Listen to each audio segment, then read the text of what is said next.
Reborn as a God by Immortal Simo. Prologue. Rebirth. It's lonely. It's dark. It's quiet. That was the only way to describe where I am. After I died, there was no light at the end of a tunnel, no meeting with God or anything at that, really. The only thing that was there, it was darkness. I stretched my hand in front of me, but surprisingly I couldn't feel it. Not just my hands, my legs, my head. I couldn't feel anything. It was a weird sensation like floating. I was not sure what I was looking at. Just darkness. I don't know where I am either. I just feel like I'm floating. It's a bit weird to put into words as I myself don't know what's going on. I stayed like this for some time, not sure for how long exactly. I was thinking back about my life.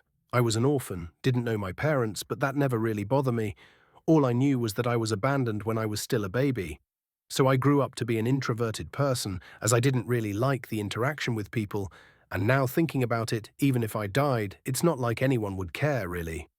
I mentally cited at that depression thought, well, I didn't get to accomplish anything in my life, and it was a pretty boring one as well. The only thing I was ever interested in was light novels, anime, manga, and video games. Those were my only source of entertainment, my safe haven from the world.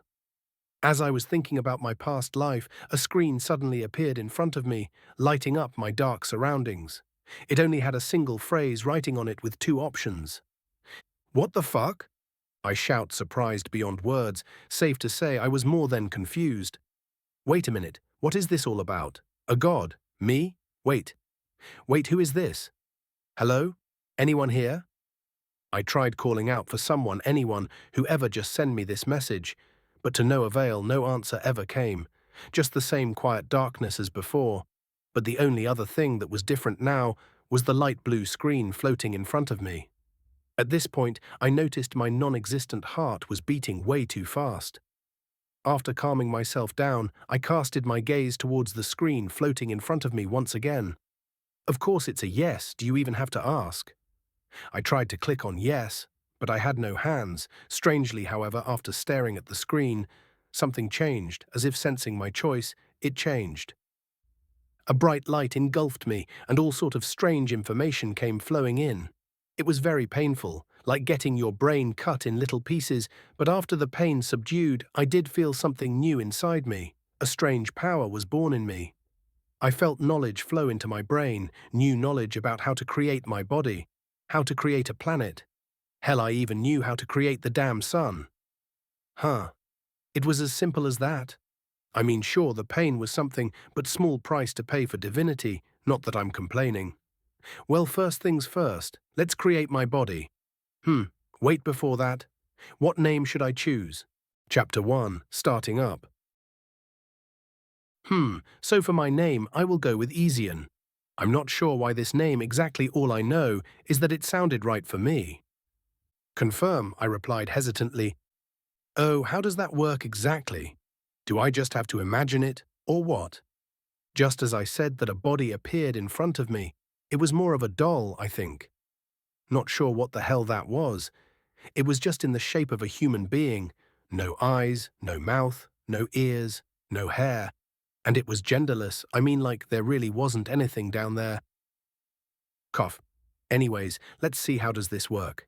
I tried imagining a pair of blue eyes as I was looking at the doll. Strangely, just as I thought of that, two pair of deep blue eyes appeared. Oh, so it was something like this. This just started getting interesting, hehe.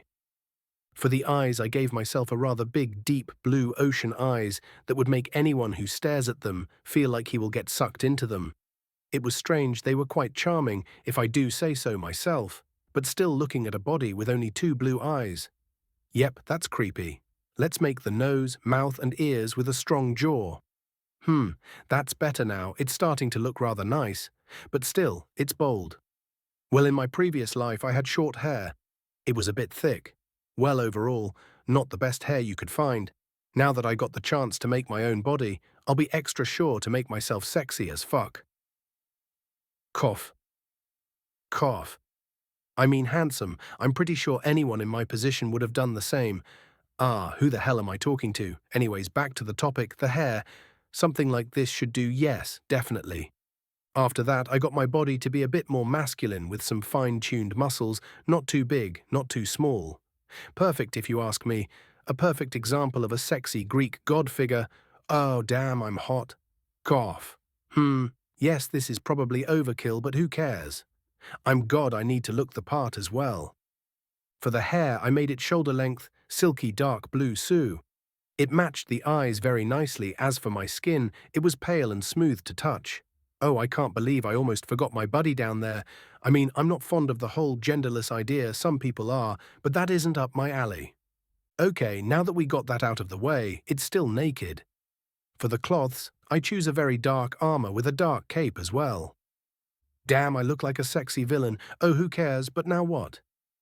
Just as I said that, the same light came again, blinding me for a few seconds before I was in my new body. Oh, how I missed my arms and legs. Oh man, how much I missed having a body. My voice changed too. Wow, it became more imposing and majestic. As I was thinking about that, I suddenly felt a bit dizzy before I was suddenly transported to a different place. You might ask how I know that I was transported. Well, the previous space was all black. There was no light, but in here you could see a few stars far, far, far away, so it was not completely dark. Oh, I like the sound of that. But the universe, so it's this black space, huh? So now what? Holy shit, you mean I can create the sun? Does that mean I can create planets as too? I suppose I should be able to do that now that I'm God, though it's still hard to believe. But how the hell do I create the sun? Oh, now that you mention it, that's right. And just like that, I stretched my arm in front of me and closed my eyes as strange energy started to gather on my palm. After a few seconds, I opened my eyes and released it. The strange energy that flew out of my palm was a beam of light. It had more of an orange color to it, and it traveled at a ridiculously fast speed with a very loud noise. Strangely, after it reached a certain location in my new universe, the beam exploded, and God, was the explosion huge. How big? Well, it was big enough to probably blow up the Earth.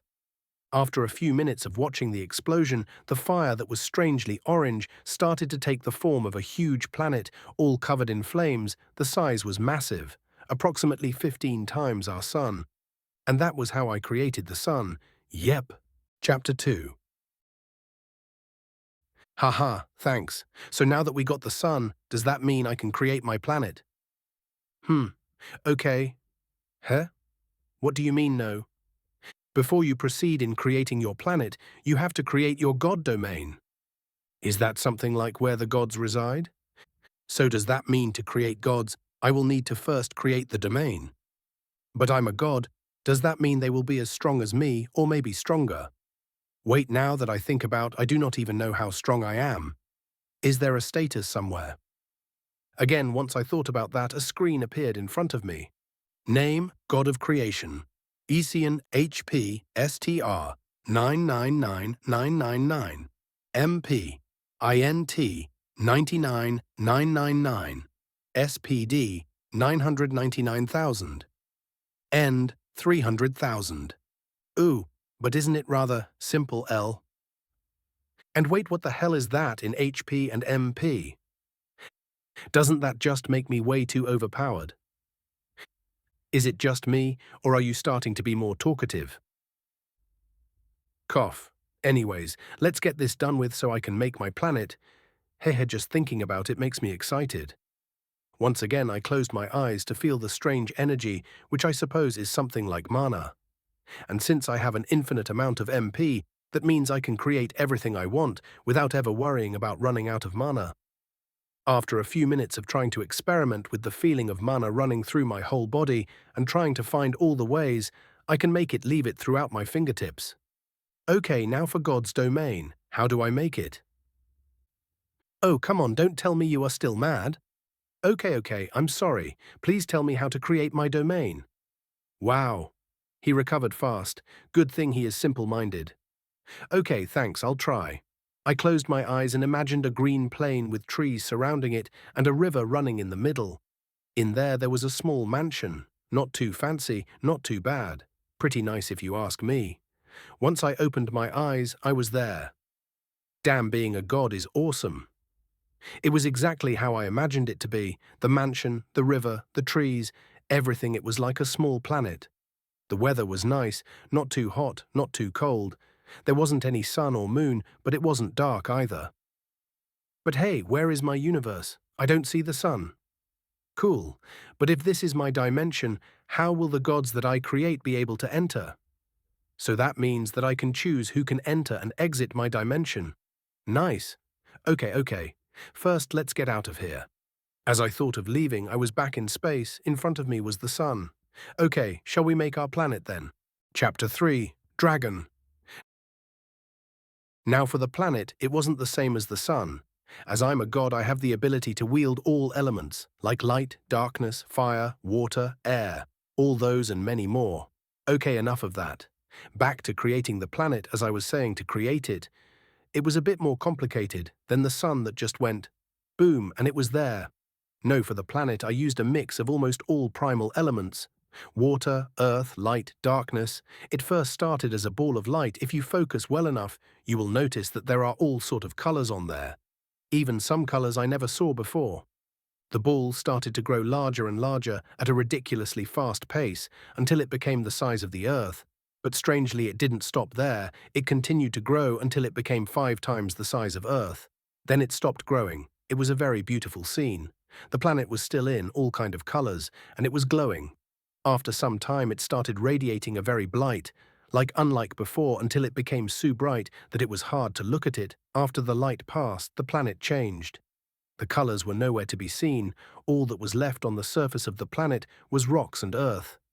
There was no green, spaces, no trees, no mountains, no rivers, only plain dark brown earth. If I had to describe it, it was a bit similar to Mars, I think. Well, mind explaining this to me? What next? Oh, so that means I have to create everything from trees to mountains to air. Everything? Well, that could take a while. 3 weeks later. I'm not sure how much time has passed. I think a day, maybe 2. It's hard to tell the time as I'm in space. In this past day or 2, maybe more, I was busy making my planet habitable. I made mountains, rivers, oceans, trees, everything, air. Now that I was finally done, it's time to start living there. I started with bacteria. Then the little bugs. Well, no need for details. After that, I went to create animals. I tried to keep it balanced so that it won't be too overpopulated. You know, I first created small animals like bunnies, squirrels, birds. Then I created the predators like wolves, bears, etc. After that came the fish, small ones than big one. Now, one thing I did notice is that there is mana on the planet, but not as much as there is in space. Because of that, I decided to make my world a fantasy one. I mean, who doesn't like fantasy and magic and all that? So because of that, I created monsters, like slimes, bears with horns, griffins. It was fun as I could create almost anything. So I experimented until I created a bunch of strange monsters, cute monsters, scary monsters. There was literally all kind of monsters. The planet itself was made out of 4 giant continents. I distributed the monsters on all 4 continents. The only difference was that I made one of the continents, you could say a main home for the monsters, so that maybe later when I create the humanoid races, then can try and explore the monster continent. As for the other 3 continents, there was still some strong monsters here and there, but overall not like the monster continent, but something is missing. Oh, dragons. Of course, how could I ever forget about dragons? As I thought of creating the dragon race, I flew toward my planet. I landed on a green hill surrounded by the forest. I then started gathering mana around my body and released it in the terrain in front of me. After a couple seconds, the earth started shake and all the surrounding monsters and animals flew in all directions, fearing what is about to happen. After the shaking stopped, a black ball formed in front of me. It was floating in the air. Surrounding it was an invisible barrier. If it was any normal human or any monster at that, they wouldn't be able to get more than 30 meters from the ball. But as I'm God and I was the one who made it, so I was able to easily get to it. I held it on my hand. It was about the size of a human head. After taking it in my hand, I released just a little bit of my mana into it.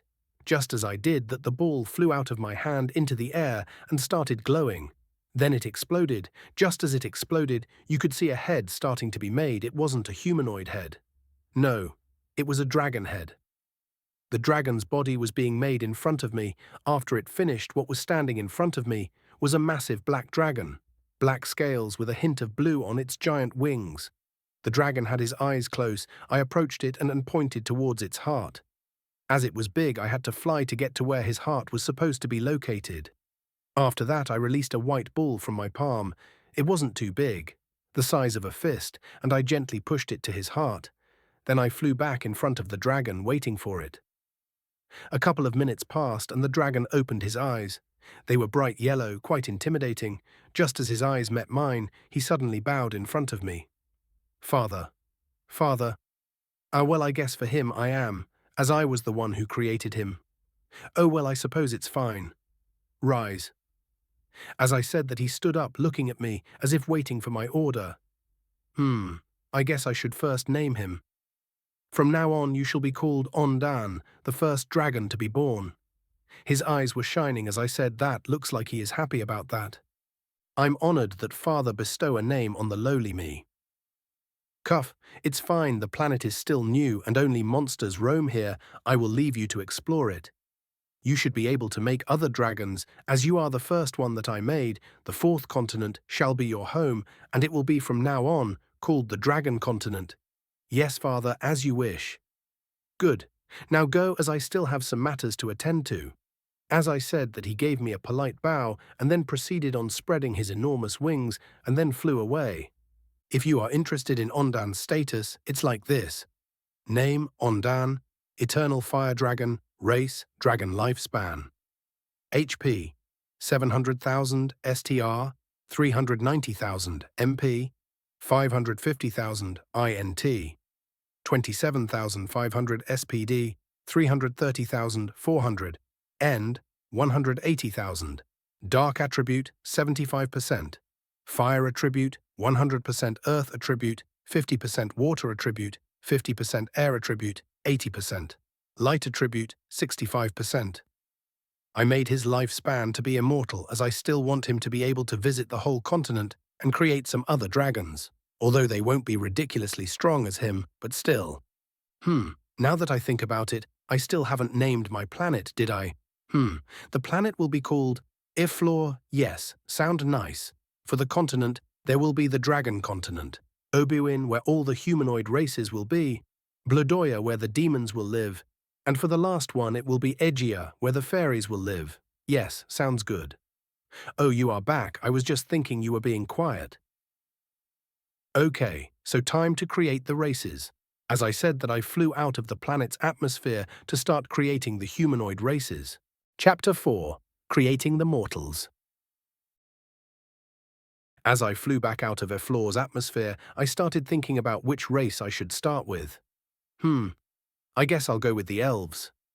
I then started customizing the elves. I made them almost like the ones from the fantasies back in Earth. Long ears, blonde hair, and very beautiful. The average adult elf status was like this. Name, age, race, elf lifespan, 500 to 600, HP, 1000, STR, 50, MP, 2500, INT, 35, SPD, 25, End, 60. As for their attributes, it depends on the person's luck. After creating the elves, I placed them in the middle of the Obuin continent, as there was a giant forest there, which is a good place so they can start their civilization. After the elves came the humans. The average human status is like this. Name, Yenge, age, Iada's race, human lifespan, 70 to 90.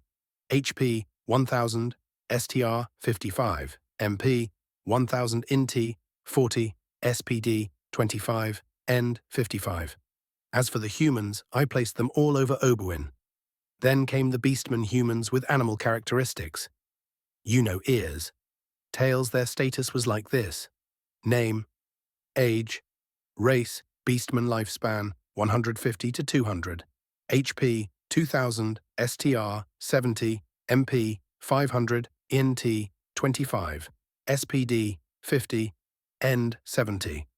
For the beastmen, I placed them in the south of the continent and let them start their civilization. Now all that's left are the fairies. I then proceeded in creating the fairies. I didn't make them only females, no males as well. For the girls, their body was close to the elves with long ears. The only different thing is that they have a pair of wings growing on their backs. As for the males, they also had the same long ears. With wings, the only difference is that for the fairies, the girls have light color hair, and for the boys, it was dark. Their status, however, was like this: name, age, race, fairy lifespan, 200 to 300, HP, 500, STR 30, MP 3000, INT 35, SPD 70, END 40. The fairies have strong magic power, but weak physical strength. After I finished, I placed them all over their continent, Aegea. Now for the demons. The males had 2 black horns growing from their heads and a pair of black wings. Like bat wings. As for the females, I made them very pretty, like the elves with pointy ears, silver hair, no horns, but a pair of silver bat wings. Their status was like this: name, age, race, demon lifespan, 700 to 850, HP, 2000, STR, 60, MP, 2000, INT, 35, SPD, 60, END, 60. After that, I placed them all over Blodoya, the demon's continent. Whew, I guess that's it for now. Maybe I'll add some more races, maybe not, we will see. After creating all the races and placing them on their respective continents, I stood there in space watching them, trying to find their way in this new strange world. Surprisingly, I was feeling a bit tired. Maybe this is why I need to create the gods to help me manage all this. As I was thinking about that, I imagined myself back at my dimension. Just as I thought of it, I was there once again. Wow, no matter how many times I look at this, I don't think I will ever be able to get used to it. The mansion sitting on top of a little hill with a beautiful river next to it, surrounded by all sorts of pretty flowers. Then there was the forest surrounding everything. I walked towards the mansion. As I opened the door, I was met with a very nice living room. It was kind of cozy. I then headed upstairs to the master bedroom. It was the first door to the right. As I walked in, the room was huge. A very big bed was there in the middle that can probably fit 4 people very easily and still have some space left. I changed my clothes by imagining a nightwear and then headed straight to bed. Even though I can go on without sleeping, as it turns out it's a god trait, I was still pretty tired, mentally not physically, as I was a human only a short while ago, so even if I choose to sleep, I can. When I wake up, I should probably create the gods. It's still lonely here. And like I closed my eyes and felt this conscience slowly leaving me. Chapter 5, Creating the Gods. I woke up feeling very refreshed, not sure how much time has passed exactly. Oh, maybe I can ask Mr. Screen. Hey, you here? Do you know for how long I've been asleep for? I'm not sure myself, but I feel that I've been sleeping for a while now. What? Damn, that long. That's weird. Oh wait, what about the mortals? Looks like you were in a bad mood.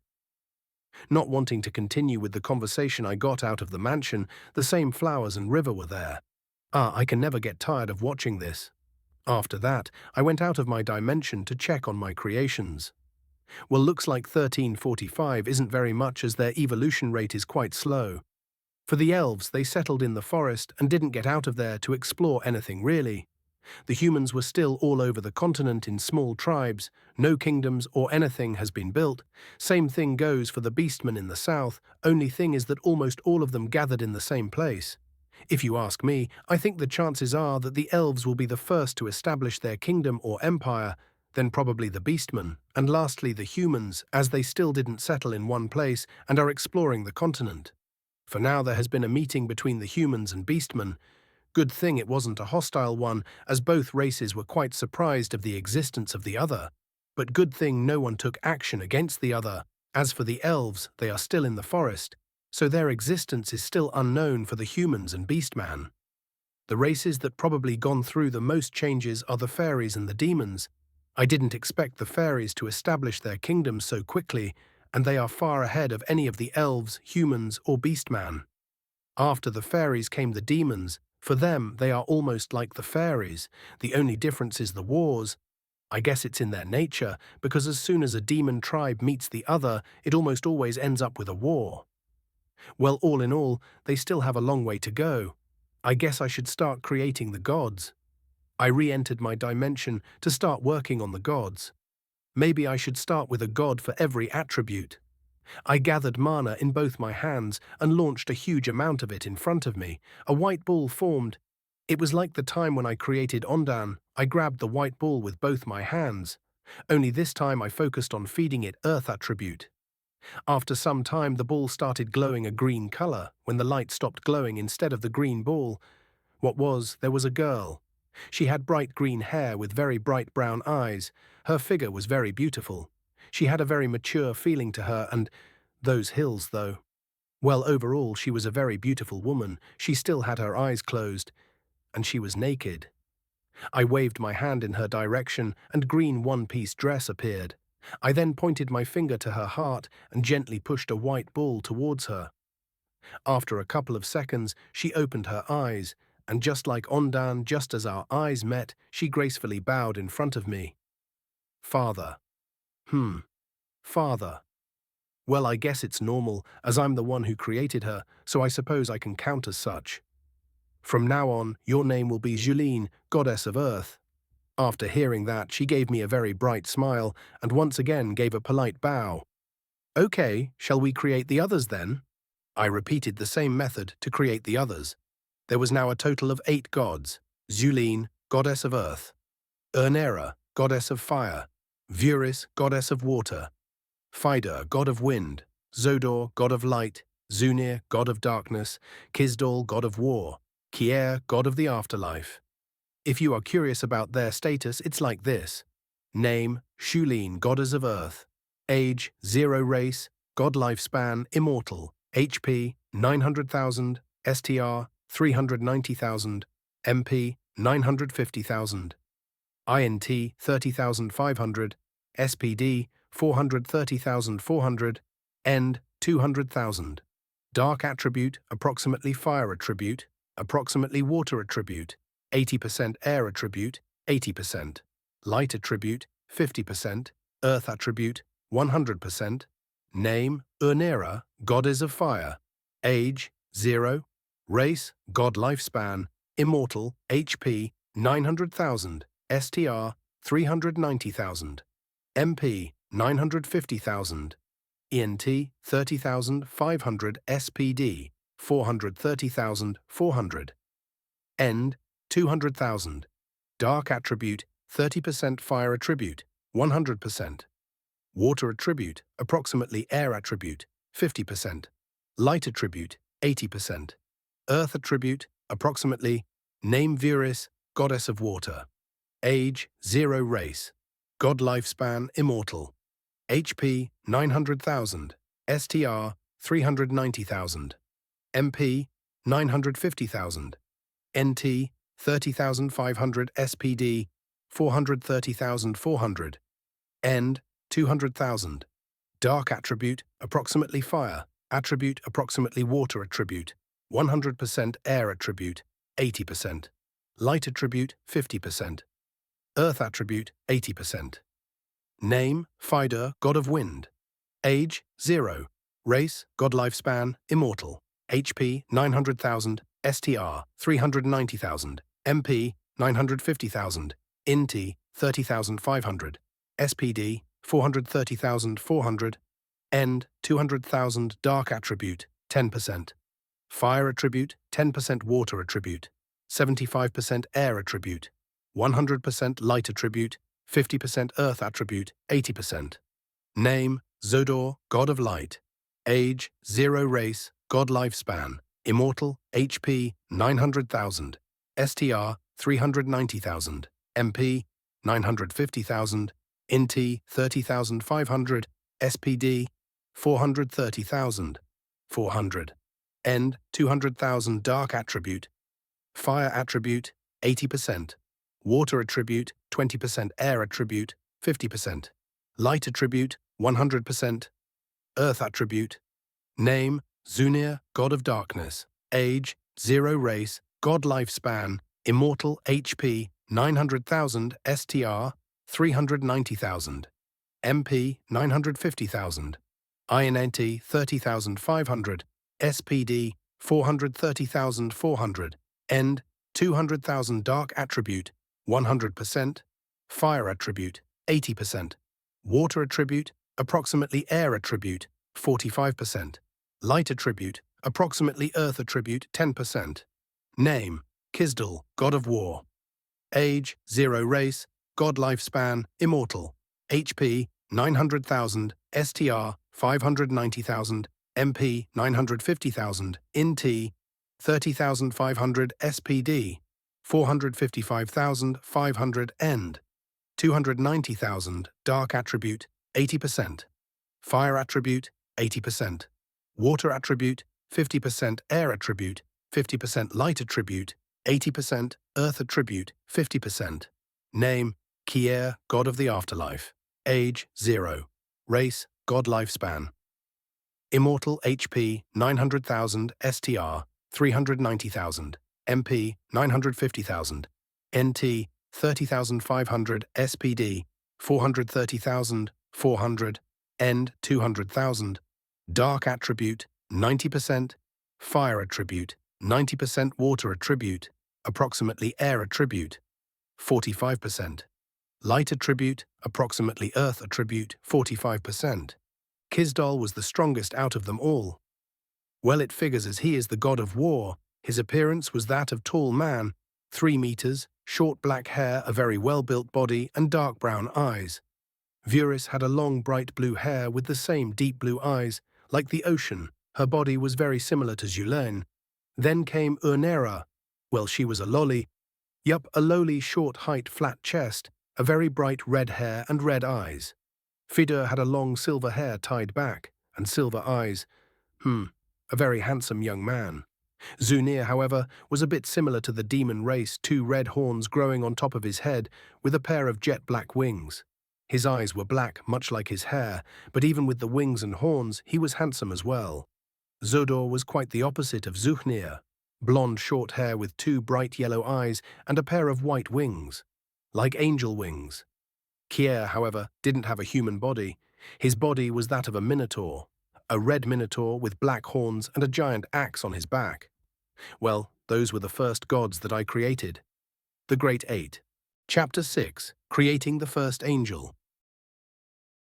It's been about 500 years since I made the gods in order for them to help me with managing the planet. The mortals flourished under God's guidance and were doing well. The elves worship Shulene, goddess of earth. The humans and fairies worship Zodor, god of light. The beastmen worship both Fidur, god of wind, and Unera, goddess of fire, while the demons worship Zunir, god of the darkness, Kaya, god of the war, and Kisdal, god of the afterlife. As for me, I'm worshipped by all races alike, as I'm the creator of everything, so I'm part of every religion. I was now sitting in the garden in my dimension. Even though I created the gods to help me with all the work, it was still mainly because I was lonely, and to be honest, things didn't really change. Zodor was in charge of heaven, while Zunir in charge of hell. Kier was the one who managed the souls, kind of like a judge. So it was him that decided if the soul should enter heaven or go to hell. The entire afterlife system that I made was quite easy and simple, and when it came for the 4 elemental gods, Zulene, Urnera, Fidor, and Vuris, they were in charge of keeping the planet balanced. So everything is going quite nicely when it dawned on me. There was no angels. I mean, how can I be considered a real god with no angels surrounding me? So with that resolution in mind, I decided that today was going to be the day that I create the angels. As I thought, if you think angels, the first thing that comes to mind is an extremely beautiful woman with white wings on her back. The entire creating process wasn't really different than the past ones. There she was, looking back at me, was a very beautiful girl. No, beautiful was an understatement. She looked to be around her early 20s, silky long blonde hair, clear green eyes, and 4 white wings growing out of her back. Her face was round and small, giving her a playful but seductive look. Her body, on the other hand, could simply be described as erotic. She had saccharine sweet lips that looked blossom soft, coupled with an elegant pixie's nose that complemented her face. A sculptor could not have fashioned her any better. Her sugar candy sweet lips and elegant hourglass figure all mesmerized me. For a moment we just stood there, staring into each other's eyes, until she gave me a very bright smile that made my heart skip a beat.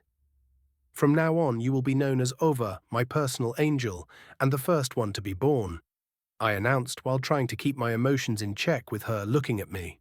She was truly a masterpiece. My masterpiece. "Yes, master," she replied while smiling and giving a deep bow while bowing, giving me a clear look at her breast area. That was the final straw. I walked towards her and made her stand up from her bow.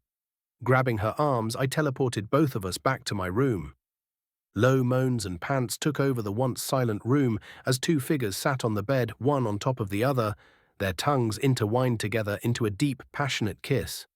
Pushing me to the bed, I was momentarily surprised when she dropped to her knees in front of me and unzipped my fly, took out my penis and put it in her mouth. She did not take off her own clothing as she worked her way on my shaft. She kept her dress the whole time. I tried to move, but it felt as if my body was tied down by invisible threads. I felt myself growing big and hard inside her mouth. I saw her beautiful eyelashes and silky long blonde hair tips moving. Her tongue was long and soft and seemed to wrap itself around me. Just as I was about to come, she suddenly moved away and began slowly to undress me. She took off my everything before removing my underwear and made me lie down on the bed. Her own clothes she kept on, though. She sat on the bed, took my hand and brought it under her dress. She slid her panties to the side. My hand felt the warmth of her vagina. It was deep, warm, and very wet. My fingers were all but sucked inside. It was then that Ova mounted me and used her hand to slip me inside her. Once she had me deep inside, she began a slow rotation of her hips. As she moved, the edges of the pale white dress caressed my naked stomach and thighs. With the skirts of the dress spread out around her, Ova, riding atop me, looking ever so graceful. Her vagina felt warm and at the same time cold. It tried to envelop me, to draw me in, and at the same time to press me out. My erection grew larger and harder. I felt I was about to burst wide open. It was the strangest sensation, something that went beyond simple sexual pleasure. It felt as if something inside her, something special inside her, was slowly working its way through my organ into me. As I looked at the ceiling above my head, exhausted after the battle was over, lying next to me was Ova's beautiful figure. "You are awake, master." She woke up. Her cheeks still had a tinge of red, her eyes still not fully open. "Yes, just now, actually." "Ah, I forgot Kier had something to talk to me about. Ova, get dressed, we are going out." "Yes." She flashed another beautiful smile while saying that soon we were ready to head out to Kier's domain.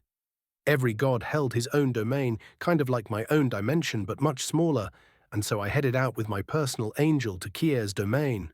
I wonder what is it he wanted to talk about. I think it had something to do about some souls. I guess I'll find out when I get there. Chapter 7. Unexpected Trouble. I was flying with Ova towards Kier's domain. He contacted me earlier today, saying that he had something to report, so I was a bit anxious because since the birth of my universe, nothing much happened. Kier's main job was to judge the souls and direct them either to heaven, which is Zodor's domain, or hell, Zuchnir's domain. It didn't take long until I reached Kier's domain. It was a strange place, like the weather of a foggy winter day. Although it is not cold for me, the weather was still a bit depressing. As I landed on the ground, Ova soon followed and landed softly behind me. You could see sparkles in her eyes. Well, it wasn't strange, as it's the first time since she was born to go out of my domain. So it was to be expected that she was excited. We walked through the thick fog. If it was a normal mortal, they wouldn't be able to walk here, as they won't see anything. But for a god and his angel, it wasn't very difficult. After a couple of minutes of walking, a very large castle emerged through the fog. At the entrance of the castle was the lower-tier gods that served to help Kier. As soon as they saw us, they immediately bowed their heads in respect. Ova, seeing this, gave a small nod and proud smile. As I created her with power that could rival the gods, she was very prideful. In front of others she will act like a very mature and composed beauty, but with me her attitude was more of a little child. As we walked in the castle corridors, we passed by a lot of lower-tier gods along the way. After a bit, we arrived in front of a very big door with some strange symbols carved in it. The door slowly opened until we were able to get in. I was very surprised to see that inside was all of the 8 first gods that I created. As soon as I stepped in, they all bowed and greeted me. "Welcome, Lord Father Master." I gave a small nod. "You may rise." After they got up, I headed straight to the round table in the middle of the room. The atmosphere of the room was a bit awkward, as when they saw Ova following me, especially Julene, her eyes were glued on Ova, with a very weird expression on her face, but she soon got back to her usual composed self. I sat down on the table, and soon they all followed, except Ova, who just stood behind me. "So why are all of you here?" Isyon. Cough. "There has been some problems with the souls." Zunir. "Explain."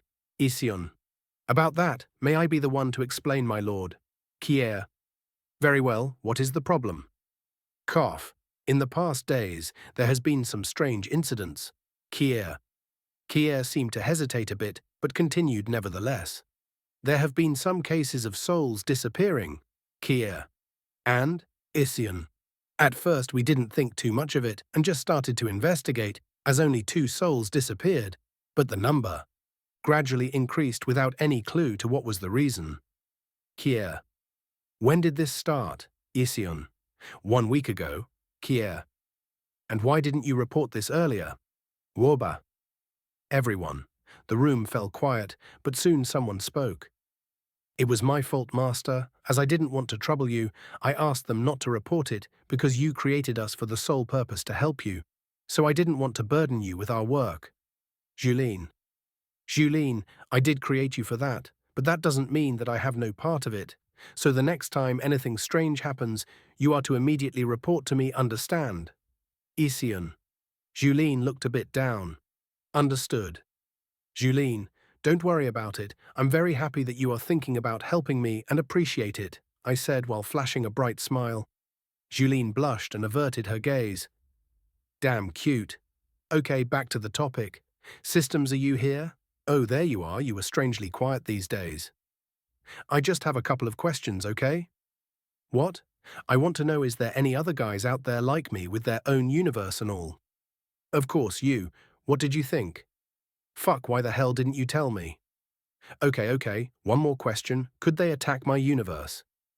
"Well, there are rules that all creators must abide by, and one of them is to not meddle in another creator's universe unless the other party approve. But still, there are those that don't follow it. They are called rogues." "Wait a minute, too much info. Why the fuck did you never tell me any of this?" "Okay, let's calm down. The gods are weirdly looking at me. Cough anyways. Who set the rules? And why is he, she, not punishing those that break them? I mean, if they could set the rules, they should have enough power to punish those that break them, right?" "Well, fuck. I thought that things would be easy now that I'm a god, but guess it can't be that simple." Father," Urnera asked the cute lolly goddess of fire. Isyon. Is something the matter?" Urnera. I lifted my head to see everyone nervously staring at me. Oops, I accidentally lost myself and released my aura. As I retracted it, everyone breathed a sigh of relief. "Yes, I'm fine. Anyways, Kier, you will take me to where the souls have disappeared, Kizdal. You are coming with us. As for the rest of you, head back to your domains and stay on guard. I will personally investigate about this matter."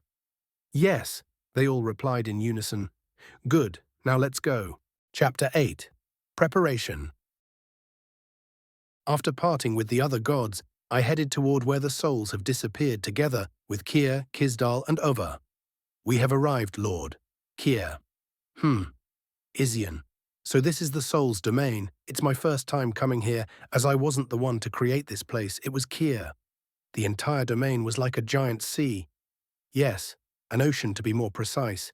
In the entire sea were all sorts of mortal souls, humans, elves, fairies, demons, beastman.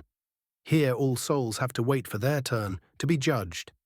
I left this job to Kier, but of course that doesn't mean he can judge all the souls by himself. That's why I gave him the authority to create lower-tier gods to help with the management." "So where did the souls disappear exactly?" Isyon. "Yes, it's at the bridge, Lord." "The bridge?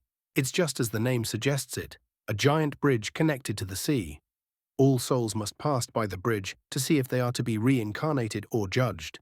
If they are to be reincarnated, they will forget all their past life memories on the bridge and proceed with the reincarnation process. Which souls are the ones that disappeared? Isian. That, they are all high-tier mortal souls. Isian Kisdal. High-tier mortal souls, they are souls that belong to mortals that reach their peak in magic and almost reach the immortal realm. So far, no mortal has been able to reach the immortality stage yet. That is because no one can become an immortal whiteout, my permission in my universe, though I say no one. There is a small possibility, but it is almost non-existent. System, you hear? Do you have any idea why would anyone want to steal those souls? Rogue? You mean one of those that broke the rules? What do mean next target? What do mean history? Well, Azuma Twill has a history of destroying universes. Huh? Wait a minute, what the hell? Explain, please. Yes. How the hell can he drain mana from entire universes? Is that even possible? Wait, so what is there a goal? You mean to tell me that fucking person has his eyes on my universe? Fuck. Master. Kisdal. Kisdal, prepare for war. Kisdal, Kier, over. Master, you mean, Kisdal. Yes, we are facing the biggest crises since the creation of our universe. Kisdal, Kier, over. First, recall all gods for an emergency meeting.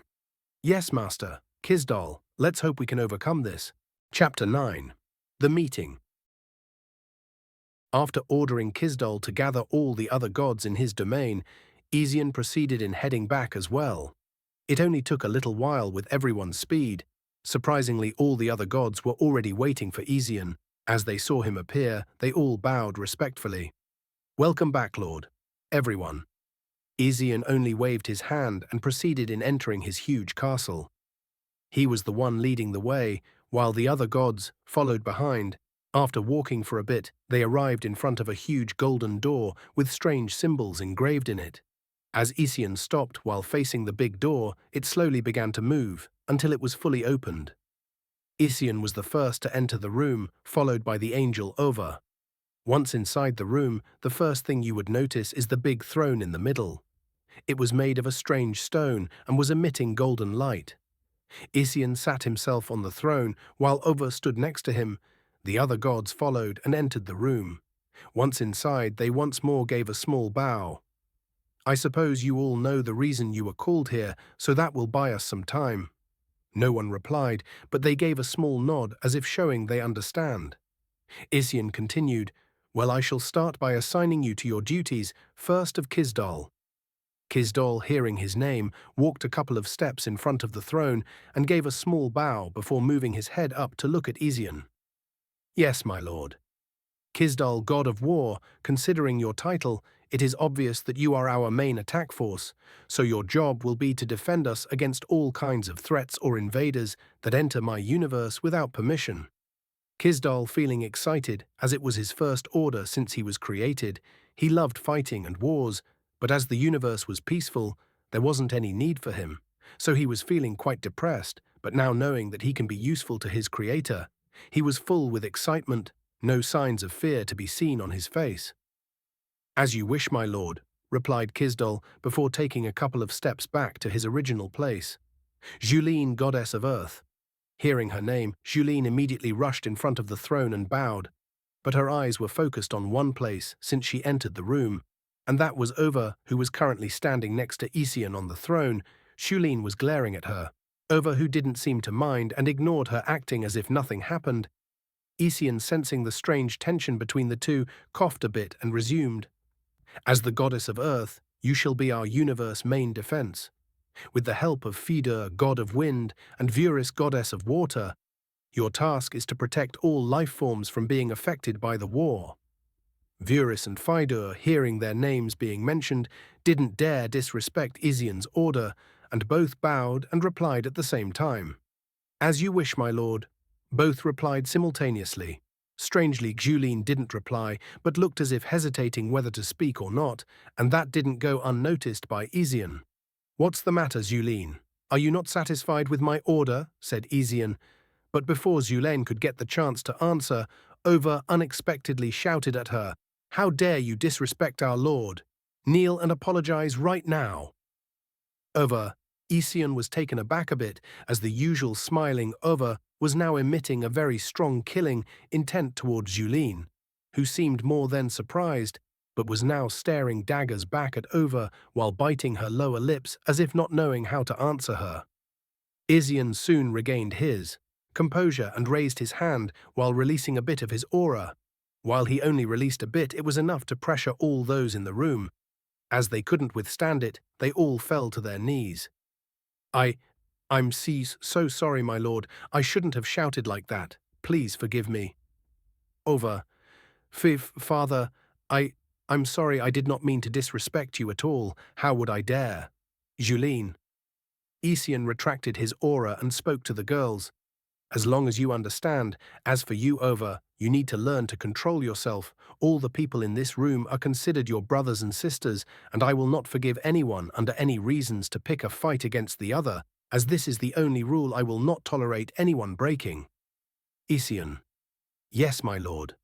Everyone replied, as this was the first time they saw their master get angry. No one dared oppose him or talk back. Ision then turned his gaze at Julene and spoke to her. "Speak, child. What is it that you wish to tell me?" Ision. Julene seemed a bit embarrassed and quickly replied, I'm sorry if I sound selfish, but I wish to stay by father's side during the war. I know that father is strong and I won't be able to help much, but I would feel more at ease." "Please forgive my selfishness," said Julene, while not daring to look at Ision's eyes. Ision was a bit surprised, but a small laugh escaped his mouth, and he gazed warmly at Julene, who looked very cute while being shy. Julene seemed surprised, and so was the other gods, but no one dared to speak. After a bit, Ision stopped laughing and spoke to Julene with a soft voice while gently smiling. "I'm not mad at all. I'm quite happy seeing you worrying about my safety, but the reason I left you with Feeder and Virus to protect the planet was because among all the other gods, you are the ones responsible for keeping the balance of the mortal world. And I would add to the fact that I'm worried about you in the upcoming fight, so there is no need to worry about anything and just focus on protecting the mortals." Ision. Zuline's mind froze and she was grinning while mumbling something under her breath. "He is worried about me, worried about me, worried about me, ha ha ha." Julene. Ision. "Ah, yes. I will protect the planet with my life, so please don't worry and leave it to me," replied Julene, still grinning. Over, who noticed that, couldn't help but stare at her as if she would jump at her any time. "Good then, I will leave it to you." "Yes, father," replied Julene. Next, Zodor, god of light, and Kier, god of the afterlife. Both gods stepped forward while bowing. "Yes, Master Lord. For you, Zodor, your job will be to protect heaven's domain. As for Kier, you shall be in charge of protecting the spirit domain." "Understood," they both replied quickly and returned to their places. "Zunir, god of darkness, Urnera, goddess of fire." "Yes, Master," they answered together. "Your main job will be to help Kisdol in the fight, as you will be free to move in between the domains and assist all those that need help." "As you command, Master." "Good. For now all of you are dismissed, so you can go back to your domains until further notice, but do keep in mind to be extra careful, as we do not know when the enemy might strike." Ision. After saying that, all the gods gave a slight bow before they all vanished completely from the room. The only one left was Over and Ision. He turned his head towards her and smiled. She blushed a bit, but smiled back. "Shall we go?" Ision. "Yes." Over. Chapter 10. The Calm Before the Storm. POV Julene, Goddess of Earth. "My name is Julene, and the one who bestowed this name upon me is my father Ision. From the moment I was born, the first thing I laid my eyes on was my father and creator, Ision. It was strange, as if I knew him long before my birth. My father was a very handsome man, very charming as well. Maybe a bit too much, since the moment I opened my eyes and saw him, I was already in love. Yes, that may seem weird, as I didn't know him very well, and I was just created. But it was true and very hard to explain. It felt like my whole existence was to serve the man in front of me. After I was born, my father looked at me with very warm eyes. His gaze alone made my heart beat so fast, but I remained calm on the surface while keeping a small smile as well. Master. Julien. That was the first thing I said after being born. My father was clearly taken back for a few seconds before coughing and continuing. Your name shall be Julien, goddess of earth. Ision. His voice was very pleasing to the ear, not too deep and not too high. At the moment father stated my name, I was overjoyed and almost jumped from happiness, but once again I refrained from doing so, but I couldn't stop myself from smiling. That was my first meeting with my Creator, Father, and the man I love. Like that time passed peacefully. While I was the goddess of Earth, my main job was to maintain the balance of the planet with the help of my brothers and sisters. We all started our own religions. While my main followers were the elves, there may be some difference between all our religions, but the one thing we gods decided on is that in all our religions, the presence of Father was absolute. The mortals knew of Father, and every race worshipped him as being the creator of all. Time passed, and soon 500 years went by. Until this point, everything was pretty much easy going, while I didn't get to meet Father as much as before. But I didn't dare neglect the duties that he assigned to me. After all, the sole purpose of us gods is to help Father in running the universe while protecting him, even though I doubt anything could be considered a threat in front of him. One day, Kier came asking for us high gods to gather as it was an important news he had to talk about. I was a bit surprised, but nonetheless went to the meeting, which was located in Kier's domain. A very creepy place, if I may say so, especially with all the fog surrounding it. Not that I had any trouble navigating through the fog, but it was still pretty creepy. After entering Kier's castle, I headed straight to the meeting room. After entering, I was surprised to find out I was the last one, as everyone was already here. You are finally here, Julien. Kier. Yes, I'm sorry I'm late, I replied, while giving a small bow to everyone in the room. They all nodded their heads at me before I proceeded towards my seat. Now that we are all gathered here, I suppose I should tell you the reason I called for this meeting. Kier looked a bit uneasy, as if something was troubling him, so we all waited until he finished speaking. As you all know, I'm in charge of the judgment of all the mortal souls that die on Lord Isian universe, and it's my job to guide them either to hell or to heaven. Kier. We all silently nodded while Kier continued speaking.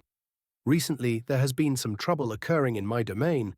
As there have been souls disappearing, I could never track the source of the problem, but I always feel the same aura, and the thing that this aura belongs to is clearly not from our universe. Kier. Everyone was still in shock trying to understand what we just heard. I mean, we all thought of the possibility that our universe is not alone, but we never had any contact with anything or anyone outside our universe, so we didn't mind, but now it was clear that we are not alone and whoever was responsible for the souls disappearing is clearly not friendly. The whole room was quiet before it broke into commotion.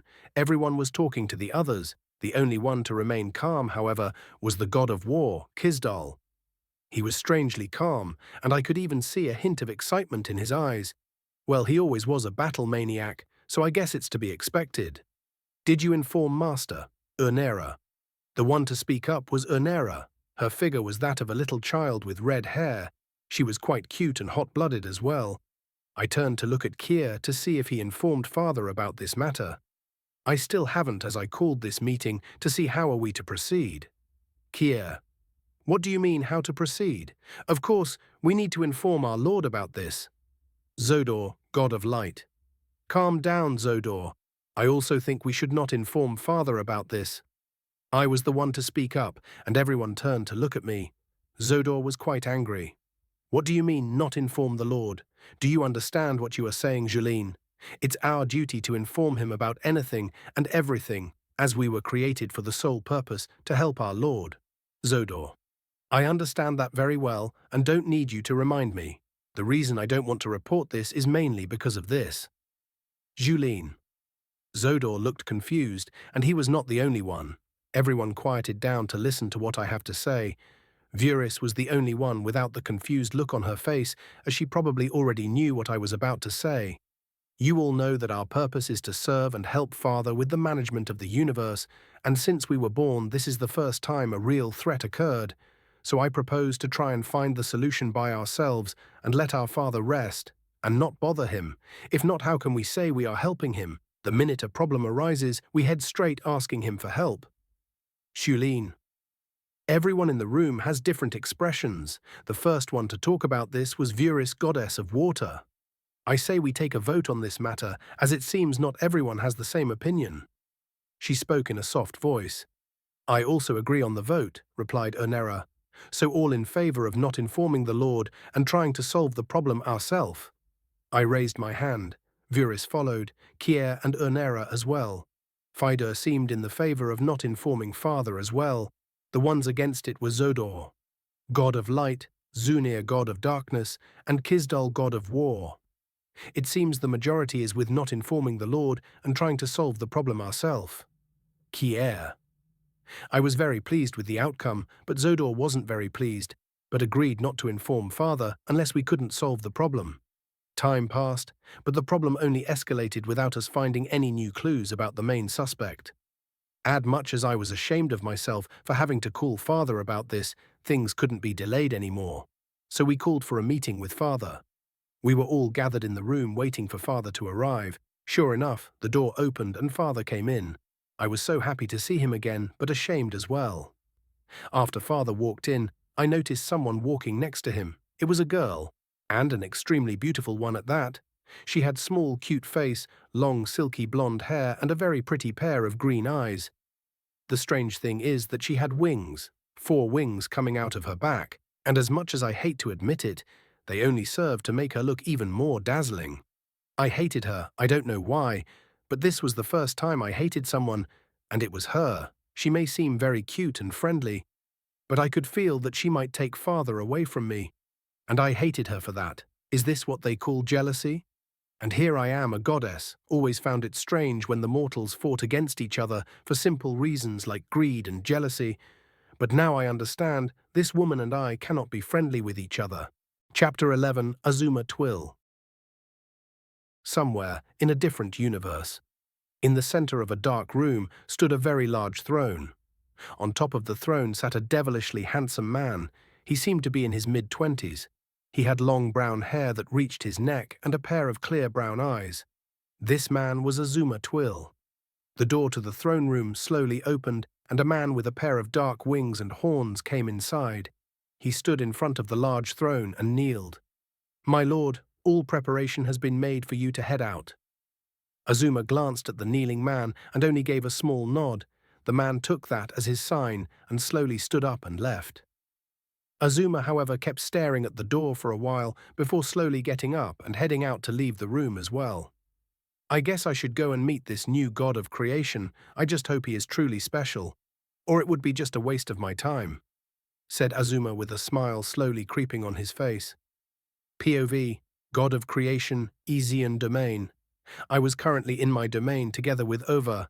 After the meeting with the other gods was over, I sent them all back to their domains for the time being. Hey, system, you there? Oh, there you are. I was wondering if there was a way for me to leave my universe. Mind explaining how? Okay, let's try. It took me quite a while to get the hang of it, but eventually I was able to do it. All the space surrounding me started to shake, and a dark portal opened in front of me. Ova, who was standing next to me, was surprised by the sudden appearance of the portal. I just gave her a small smile. Don't worry, I'll be back, okay? Ezian. Ova hesitated for a bit, but replied nonetheless. Yes, please be careful. Ova. I patted her head and smiled. Ova was a bit shy, but replied with a bright smile. I then walked toward the portal. Once inside, the portal closed behind me. I was momentarily surprised by the sight in front of me. It was the same as when I died. Everything was dark, except this time millions upon millions of stars were brightening the space. It was a breathtaking sight, to say the least. As I turned to look around me, I could see a sun, a moon, and planet far behind me in the distance. Should be quite big, as from here you could only see the sun as a bright dot in this space. I was sure that that was my universe, and that I was currently at the edge of it. If I concentrated on a few bright dots, I could actually see that those were suns. and in other universes, and there were quite a few planets in each one of them. Hey, system, are there any gods in those other universes? So does that mean I can enter those universes without having to fear other gods? Universe mean that the god residing in it either died or was forced out of it. Got it. Well, I won't be visiting any as long as this war isn't over. As I was admiring the view and thinking about all the universes to visit and the countless possibilities, a white dot suddenly appeared in front of me. It was so fast, like a flash of lightning. After looking at it, the light slowly disappeared, leaving behind one man. The man had long brown hair and a pair of brown eyes, and the aura he was emitting was very strong. I was observing the man while being fully on guard, as I wasn't sure how strong he is. The man was also carefully looking at me. In his eyes was a momentary shock, then happiness. I wasn't sure why, but he started laughing. Indeed, I guess coming all the way to meet you wasn't the wrong choice. Who are you? Isyon.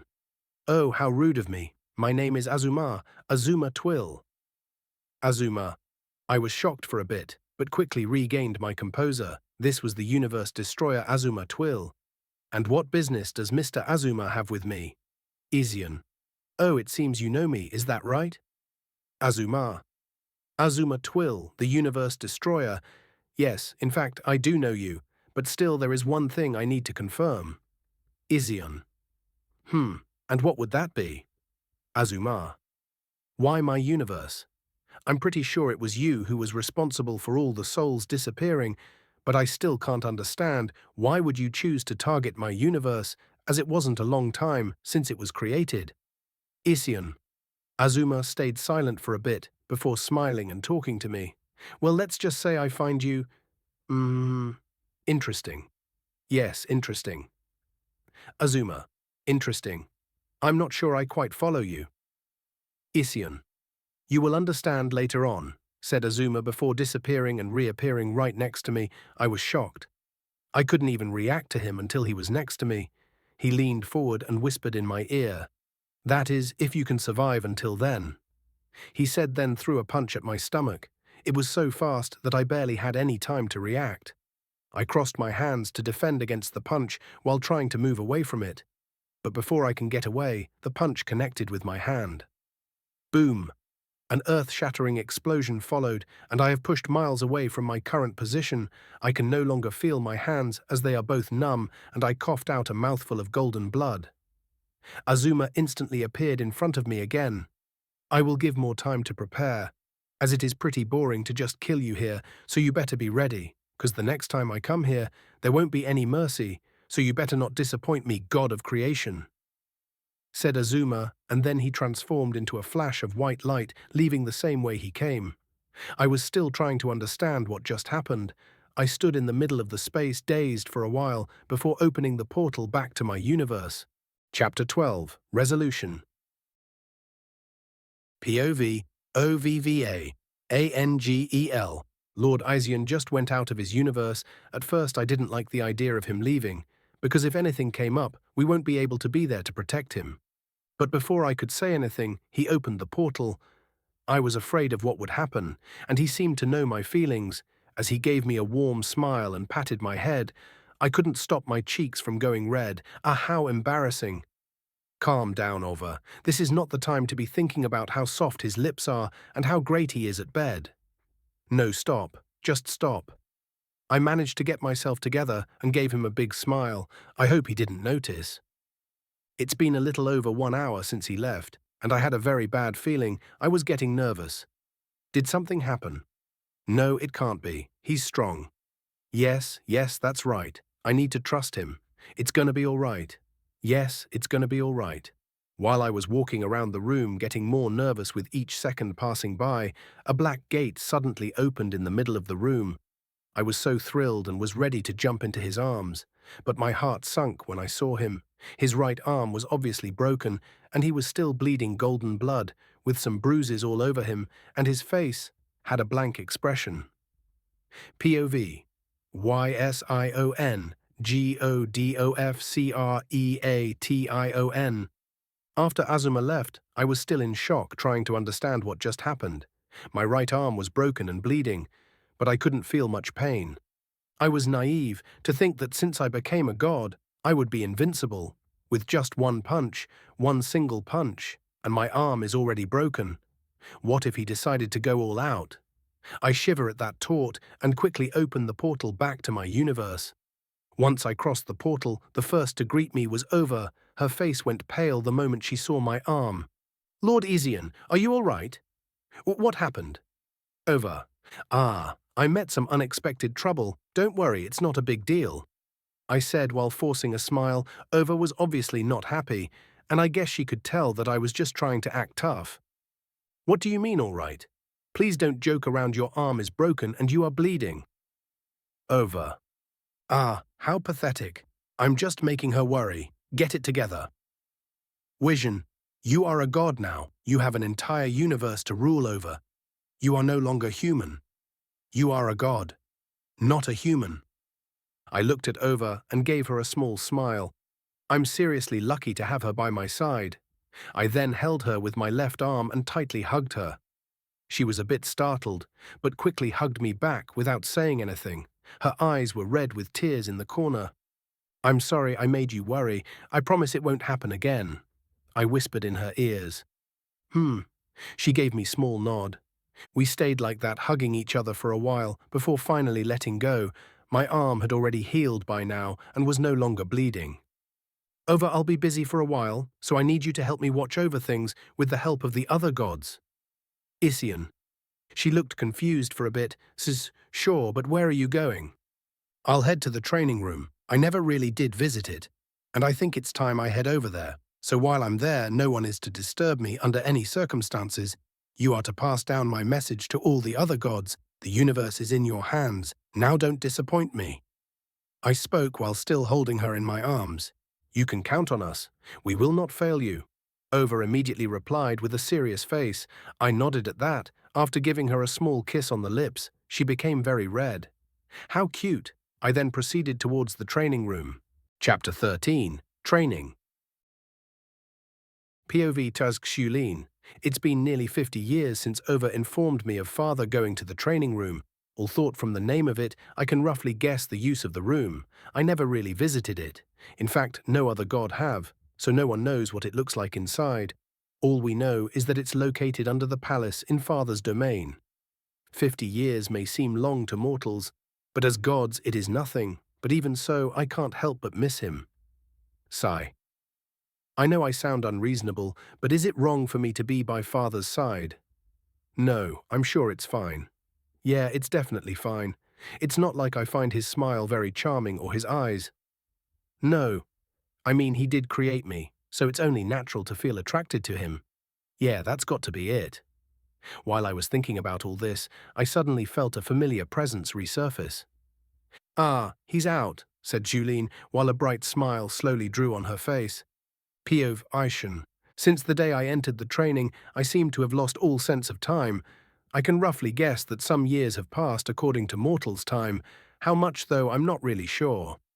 The training room wasn't really all that special, like what most people would think. It was similar to a large underground arena.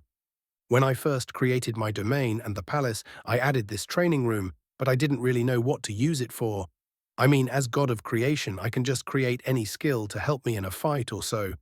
But my problem was that I was too inexperienced. So during my time in the training room, I tried playing a bit with my godly powers and tried to get more used to it. See if there is any weakness and how much I can do with them, and what I discovered astonished me. The first things I started experimenting with is attacking magic, and the options are really limitless. As the mana in my domain is infinite, I could try all sort of spells without draining it. I tried all sort of spells from the classic fireball to some spells I don't even know what to call. Then came the defense for this. It was rather simple. I just thought of an invisible shield powerful enough to protect me from both magical and physical attacks. But then was the problem. How do I test the efficacy of the shield and the power of my attacks? Thus I decided to create some opponents to help me with my little test. What I created was a being that rivaled the gods in power. I kind of let my imagination go wild with this one. He had a blue skin with some strange tattoos, a pair of golden horns, dark black hair, and a pair of dark red eyes that feels like they can stare right at your soul. The interesting thing about this whole training time is that I found the limit, or should I say restriction, on my powers. While it is true that I can create anything I want to, but the being or creature that I can create can't rival me in power. Its max power is the same basic stats as the main gods I created, so as long as they are not stronger, then them I can create anything. Back to the blue-skinned being in front of me, his power could be said to be the same as Kisdal, so he was pretty strong. After he was created, he gave me a long bow. "Please order me as you like, my lord." Question mark, question mark. First of let's name you. From now on, your name shall be Stognul, Ision. I'm honored, my lord. Stognul. Nodding my head in satisfaction, I continued to explain to him his purpose. I created you for the sole purpose of helping me train and gain battle experience. As all the other gods are rather busy, I'll have you keeping me company, Ision. It's my honor to help my lord. Stognul. And that was how I spent the next year training. After some time, Stognul was unable to keep up, as the difference between us was too large, so I created all kind of mystical monsters, demons, to help me train and hone my skills, and I got to say it was really worth it, as I now have full control over my body and powers. As I opened the giant training door, I proceeded to the upper floors of the palace. Following me was Stognul, and thousands of mystical beasts, demons, and all sort of strange beings. It was truly a weird scene. As soon as I got to the main floor of the palace, I found all 8 main gods waiting for me, with Ova standing next to them as well. When they saw the creatures walking behind me, they were all shocked before quickly regaining their composure. The first one to come greet me was Julene, who jumped and gave me a long hug. "Welcome back, father." "Julene." I hugged her back before answering her. "I'm back, Julene." "Cough, cough. I think you should mind your manners in the presence of our master," said Ova, while giving Julene some deadly stares as jealousy was way too obvious in her eyes. Julene coldly sneered at Ova before letting go of me. I couldn't help but smile while looking at the two. After greeting the other gods, I proceeded in taking care of an important mission, and that is to expand my domain. Although it's quite big, it's still not enough to have all these divine beasts and beings stay here, so after getting out of the palace, I expanded the forest surrounding it, making it a massive one with all kind of mountains and lakes. It was a world. Turning my head, I see that everyone is staring in awe at the new landscape I just created. Cough. "So Stognul, this will be your new home from now on, as well as all of you. I hope you will behave yourself while you are here and not create much trouble," I said to the crowd of thousands beasts and man, while giving them a bright smile. "Thank you, my lord, for your generosity," replied Stognul as he went and bowed on his knees, followed by the 1,000 people and beasts behind him. It was truly a sight to behold, as if any one of these beasts or creature went down to the mortals' world, would easily be considered the strongest in the world. Chapter 14. Roles. POV Yishan. After a while, Stognul left toward the giant forest, followed behind by thousands of immortal beasts and men. I decided to let him be in charge of all of them, with him being the firstborn. Staying behind were the 8 main gods and the angel. Their expressions wasn't looking good. "Let's first get back inside, then you can tell me what's going on." "Easy on." They all nodded after that and quietly followed me. Inside the palace, there was a room. In the center of the room was a very large round table. 10 figures were currently sitting around it. "My lord, they have finally made their move," said Kisdal with cold voice. "So it's finally beginning. It came too fast." Ision. I knew this day would come, but I would have preferred it if it could have been avoided. Sigh, guess we can't always have peace. I moved my gaze from Kisdal to all the gods present in the room. In their eyes I couldn't find any trace of fear or unease. They were all calm and composed, except for a certain someone whose eyes have been brimming with excitement. Kisdal, the god of war, should have seen that coming. I mean, he is the god of war. Of course he would be excited. "Master, what are your orders?" Ernera. Kisdal will accompany me to the front lines outside of the universe. The rest are to inform the mortals of the upcoming calamity. Ision. My lord, is it really necessary to inform the mortals? We have never directly interacted with them. Vuris. I'm afraid they will find out sooner or later, so it's better if they are at least prepared. The upcoming war is one that no living being in this universe will escape. Ezion. My lord, do you mean even the mortals are to fight in this war? Asked Zuhnir in a surprised voice. Yes, even though we will try and protect them, it's inevitable, I'm afraid, that some of the attacks will get through to the mortal realm, and it's better to be prepared for them. Ision. But can they handle it, father? Asked Julene with a concerned expression on her face. She always seemed to have a weak spot for the mortals and hate mindless slaughter, but I'm afraid this is a war we won't be able to avoid. Don't worry, Julene, I said while giving her a bright smile which dyed her cheeks a shade of red. Did you forget about the immortal army currently residing in my domain? Ezion. Ah, Julene. Master, do you mean you're going to send the immortal army to the lower realm? Over. Yes, they will be sent all over the planet to help the mortals during this war. Ezion. Kier, who have been quiet all this time, finally spoke. My lord, I object of only Kisdal accompanying you outside the universe. I believe we should all go. Kier. What about your domains? Unlike Kisdal, your domain is of utmost importance. Ision. Master, I agree with Kier. We are your gods. We were created to help you and protect you. We may not be as strong as you, but I'm sure we can help you. Vuris. Forgive my insolence, my lord, but I also agree. Zunir. Please let us fight beside you, my lord Arch-Master Father. Everyone. Sigh. I guess I'll be counting on you guys to keep me safe. I said with a small smile. I really am lucky to have these guys with me. Yes, everyone. Father, I have a suggesting. Julene. What is it? Ision. It's about informing the mortals. I believe you should be the one to do it. Julene. Oh, and why is that? Ision. As you know, every one of us have a race worshipping us. While we can all inform our respective race, there's bound to be conflict as some races are currently in war against others. So I believe it would be better if you were the one to inform them, as every religion already knows of your presence and worship you. It would be better that way, Julene. The other gods all gave a nod acknowledgement. Very well, then I will inform the mortals. Ision. POV Laura. Shit. I knew it was a bad idea to fight that monster. I told them it was a bad idea. But no, they just had to fucking go after it. I was currently running at full speed through the forest, trying to get as far away as possible from that monster. My armor was already useless, my sword broken, my right arm also broken and bleeding badly, but I don't stop my feet. I try to get as far away from that cave as I pray to Ision that he won't follow me. My name is Laura. I'm an adventurer. I live in a small kingdom in the edge of the Obuin continent. This morning, while I was on the guild, there was a party of novice adventurers looking for a swordman. As my reputation is pretty decent within the guild, with my rank C, the guildmaster asked me to look after the kids while they go fight some goblins. I agreed, thinking it would be an easy job, but how would I have known that we were going to stumble across an S-rank monster? The monster was an S-rank night soul. He was 10 meters high, with the appearance of a giant black wolf, with 3 big golden horns on top of his head, a giant claw, and a very tough skin.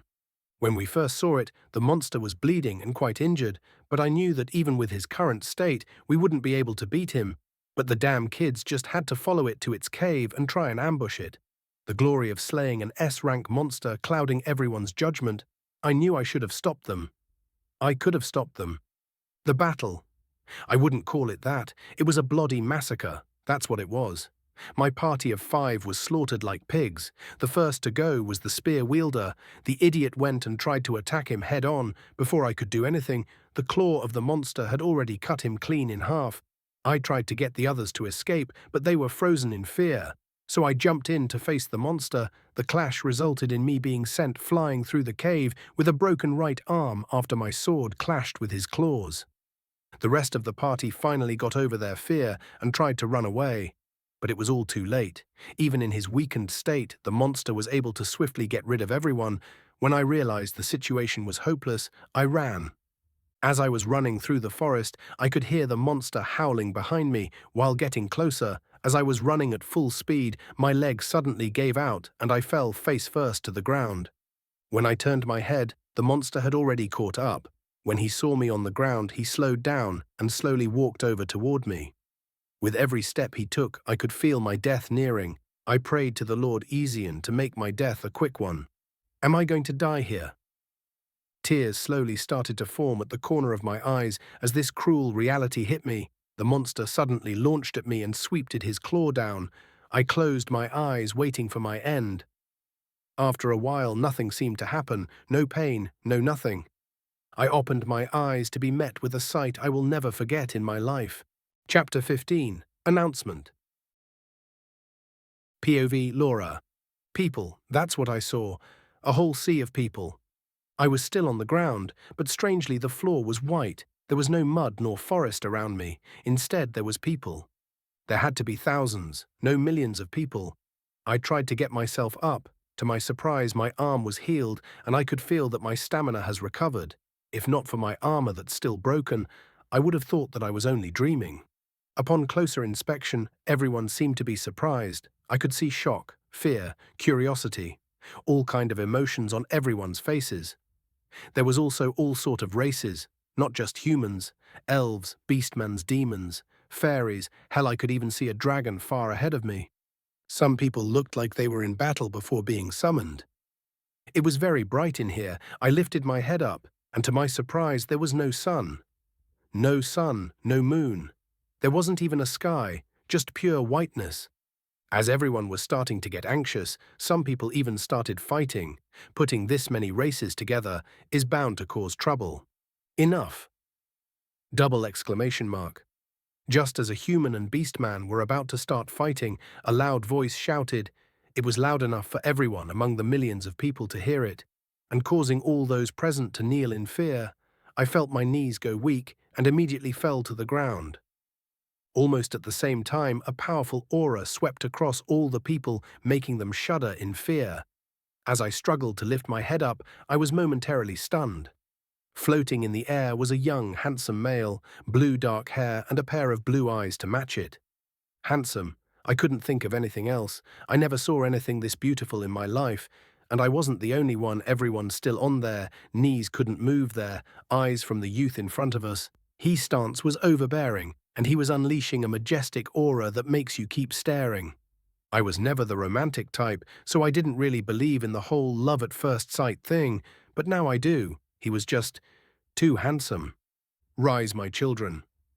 Just as he said that, the pressure that was weighting us down was suddenly lifted, and people started to slowly rise. Millions of people looked towards the youth in awe and shock. I couldn't move my eyes away from him. I'm sure many of you are confused, scared as to where you are and why you are here, but I shall explain everything to you. No one spoke. We just kept staring at the youth floating in the air in total silence. Who was he? The only reasonable answer I could think of was a god. I suppose I should introduce myself. I'm the creator of all, king of gods, god of creation Ezion. Ezion. Even though I had my doubts, I was still stunned. He really was a god. So he was the one we kept praying to. Ezion. I could see the shocked expression on everyone's faces. Some people kneeled once again, praying to him. As for me, I could only stare. How do we really know you're really Wizion? A middle-aged man shouted. Ezion looked at him. As soon as the man was met by his gaze, his legs gave out and he fell on the floor panting. Suddenly a bright light came down from above, striking the man. The people next to him separately ran away from the light as the man screamed in pain. Ah! His voice didn't sound human at all we can do was watch. After a few seconds, the light slowly disappeared, leaving an unrecognizable burned body. The crowd was silence. Then the light came down again on the body. After a couple of seconds, it disappeared again, only this time leaving the man standing there like nothing ever happened. After that, he went on his knees. I'm so sorry for disrespecting the great father Ezion. Please forgive this lowly one, as I was ignorant. Ezion only nodded his head in approval. Rise, my child. Ezion. The man slowly got up still. Thank you, O great father, for forgiving this lowly me. My children, a calamity is upon us. An evil entity is threatening our universe. I will be personally fighting against him, and so will the other gods. It is time for everyone to stand together in order for us to overcome this threat. Ision, asterisk. There was a long moment of silence before everyone broke into panic. Some started crying, others praying to the god in front of them to save them. Some still couldn't understand how serious this evil entity is. Silence, Asian. As if bringing everyone back to their senses with his shout, the millions of people all went silent once again. My God, with all respect may I speak? I muttered all my courage and spoke. He suddenly turned and looked towards me. His eyes made one feel as if he would be sucked in them. I trembled at his gaze, but still tried my best to keep on standing. You may speak, Ision. Thank you, my God, I just wanted to know if your excellency would be fighting this evil entity, then what can we mortals do? Your job will be to survive. It's true that I will be fighting against him so that he will not destroy our universe, but the problem is, he will not be coming alone. He will be bringing with him his whole army, and their objective is the destruction of our universe. So while me and the other gods will be busy fighting against him, some devils may take the chance to attack the mortals' world. It was hard to believe, suddenly being told that we are going to have to fight some devils for our survival. It's true that our planet wasn't really a safe one to begin with, and with all the monsters, we were used to having to fight against them. But this was the first time something this big happened. The gods never really interacted with the mortals, not to mention the king of gods, so that means the situation is very serious. But can we win? As if reading my mind, Ision replied, Worry not, my children, I will be sending an army of immortals, beasts and man to help you overcome this battle. They will be positioned all over the planet and will help defend all races alike. As for you, consider this a test. Those to pass it will be rewarded according to their contribution to this war, be it immortality, wealth, power, anything is possible as long as you fight bravely. Ision. Next was a moment of silence. Everyone was trying to understand what they just heard. Immortality. Just this word alone made many anticipate this war so they could prove their worth and pass the tests. It is time for you to go, my children. Hear my word.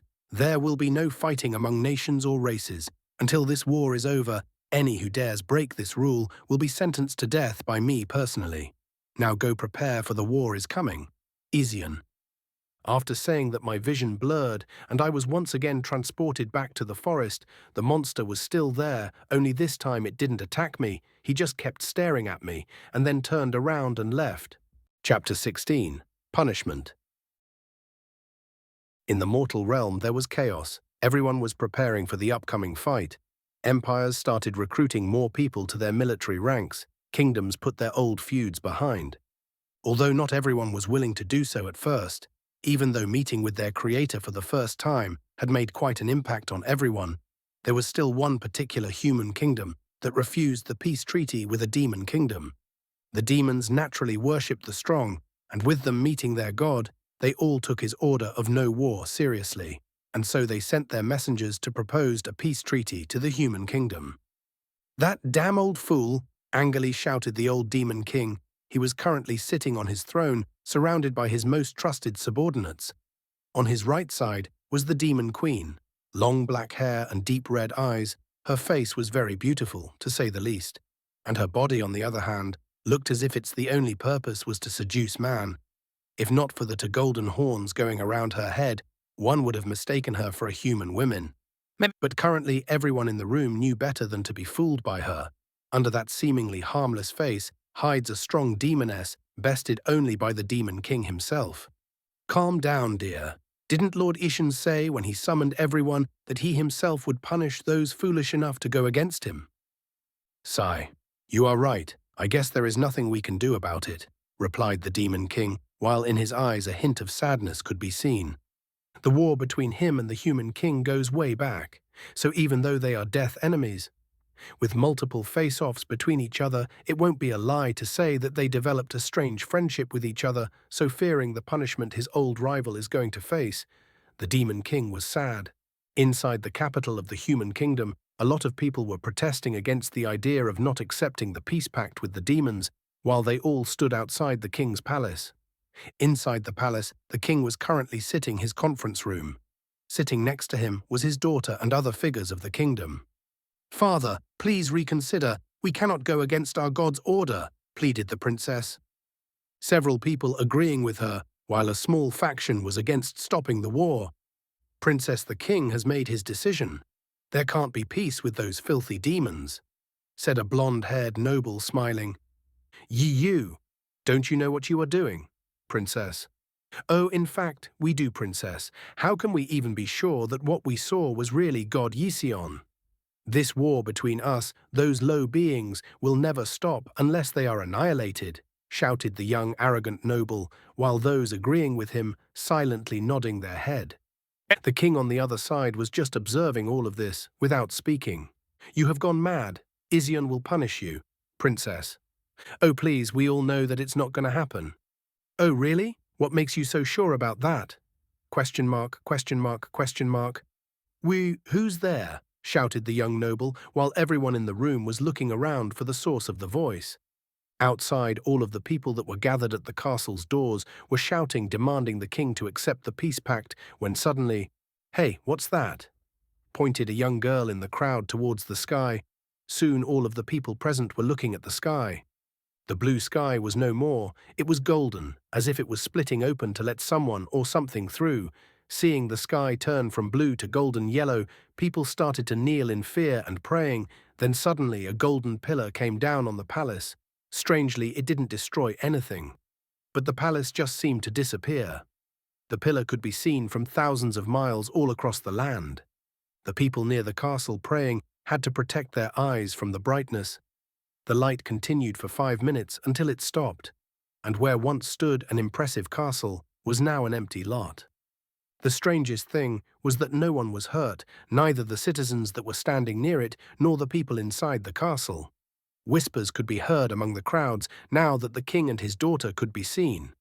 The young noble and his group of supporters were clearly terrified, while looking around as if to spot who made this. Then it came, a voice so loud, so strong, that it made everyone present, be it nobles or commoners, guards, or king himself, shudder in fear, and brought them all to their knees. "Who dares? Who dares disobey my orders?" Ision. No one present dared to speak, nor could they. Everyone had their heads facing the ground. Then the whole place was suddenly illuminated, like a second sun has descended on the mortal world. Some people struggled to move their head and see what was in front of them. Surrounded by light, they could vaguely make out a shape of a man. And as fast as it came, the light went away, leaving behind a man they have all seen, their god. Ision proceeded towards the direction of the empty slot where the castle used to be.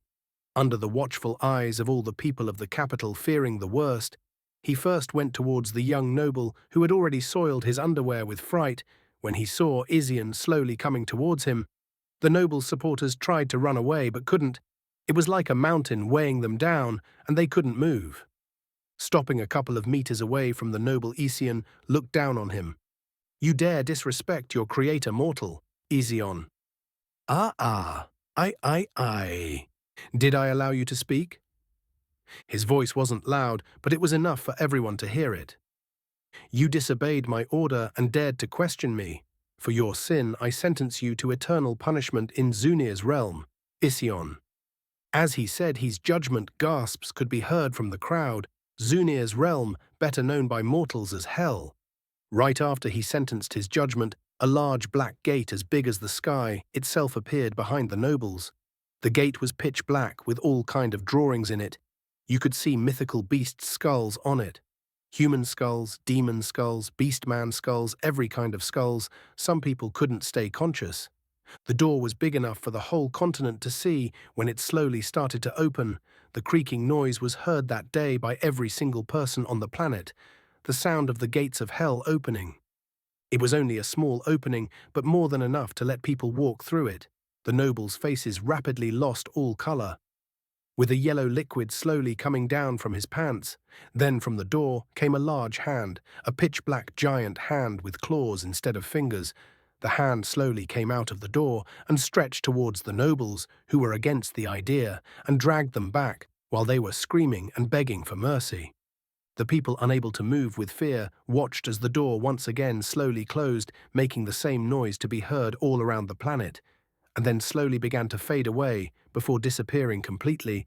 A small sigh of relief could be heard. Ishin then slowly made way toward the only royal family members, the king and the princess, slowly walking until he was in front of the king and princess. The princess visibly shaking in fear, tears in the corner of her eyes, while the old king was shaking as well. His eyes, on the other hand, were blank. My God, please excuse this lowly me for speaking, but my father isn't a man to go against your orders, so please, I do not know what happened to him, but... But before she could continue, the princess was interpreted by Izion, who waved his hand at her to stop. The girl's face quickly turned pale, and her head facing the ground started shaking, waiting for the worst. Izion slowly approached the girl, while everyone was holding their breath, waiting for what will he do, and then slowly patted her head. Eh? The young princess, only 17 years old, was confused until he slowly moved her face to face him, looking straight at the god, warmly smiling at her. The young girl's face suddenly turned red while she seemed to forget where they were. You did well, my child. Do not worry about your father. I know he is a good man, and I know that he was being controlled. Ision, saying that he slowly stood up while the girl was still confused and looked at the king next to her with his eyes seemingly empty. He slowly waved his hand in front of the king, and then suddenly the king's eyes flickered with light while he blinked for a few times before suddenly going on his knees and hands bowing deeply towards Izion. Thank you, my God, for your mercy and for saving this foolish one. King. Father, princess, it's fine. You have a very strong daughter, and I'm sure she will grow to become an outstanding leader. I look forward to that day, said Izion, while gently smiling towards the girl. Seeing him smiling at her, Princess Ariel couldn't help but look down, nace all red. Thank you, my God, King. Looking at the cute little girl, Izion once again waved his hand in front of her, only this time the girl started to shine brightly for a few seconds while everyone was watching. The king, visibly scared for his daughter, after a few seconds, the light went away to leave behind a dumbfounded princess. She was still the same, only more beautiful. No one could really tell what happened besides the girl herself. Consider this a small gift from me. I'm looking forward to seeing you grow, said Izion to the small girl before waving his hand once again to make the castle appear. Floating above the castle, he looked down on the crowds, with the king and princess at the door of the castle. Let this be a warning to you all as well as a lesson. I do not tolerate insolence, be it to me or towards any other gods. The immortal army will be descending soon. I suggest you hurry up with your preparations, said Izion before shooting towards the golden sky. After passing the golden cloud, the sky slowly turned blue once more, leaving behind an awe-struck crowd and a dumbfounded princess who was looking down at the tablet in front of her. Congratulations! You have been blessed by the God of Creations, Ysion. Chapter 17, The Immortal Army. Izion POV. After taking care of the problem with the mortals, I went back to my domain. There, waiting for me, was Ova. Welcome back, Master. Ova. I'm back, I replied with a smile. You know you didn't have to go there personally. Ova. Ah yes, I don't really mind, so it's okay. Anyways, let's head inside, shall we? Izion. Yes, Ova. Walking in the halls of my castle, I still had sometimes trouble believing that I'm actually a god and all. It's been a while and I mostly forgot all about being a human, but still sometimes this whole thing seems just like a dream. I mean, I am surrounded by beautiful angles and gods everywhere.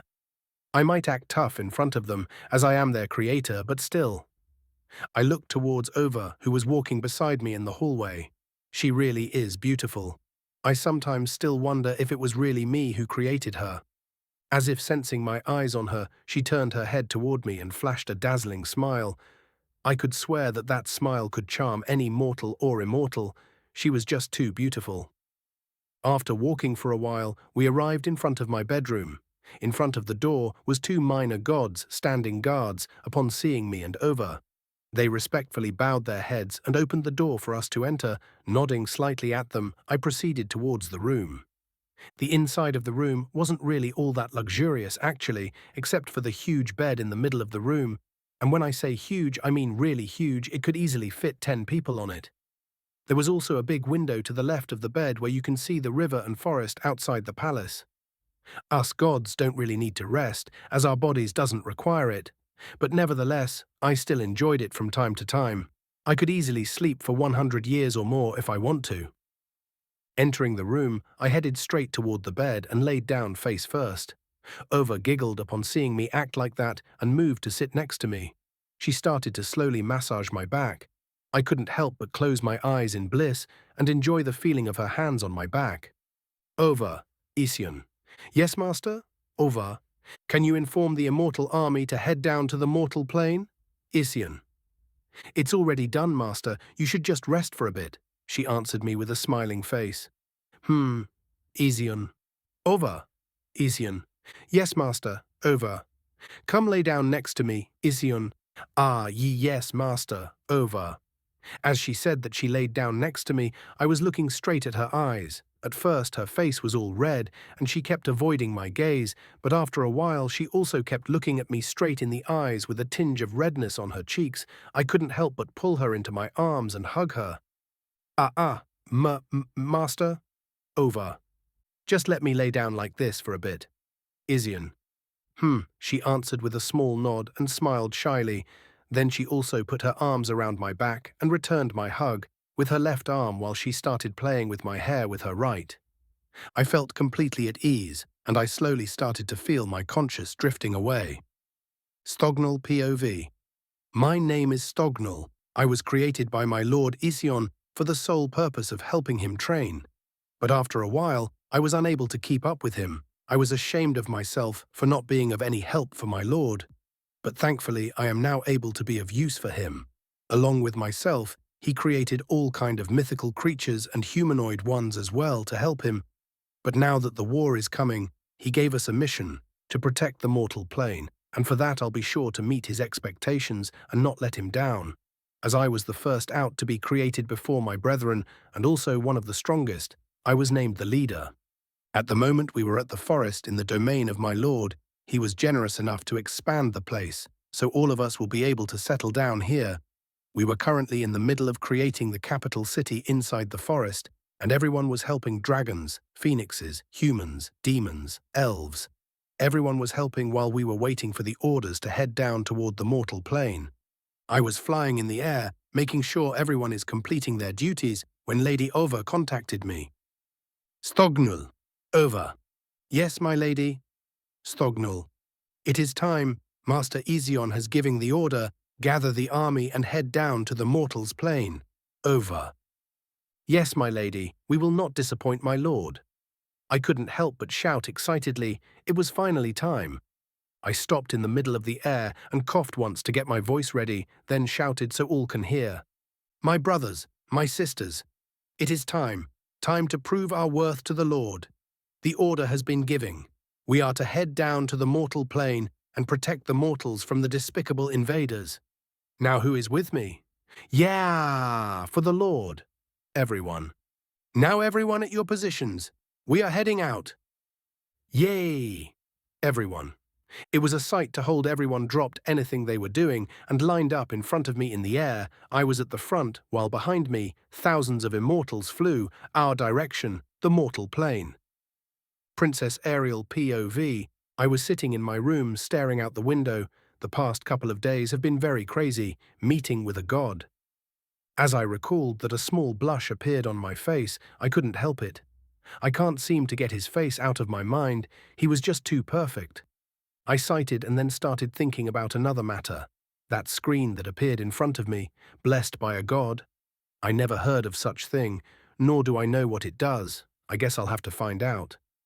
As I was thinking about this, a commotion started outside the castle. I could hear people shouting even in the castle. Curious, I headed outside my room, only to see some guards and servants running towards the outside of the castle. I stopped a maid to ask her about what was going on. Ah, princess. The gods, it seems like they are descending upon us again. Everyone is going outside to welcome them. His Majesty is also outside. Eh? Let's go then, I replied, hoping that I could once again see him, talk to him. Outside, the situation was in chaos, people shouting while pointing at the sky, others kneeling. I could see farther on the garden of the castle, surrounded by his guards. Looking at the sky, I could see thousands upon thousands of bright lights. Flying in the sky, it was very similar to shooting stars, but they all had different colors, and they were heading all across the planet. A blue star suddenly seemed to be heading toward us, accompanied by 100 other shiny ones. The blue one seemed like it was leading the other ones. After a few seconds, the blue star stopped mid-air on top of the capital, followed by all the other ones. A bright light shined for a second before disappearing. What was left instead of the blue star was a handsome blue-skinned man.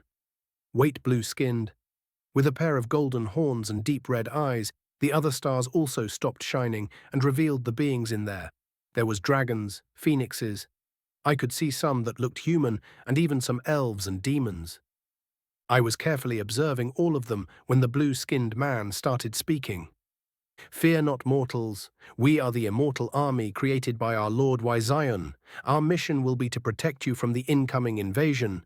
With us here, you don't have anything to fear."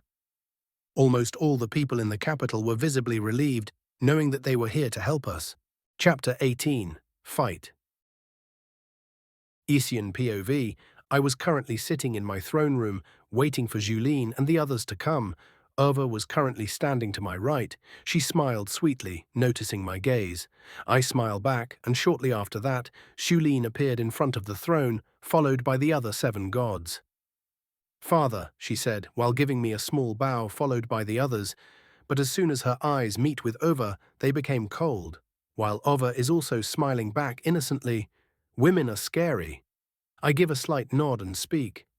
"I see that everyone is here, and I assume you are all reading for what's going to happen." Isian. "Yes, everyone." "Good. This fight will not be an easy one, and I know every one of you is strong enough to protect himself, but I do not wish to see anyone of get hurt, so we will stick to the plan. Got it? I don't want anyone to play no hero or anything. This is an order. Do not die." Isian. "Understood, everyone. Then let's head out. The immortal army is already in place, so we don't have to fear much about the mortal plane. It seems our guests have arrived." I then teleported to the edge of my universe. Soon my 8 gods and a high angel were also by my side, followed by an army of minor gods and angels behind us. It seems that the number of minor gods they have created when I was in training grew bigger. Our plan is quite simple actually. I will fight against Azuma, while Julene and the others will lead the minor gods. Ova will lead the army of angels. I was waiting for the arrival of our guests when a bright light shot across space and stopped in front of me. When the light disappeared, Azuma could be seen standing there. "Oh my, this is quite the welcome, hey. Is this all for me? I'm very flattered." He speaks with an annoying smile on his face, while I frown. Kisdol POV. I was standing next to my lord when the being appeared. He had the looks of an ordinary mortal, but his seemingly harmless looks could not hide the aura he was emitting. Then the being spoke. "Oh my, this is quite the welcome, hey. Is this all for me? I'm very flattered." I look at my lord and see a frown on his face when the being spoke again. "Oya? Don't tell me you were thinking I would bring an army with me." "Haha. No. You see, I don't need to bring an army to crush you. How dare you insult our lord?" I couldn't hold back my anger and shouted. I couldn't take it when someone disrespected my lord. I knew that I shouldn't be so impulsive, but I just couldn't let this man go without punishment. I flew towards him before my lord shouted at me to stop, but it was already too late. I instantly appeared in front of him and punched him with my right hand with a force strong enough to blow a mountain. But before my fist could connect with his face, his aura exploded and I froze in my place. I was shaking. Me, a god of war. No, I refused to accept it. I was born to battle and protect my lord. How could I? I struggled to look up towards the being's eyes. When our eyes met, he spoke with a cold voice. "Scram, you are way too young to try anything against me, kid." I felt his aura weighting me down and crushing me while I was struggling to stay conscious when suddenly the aura disappeared and a white light surrounded me. I looked up to see my lord's back in front of me. "Kisdol, do not interfere. Go with your brothers and sisters. You are not his match." Ision. My lord, I'm sorry I failed you," I replied, feeling my anger boiling for being so useless. You have not failed me. There is just nothing you can do. This is a matter I need to take care of myself. Kids, change of plans. Head back toward the mortal plane and concentrate all your effort on protecting it. Things might get nasty. Ision. Father, Julene spoke with tears in her eyes, while Ova looked to be the same but still composed. The others were no different than me and are struggling to not jump on the being in front of us. My lord looks at Julene and smiles. Don't worry, it will be all right.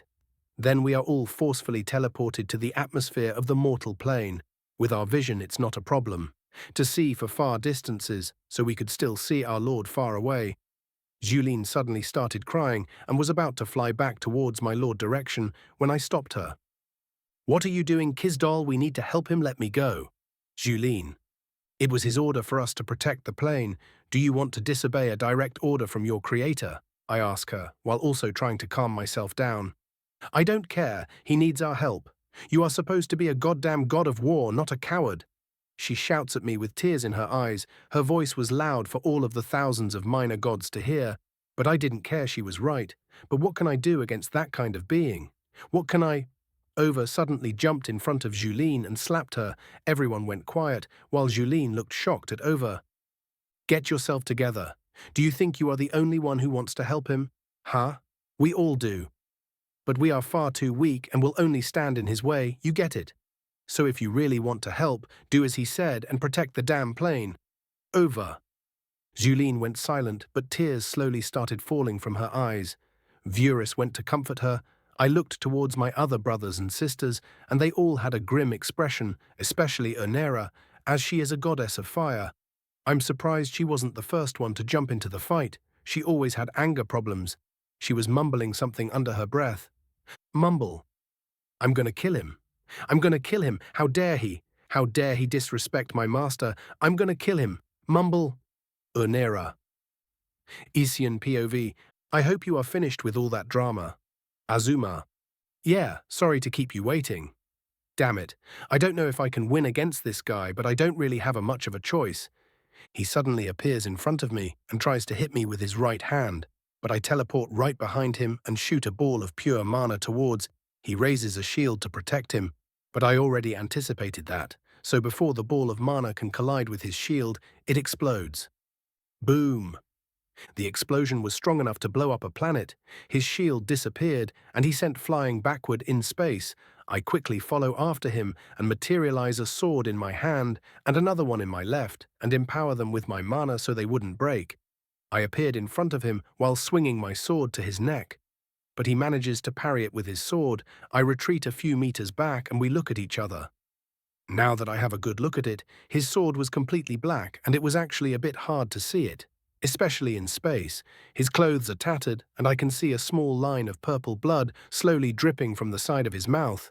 Wait, purple? No. He wipes off the blood with his sleeve and starts grinning like a madman. Wonderful, wonderful.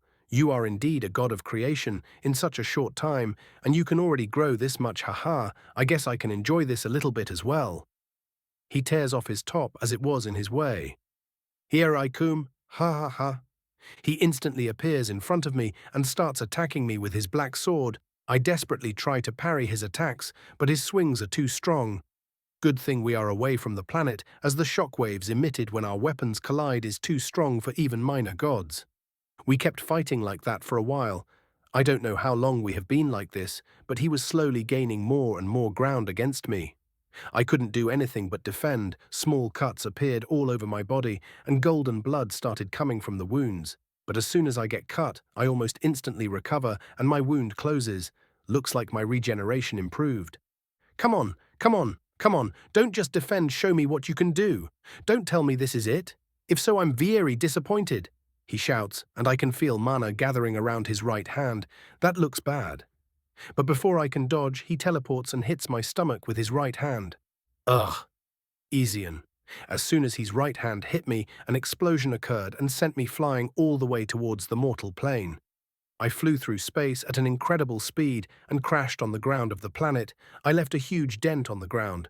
But that is not important. I lost my left hand in the explosion, my clothes are tattered, while my body is a bloody mess at the moment. Only difference is that my blood is golden yellow. I look around and find out that I actually fell near a human kingdom. The walls are not even 500 meters away, and there seems to be a commotion. Heh, of course, there will be their god just fell next to their door. Sigh, my arm is already regeneration at a noticeable speed. While all the other cuts and bruises are already healed, I stand up on my feet and fly up from the ground. Some of the members of the immortal army soon appeared in front of me. My God, are you all right? We heard about the circumstances from Lady Over. The one who spoke was a beautiful demon-looking girl with black horns and hair, a pair of black wings behind her back.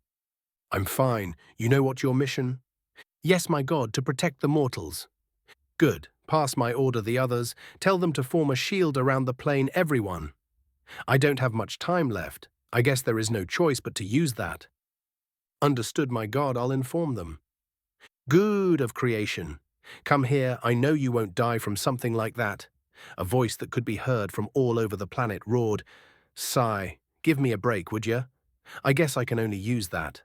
I just hope nothing bad happens. Chapter 19, War. POV. Ision. I watched as the members of the immortal army flew away. Moments later, Azuma could be seen in the sky. My hand had already regenerated and all wounds closed. Found you, heh. Azuma. Sigh, let's take this outside the planet. I don't want the mortals to get caught up in our fight. Ision. Well, I don't really mind, as this whole universe will soon be mine after our fight is over. He replied with a smile which made me want to punch his face. But I refrained from doing so. I shot towards the sky with an incredible speed. Moments later, the darkness of space could be seen.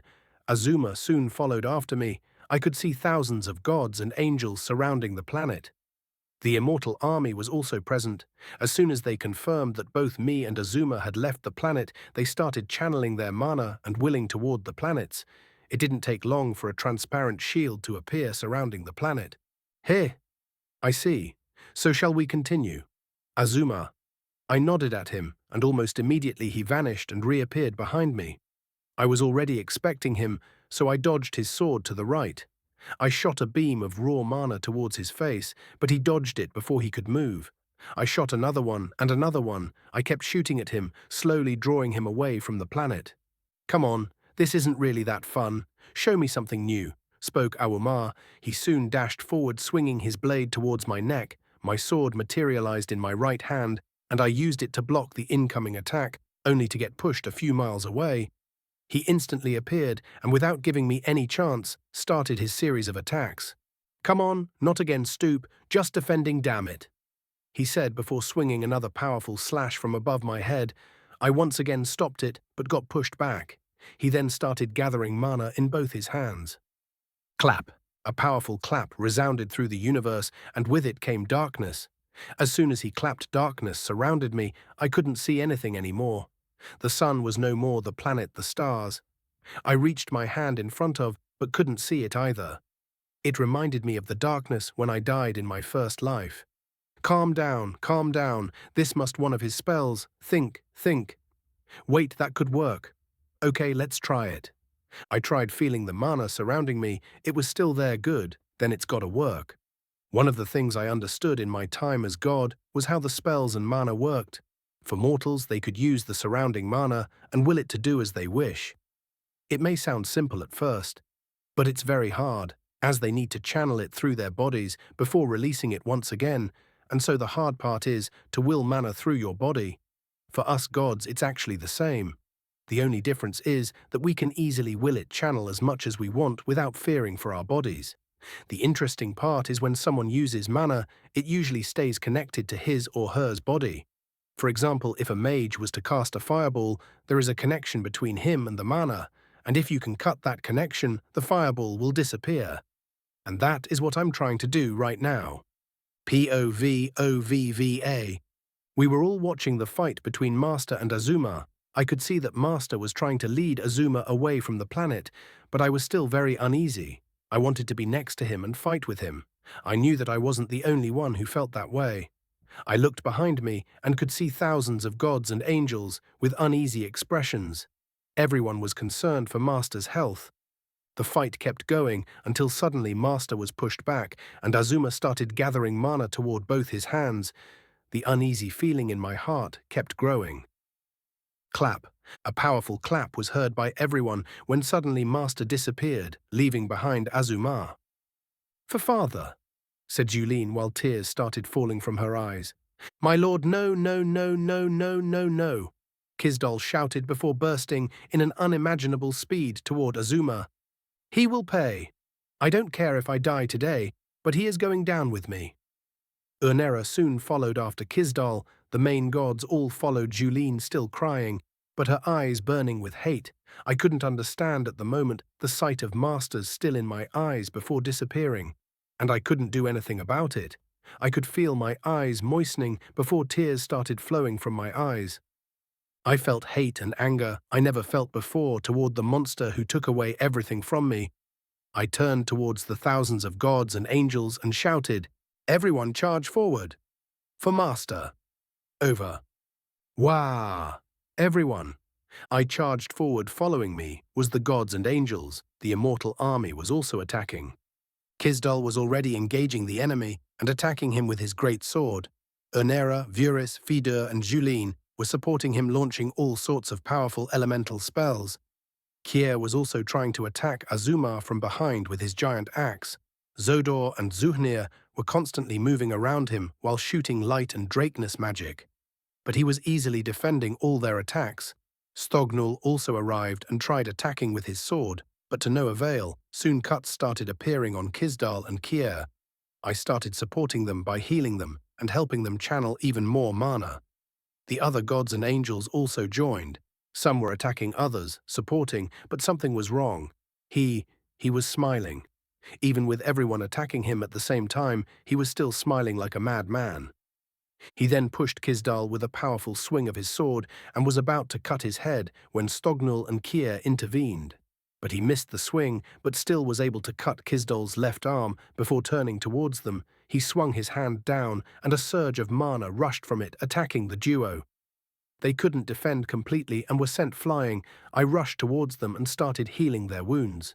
Kisdal was already up. His missing hand was slowly regenerating. A lot of minor gods were surrounding Azuma, attacking him from all sides, but he easily defended against them. I could see that we were going to lose. We already lost a few hundreds of gods and angels to him. Two of the main gods were badly injured. Urnera couldn't take it anymore and flew towards him, followed by Julene. "No," I shouted, trying to get them to back away. "We can't win against him in a frontal assault," but both Urnera and Julene were already there. He suddenly disappeared when they were about to reach him, only to reappear behind them. They turned around. I was already flying as fast as I can towards them. I only managed to barely push Julene away when I felt a cold sensation in my chest. I looked down to see his blade in my heart. Julene looked at me with wind-open eyes. She was clearly trying to say something, but the words didn't come out. I looked toward Urnera to see that she barely managed to avoid his second blade with a deep cut to her stomach. But nothing too serious. I looked back at Julene. "Why? Why save me?" Julene. I don't know. But I guess I will be going first," I replied with a faint smile. No, no, no, you can't do this." Julene. I smiled at her once more and slowly felt my conscience fading away. My vision started to darken, and the sound of battle felt so distant. A blinding light soon appeared, but I couldn't leave my eyes open anymore, and I soon felt my conscience drifting away. "I'm sorry, Master." Chapter 20. Did we win? POV Ision. Right after I got out of the dark space that I was trapped on, I saw that all gods and angles were trying to fight against Azuma. Some were already dead by the time I was out. The moment I appeared, the fight seemed to stop, and everyone was looking at my direction with dumbfounded expressions. The atmosphere surrounding me grew cold when I saw Ova. She had apparently tried to shield Julene against Azuma's blade. I could feel her conscience fading. And if I don't act now, she will be dead forever. For me, it should be quite easy to revive anyone as long as their soul hasn't disappeared. When mortals die, their soul are directed to Kier's domain. So if I wanted to revive someone, I can just order their souls to go back to their bodies. But for gods, it's a bit different. If they die, their soul will just disperse in the surrounding. I instantly teleported next to Ova and caught her. She had already lost conscious. Father, sob. I'm sorry. Sob. Julene. I didn't reply and slowly waved my hand. In front of Ova, the wound on her chest was closed instantly and she struggled to open her eyes. Master. Ova. Sleep for now. I then gently touched her forehead with my finger and she fell asleep. Julene. Isian. Yes, father. Julene. Take Ova back to my domain and get everyone to go back and protect the planet. And this time, stay there. Isian. Julene. I turned towards the other gods and angels surrounding us. They all had ugly expressions on their faces when they heard what I said to Julene. And that goes for every one of you. Go and protect the damn planet. This was my first time getting this angry at them. I do appreciate their concerns, but they need to learn to follow orders and not be blinded by their own emotions. They all bowed down to me and flew towards the mortal plane, recreating the shield surrounding it, while Julene teleported with Ova to my domain. I could see that the planet has already sustained some damage, but that will have to wait. I slowly turned and faced Azuma. He was still smiling. Let's see if your gods are really capable of defending that planet this time, hehe. He once again clapped, and millions of shadows appeared behind. Some of them had humanoid bodies, others didn't. Attack. Azuma. Just as he commanded, all of the shadows headed straight toward the mortal plane. I didn't have time to think about them, because Azuma appeared right in front of me and swung his sword toward my neck. I dodged the strike by moving to the right. I could only hope that the gods and the immortal army will be able to defend against the shadows. I shot a golden beam of mana toward him, to which he was able to dodge. We then started exchanging blows with our swords. A chain made of pure mana shot from my body and restrained his movement. He was able to easily break the chain, but I had enough time to successfully land a hit on him, which took out his whole left arm. It wasn't a fatal wound as it was already regenerating, but I wasn't going to let this chance slip away. I constantly tried getting past his defenses, but the moment I was about to land a fatal hit, he always manages to avoid it. His arm was already back in shape. I could feel that he isn't using his whole powers, but to underestimate me will be his downfall. I pushed him back and teleported a few hundred meters away. Then I made the mana surrounding him explode. The explosions was more than enough to blow up entire mortal planets, but as expected, it didn't have any effect on him. It only served to push him back even more. We were currently floating on the edge of my universe. I couldn't help myself but smile. From the very beginning, my plan wasn't to defeat him, as I knew I wasn't his match, but he underestimated me. So I used it in my favor and slowly started pushing him away from the mortal plane. Now that we were far enough, I once again created golden chains from pure mana, only this time there were thousands of them surrounding him and keeping him at bay. I knew I didn't have much time before he breaks free, so I channeled every bit of mana around us. His expression suddenly changed to a very serious one. He could probably feel that what I'm about to do is very dangerous even for him. But it was already too late. A small black hole started appearing behind him and started growing in size at a very alarming rate. The gravity was so strong that it was very hard to withstand it. Even for me, I couldn't stay there any longer, and I could see even the shield surrounding the mortal plane was being sucked by it, so I had to go back and help them keep it at bay, because they were already having a hard time fighting against the shadows. I looked back, trying to find Azuma, but he was nowhere to be seen. I frowned, but there wasn't enough time to think about him, so I flew back, leaving behind me a beam of golden light. You guys concentrate on fighting the shadows, I'll take care of the shield. Got it? Isian. Yes, my lord.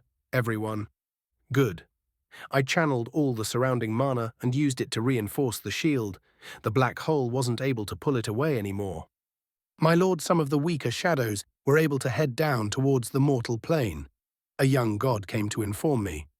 It's okay, they can take care of themselves. Besides, Ondan is there. Isian. Anne, in case you forgot, Ondan is the first dragon Isian ever created back at Chapter 3. Yes, my lord, he replied and headed back to help the others against the shadows. Now that the shield is good, I suppose I need to take care of the black hole, I muttered to myself. When the thought of creating a black hole and using it against Azuma came across my mind, there was still a major problem. How do I take care of it now? Well, simple actually. Teleport the entire black hole away. Yes, it may sound crazy, and yes, it may not work, but I don't have any other choice. It's either try teleporting it away or watch as my universe gets sucked into it. I was already exhausted after my fight with Azuma and restabilizing the shield, but nonetheless, I still mustered all the strength left in me to gather all the mana surrounding the black star. My body was glowing with a very blinding golden light because of the huge amounts of mana I'm using. I closed my eyes trying to focus. After a few minutes, I opened my eyes, which also turned golden. I stretched my opened palm in front of me, pointing toward the black hole, and a ray of multicolors of light shot from my hand, heading to its direction. When the ray of light collided with the black hole, everything turned silence for a few seconds, before the black star simply disappeared. I had randomly teleported it away from my universe. Where did it go? Even I don't know. I started struggling with keeping my conscious as I was too exhausted. I flew in a straight line to the atmosphere of the planet. The gods and angles had mostly taken care of the shadows. The ones that are left were those that managed to go down to the mortal plane. I could see the admiration and worship in the eyes of all the gods and angles present. They all started bowing their heads to me. I'm tired after the fight. I will be in my domain. Do not intervene in the problems of the mortals unless it's absolutely necessary. They can take care of themselves, after all. I did promise them one wish for those who prove themselves worthy. Ision. Yes, everyone. Good. I then instantly teleported back to my domain, somewhere in another universe. In a small black room, a man suddenly appeared. His face was very pale, but he was grinning. This man was none other than Azuma. As soon as he appeared, a small screen appeared in front of him, showing a group of people sitting around a big table. The man sitting in the center started speaking. So what do you think about him? Hehe. Oh, I think he got the potential. He just needs a little bit of training. If he had better control on his mana, I would have been dead. Izuma. Gasps could be heard, and some of the people started chatting with each other. He. Now I'm interested in him as well, if you say that. A very stunning female that looked to be in her mid-20s spoke. Silence! The man in the middle roared, and the room instantly quieted down. Are you sure about that, Azuma? He stared at him with a gaze that could make people shiver with fear, but Azuma only smiled faintly and nodded. Do you think he will join us? The man once again spoke. If he understands the situation, I think he might. Good, good, replied the man, while the young lady next to him smiled brightly. Chapter 21. Mortals Battle. POV Ision. I appeared inside my throne room. In my domain, I could feel Julene and Over's presence inside the castle as well. A screen appeared in front of me, showing me the mortal world. It was pretty chaotic, but they still managed to hold themselves pretty well, so the immortal army didn't need to intervene much. There were a few individuals that did spark my interest. One of them is a duo, a demon king and his wife. Their teamwork was quite admirable, and they were able to repel large numbers of the shadows. There was also a young elf mage. Her magic ability was above average, so her progress was also pretty good. For the humans, there were 3 particular individuals that caught my eye. One was an old pope. His healing magic was extraordinary, so he was able to keep a low number of casualties. The other was a middle-aged female, the adventurer's guild head, actually. She had a decent magic ability, but her swordsmanship was what made her shine. There was also a middle-aged beast man who stood out from his peers. For the fairies, if I had to choose anyone, it would be their queen. As for the little princess, who I gave my blessing to, she still had a long way to go. The last one was a young female adventurer. She wasn't very strong, nor was she that good at magic. But what made me notice her was how determined she was. Her willpower was the strongest of them all, so I decided to help her out a little bit. POV Laura. I was currently on the outskirt of Hereford, a small city on the border of my kingdom. Hordes of the shadow monsters appeared in here. Thousands of adventurers accompanied by the kingdom's soldiers were fighting against the monsters. I was fighting against a humanoid shadow figure. Killing these guys was hard, real hard, but not impossible. The only way to win against them was to completely cut off their heads. My left shoulder was bleeding as the shadow swung his sword like hand towards my neck. I was able to dodge the hit in the nick of the time and cut off his head. I was having a hard time breathing, so I fell back trying to catch my breath. I lost count to how many I killed. I knew I was weak and may not stand out for Isian to notice me, but I still had to give it my all. I'm tired of always being weak. I was born with a below-average magic, so I gave my all to swordsmanship, but I soon reached my limits in it too. I was considered quite good with the sword, but there was always someone better, and I was sick of always being below those people born with everything without having to work for it. For your outstanding willpower, you have been noticed by the King of Gods Yision. For the next 42 hours, your magic aptitude will be increased by 100%. Your swordsmanship will also be permanently upgraded to intermediate level. Your mana capacity will be permanently increased by 70%. I was stunned. I stood there for a few minutes, not believing what I'm seeing. I could feel myself getting stronger than what I ever felt before. I could sense the mana in the air, something that was always so faint to me. I could feel it very easily now. With all these changes, the only thing I found myself thinking about is, he noticed me. POV Rose Martin, Guild Master. My name is Rose Martin, and I'm the current head of the Adventurers Guild. I am considered one of the few strongest people on the planet. I have everything anyone could hope for, power, money, wealth, you name it. But there is one thing I'm lacking, or was actually, and that is excitement. Being one of the strongest, I hardly have any time where I can go all out, but now I can with all these shadow beings. Some are very weak as a goblin, but others are as strong as a dragon. The guild has many branches. In every kingdom's humans, demons. Beastman, the only places where we don't have any branch is in the Dragon Continent and the Fairies Continent. Currently, I was in a mid-sized human kingdom. Their capital was under heavy attacks from some strong shadow monsters, so they requested our help in dealing with them. I was fighting against a giant shadow with the figure of a wolf, while the S-rank adventurers I brought with me are helping defend the city walls. The fight against the wolf was a good one, but not enough to take me down, so I was able to soon take care of it. As expected of you, boss, I'm pretty sure our Lord Isian will choose to grant you your wish, though I have to ask, boss, what exactly is your wish? One of the S-rank adventurers asked me. What is my wish? Heh heh heh. That would be more excitement, of course. POV Tamiel Sunaro. My name is Tamiel Sunaro.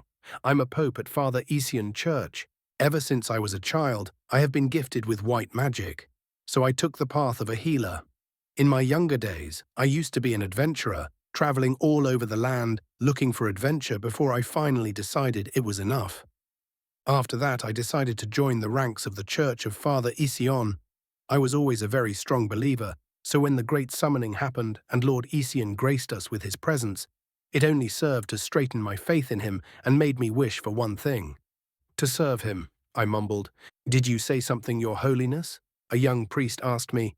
We were currently in a small town, helping to heal the wounded after the shadow beings have been taken care of. It is our duty as the servants of Isian to help these poor people. No, it's nothing, I answered.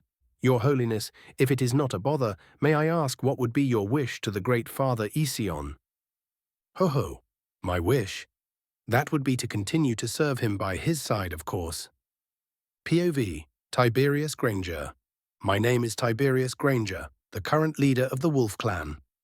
After God Isian has made his announcement in the Great Summoning, I was desperate to make him take notice of me, so I fought with all my heart against these shadow monsters.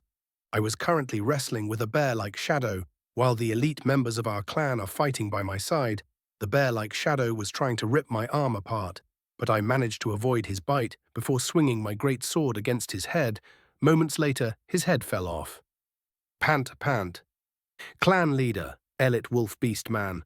Please don't overwork yourself. We are sure that God Yishin is bound to notice you, leader, and our wish will come true. Pant. Indeed. Let's hope he does. My wish, simple, to become a guardian of my clan. Our Wolf Clan is already on the brink of annihilation. We were once one of the strongest Beastman clans, but that all changed when the Lion Clan and the Bear Clan united to take us out. We already lost a lot of our good members. The ones that are currently fighting by my side are our clan last elite members. The only reason the other clan still hasn't wiped us out is because I am still around, but hence I'm already getting old. So my wish, That is to be granted immortality to watch over my clan and help them get over this crisis.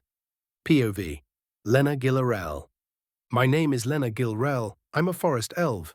Ever since I was a child, I was gifted with an abnormal magic ability. So I was the pride of my village, but us elves usually live in isolation and hardly leave the forest. My dream was always to leave the forest, meet new people from different races, but that was impossible until the great summoning appeared and God Ision appeared in front of us. We elves are considered to be the most beautiful from all races, but compared to him, no one would dare to call himself beautiful.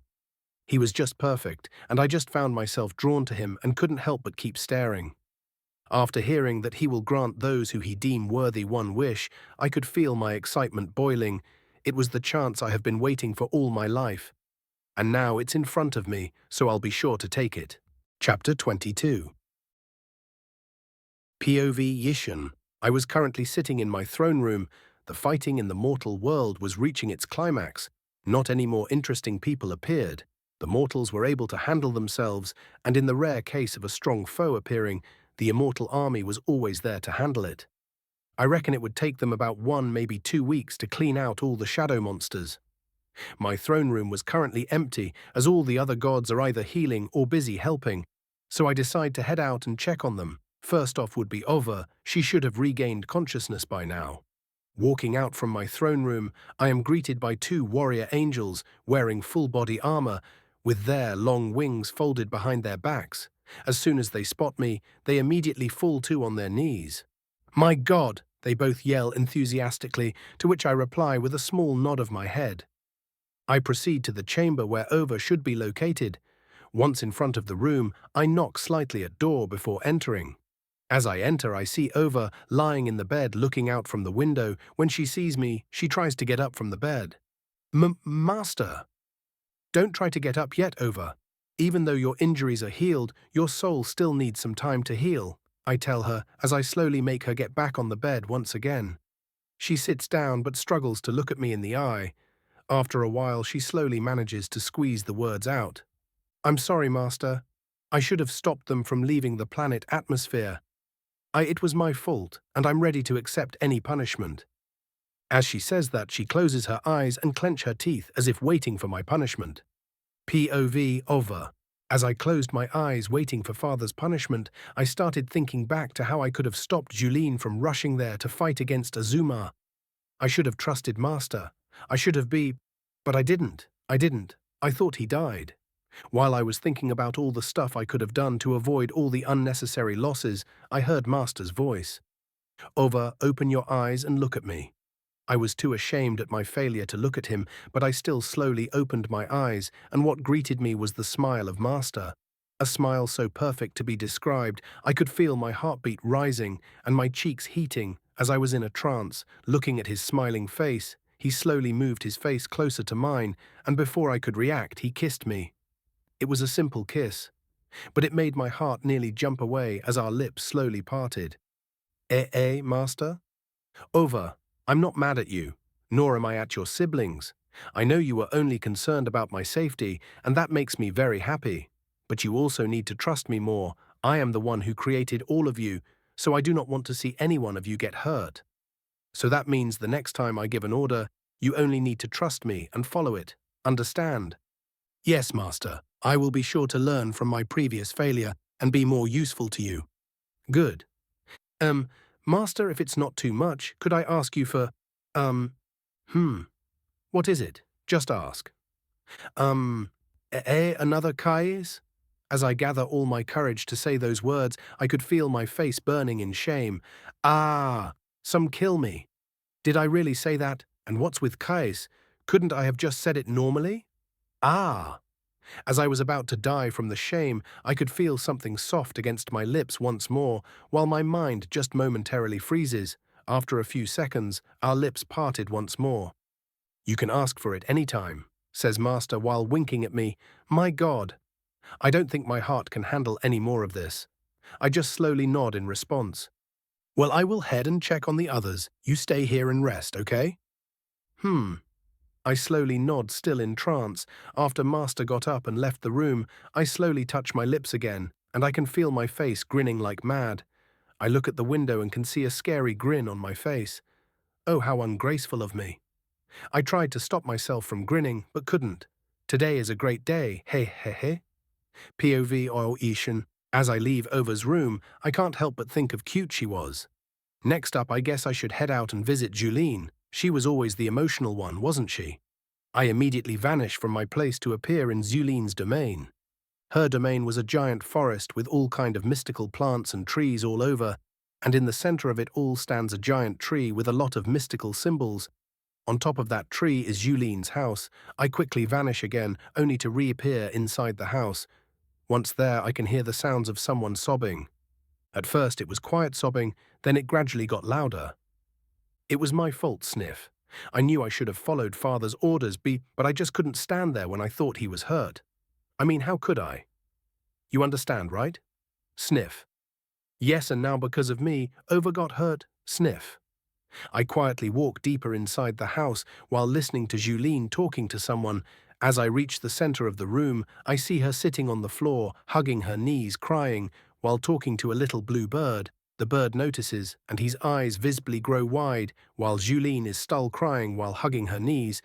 The bird then starts chirping and flies over to Julene. Only then does she stop sobbing. Eh? She slowly turns around and looks at me as if shocked I am there. Father. Chapter 23. POV YSION. As Julene is startled by my appearance, I slowly move towards her. She quickly gets up from her position while trying to wipe away her tears without me noticing. Father? She said while her eyes nervously looked all around the room in order to avoid mine. Julene, look at me. At first, she seems reluctant to do so, but after a bit, she shyly looks at me. Father, About what happened? I could see her struggling to keep her tears at bay while her voice falters. You silly child, come here, I say with a slight smile while opening my arms for her.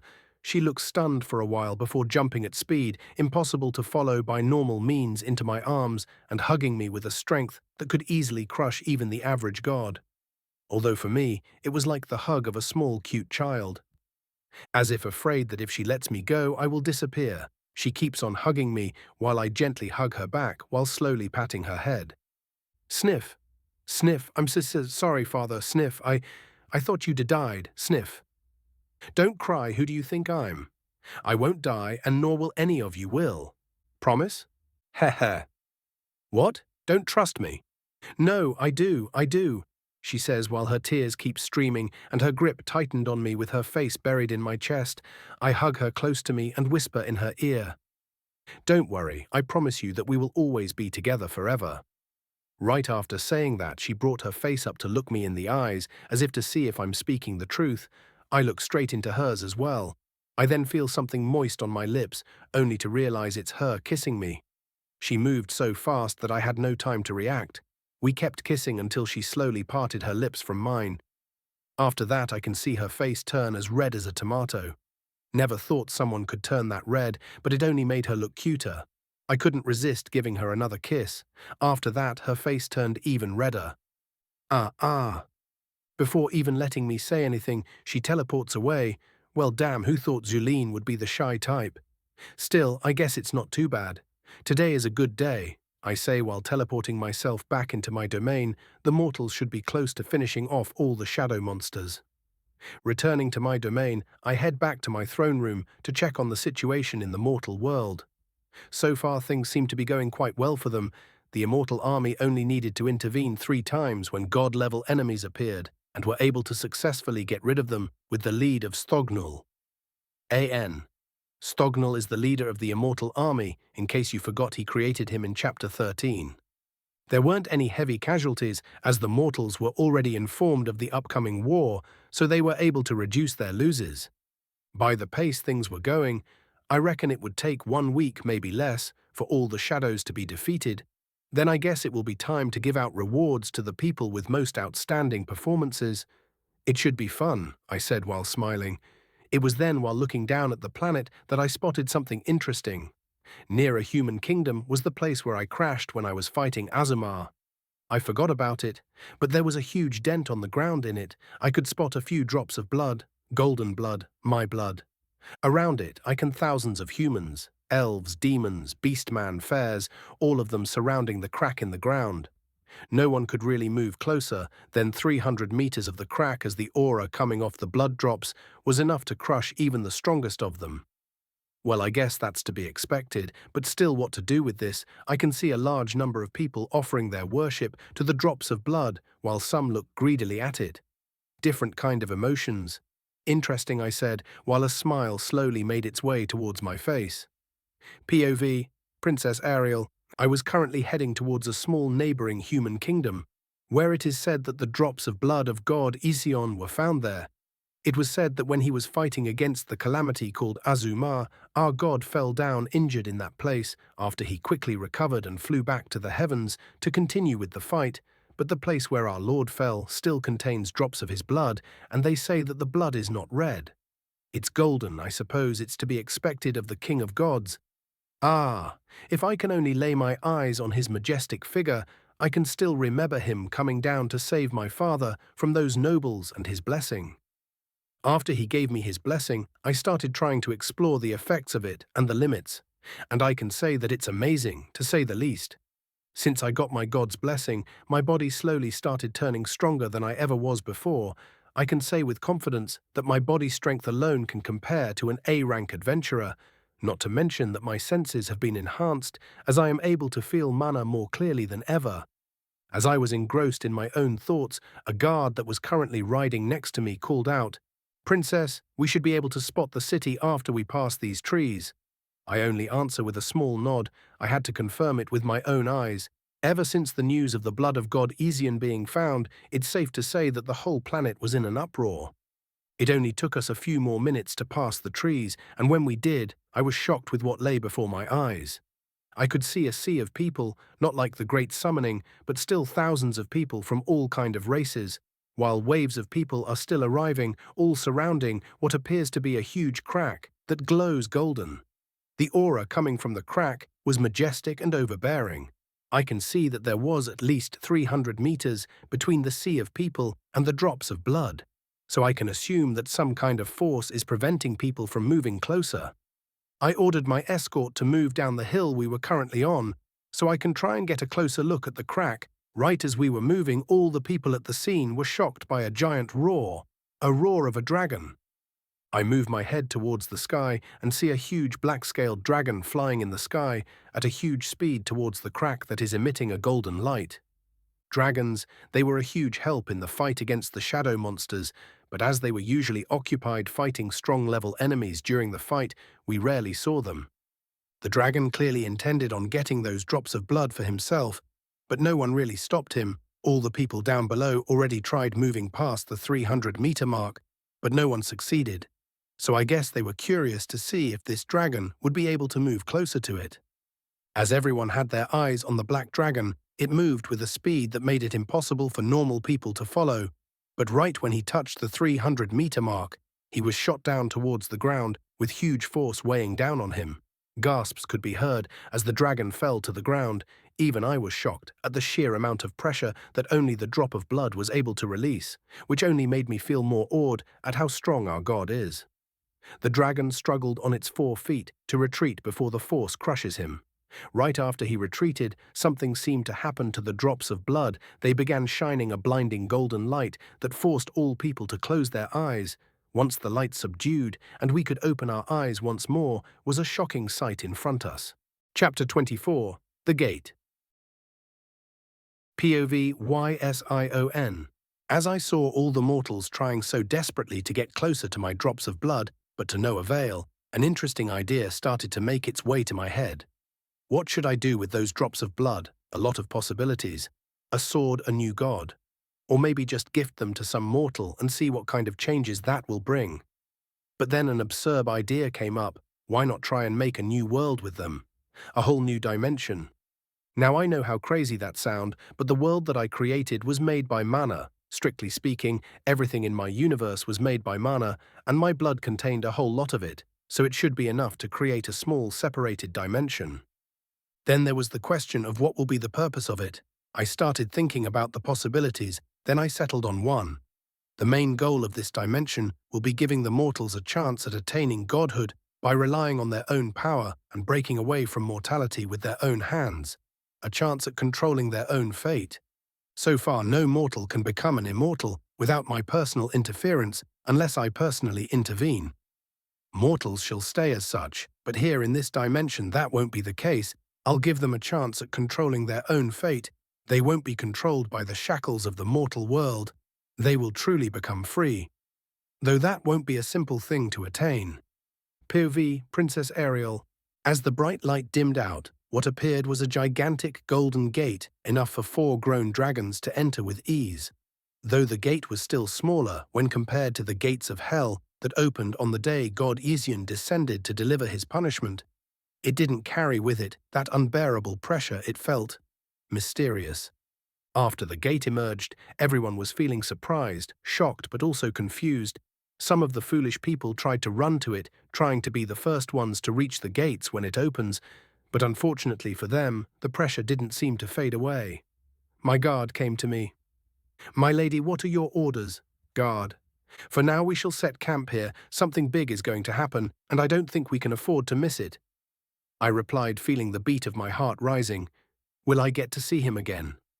God Ision. News of the Golden Gate soon spread all through the planet, and many people were rushing there as fast as they could. Some claimed it was the gates of heaven itself. Some thought it wasn't as simple as it looks, and sensed the dangers that may be there, but still headed there as the chances for precious treasures was too alluring to pass.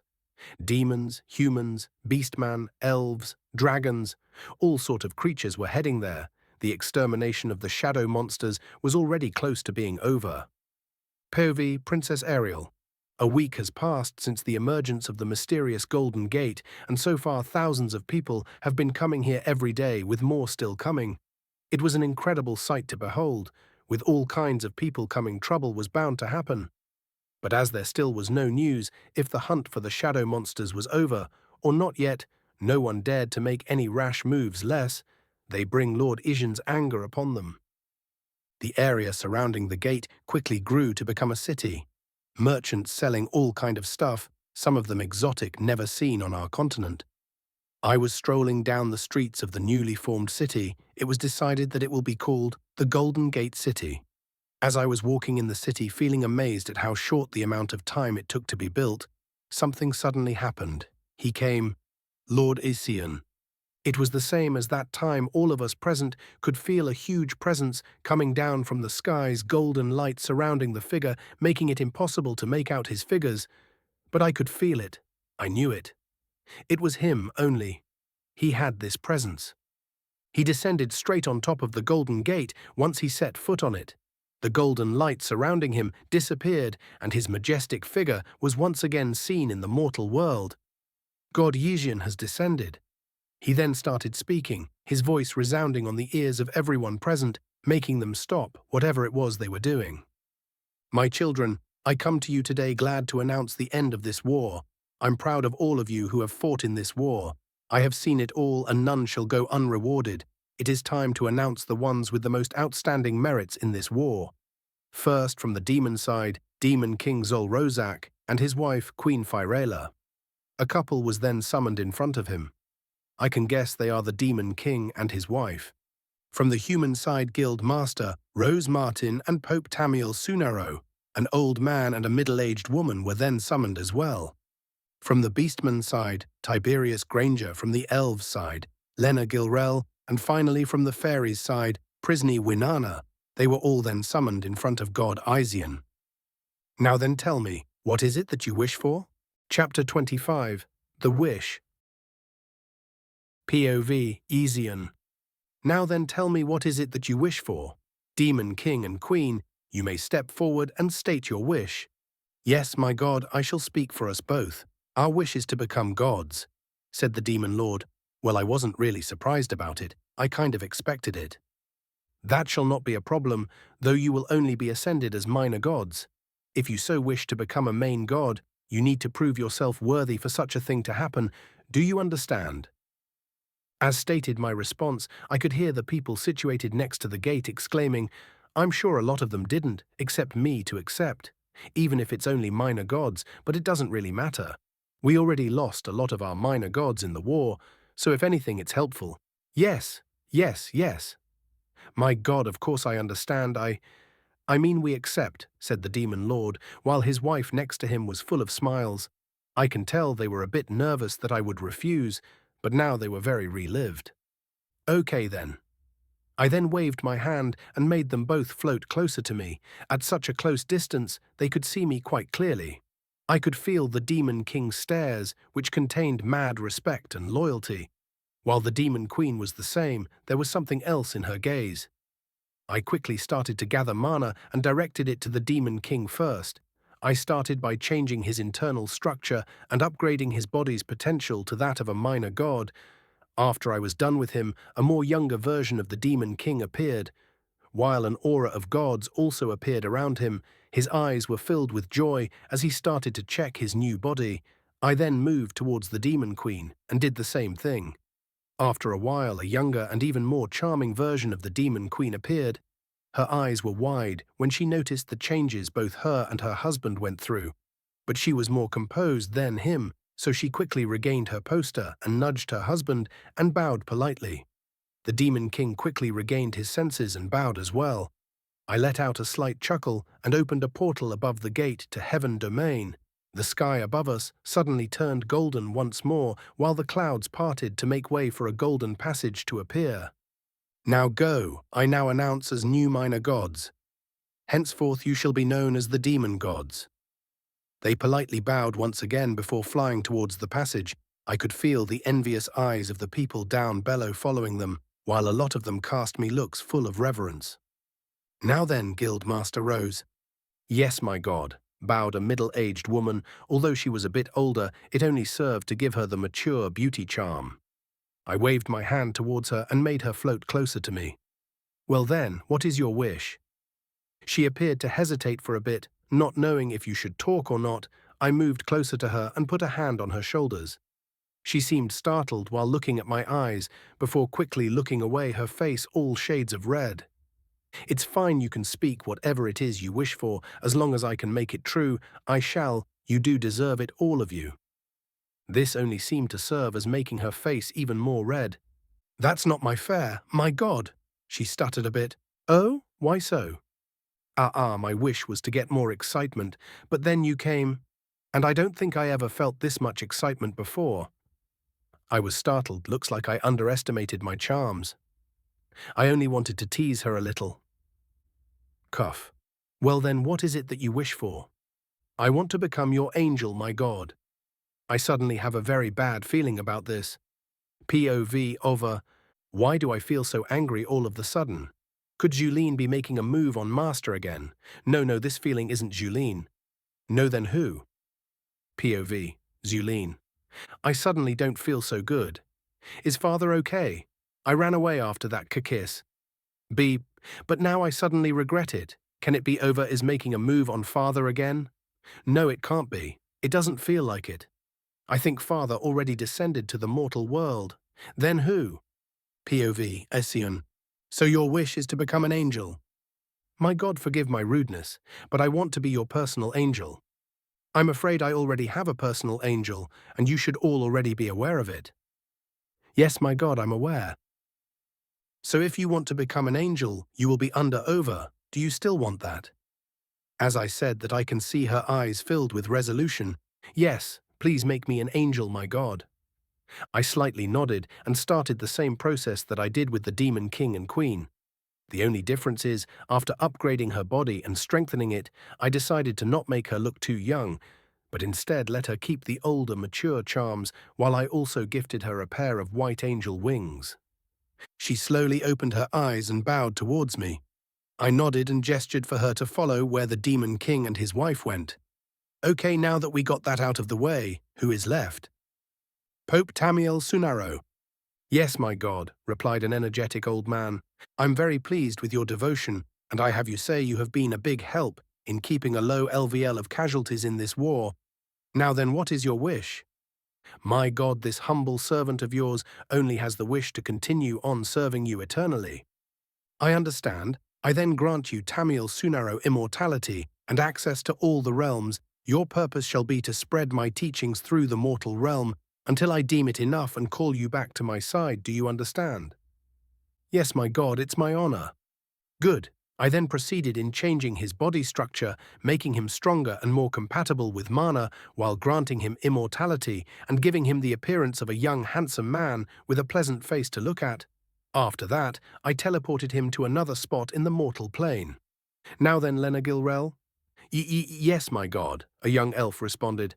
It's your turn. What is your wish, child? My God, my wish is to travel the world and the realms your holiness created. Well, that shouldn't be too hard. Okay then, I Wizian grant you Lena Gilrel the power to travel access all my realms, but do keep in mind I'm not granting you immortality. Do you agree? She hesitated for a second, but then firmly nodded her head.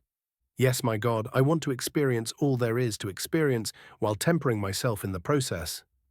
Good. I liked her resolution, so I decided to help her out a little bit so she won't die immaturely. So while I did grant her the power to travel between the realm, I also enhanced her own physical ability, which she was lacking as a mage, and I also increased her already ridiculous mana capacity. I think it's only a matter of time before she becomes an immortal by herself. I look forward to it. Now then, the next one should be a bit interesting as well. Chapter 26, Tiberius Granger.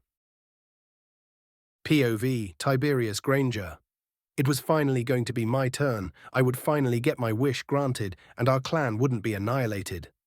Tiberius Granger, said God Ezion, in an awe-inspiring voice as I felt myself being pulled closer to him. I felt pride to be able to stand next to him and have him call me by my name. Yes, my God, I responded, trying to keep my composure while facing my creator. You have done well, my child. You have done well. I could feel my eyes turning red and tears threatening to fall down any second. It felt good to be recognized for my efforts, all these years of protecting my clan, fearing for the day I die and they face their demise, forced to give up my dreams for the sake of staying behind. But after hearing him recognize my efforts, even if he didn't say much, the look in his eyes felt like it could see through my pains, my dreams that I had to let go of. Thank you, my God, I said, fighting the urge to break down and cry. What is your wish, my child? I wish I hesitated. For the first time I hesitated. Why am I stopping? Wasn't my wish to become an immortal and watch over my clan? Is that really my wish? Do I really want to waste this chance? Waste. What am I saying? Get yourself together, damn it. This is what I worked hard for. Stop having stupid dreams. You are not a kid no more. I wish to become an immortal, to guard over my clan, my God. I can grant you that wish, but you will not be able to actively go attack other clans, nor will you be allowed to interfere in mortal matters unless your clan is facing direct danger. Only then can you step forward and interfere. But is that really your wish, my child? You will basically become a prisoner in your clan, and I have a feeling that this is not your true wish. I didn't know how to answer. I don't want that. I don't want to stay there for eternity, but what about the clan? I can feel you, how conflicted you are, child. But I shall offer you a chance to follow your dreams and explore the unknown. The only condition is you shall never be allowed back to the mortal realm unless I call for you, so that means you won't be able to interact with your clan anymore. Do you accept? But my clan is in danger, my God. I cannot just abandon them.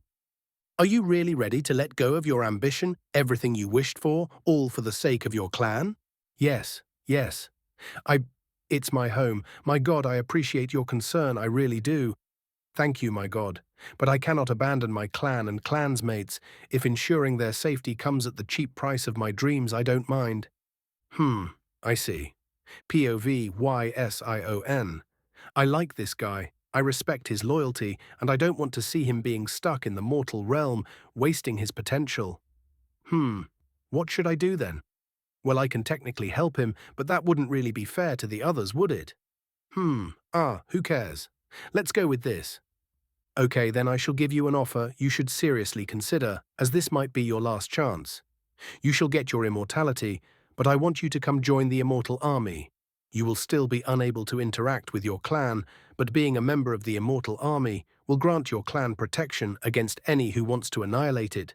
But do keep in mind, they are only protected if someone actively seeks their destruction. But if they attack any other clans, they will not get any assistance from us. Do you understand? Yes, I understand. Well then, do you accept? Yes, yes I do. He then proceeded to bow before me. Rise, for you have deserved it. I then gathered mana from the atmosphere and proceeded in changing his body structure, making him an immortal and enhancing his mana capacity and his body's strength. After that, I then opened a portal heading towards my dimension. Go, my child, you shall meet Ova, my first angel. She shall guide you. We will meet again very soon. Yes. Thank you, my God, thank you. He bowed once more and then turned his gaze towards the mortal realm. I could feel a sense of longing in his eyes before he shook his head and proceeded towards the gate. Now then, that we got this taken care of, it's time for the great reveal. This should be fun, haha. POV, Princess Ariel. After the last beast-man headed towards the gate God Ijin created, our god turned towards the crowd. Down below, still standing on top of the huge golden gates, he then started speaking. My children, the war has officially ended. We have lost a lot of brave man and woman, but we also gained a lot of heroes. Some have ascended and gained their immortality. But fear not, there is still hope for those of you, seeking fame, adventure, immortality, and godhood. Today, I announce the opening of the Golden Gate. Danger lies ahead inside, but so does opportunities. Do you have what it takes to grasp your fate in your hands? Whoa! I instinctively shouted along the thousands of people present. I could feel my blood boiling after that speech, and it was not me alone, immortality, godhood. There was still a chance for all of us. And I will be sure to grasp it. Chapter 27. The Opening. POV, Princess Ariel. After God Ijin gave his speech, all eyes were locked on him, and the huge golden gate he was standing on, he then slowly floated down and facing the gate while gently waving his hand as if ordering it to open. And sure enough, it did.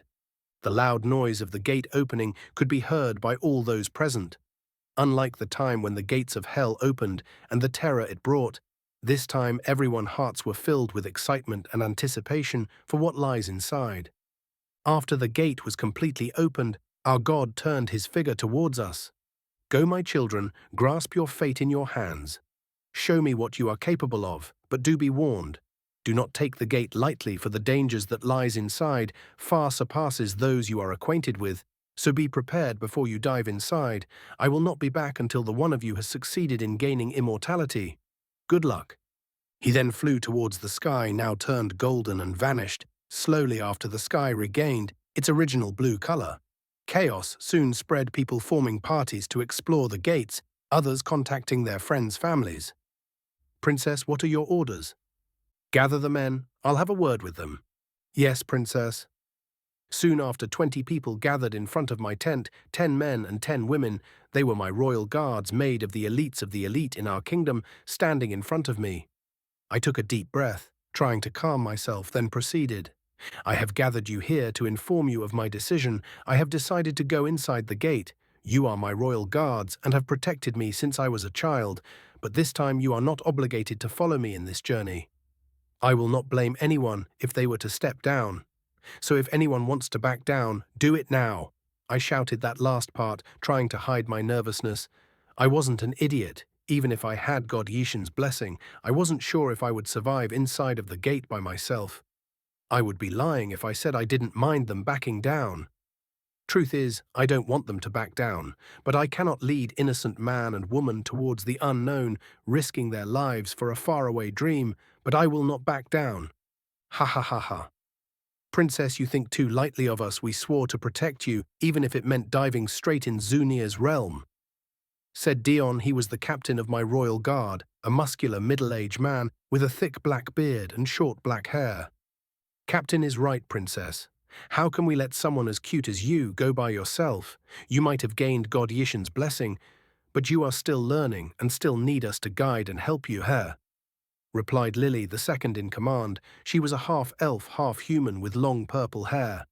Soon after, all of the guards started joking about my little speech, and the atmosphere turned lighter. I was really blessed to be surrounded by so many good people. I have to work hard. I still have a long way to go. Princess, even if we don't mind accompanying you, I'm sure your father will not be pleased. Lily. Indeed, Princess, should we go back and inform your father first? Dion. No, if we go back, father will not approve of me going. Send him word that we will go using the communication crystal. By the time the message arrives, we will be long inside the gate. Ariel. His Majesty will not be pleased, Princess. Dion. I know. Ariel.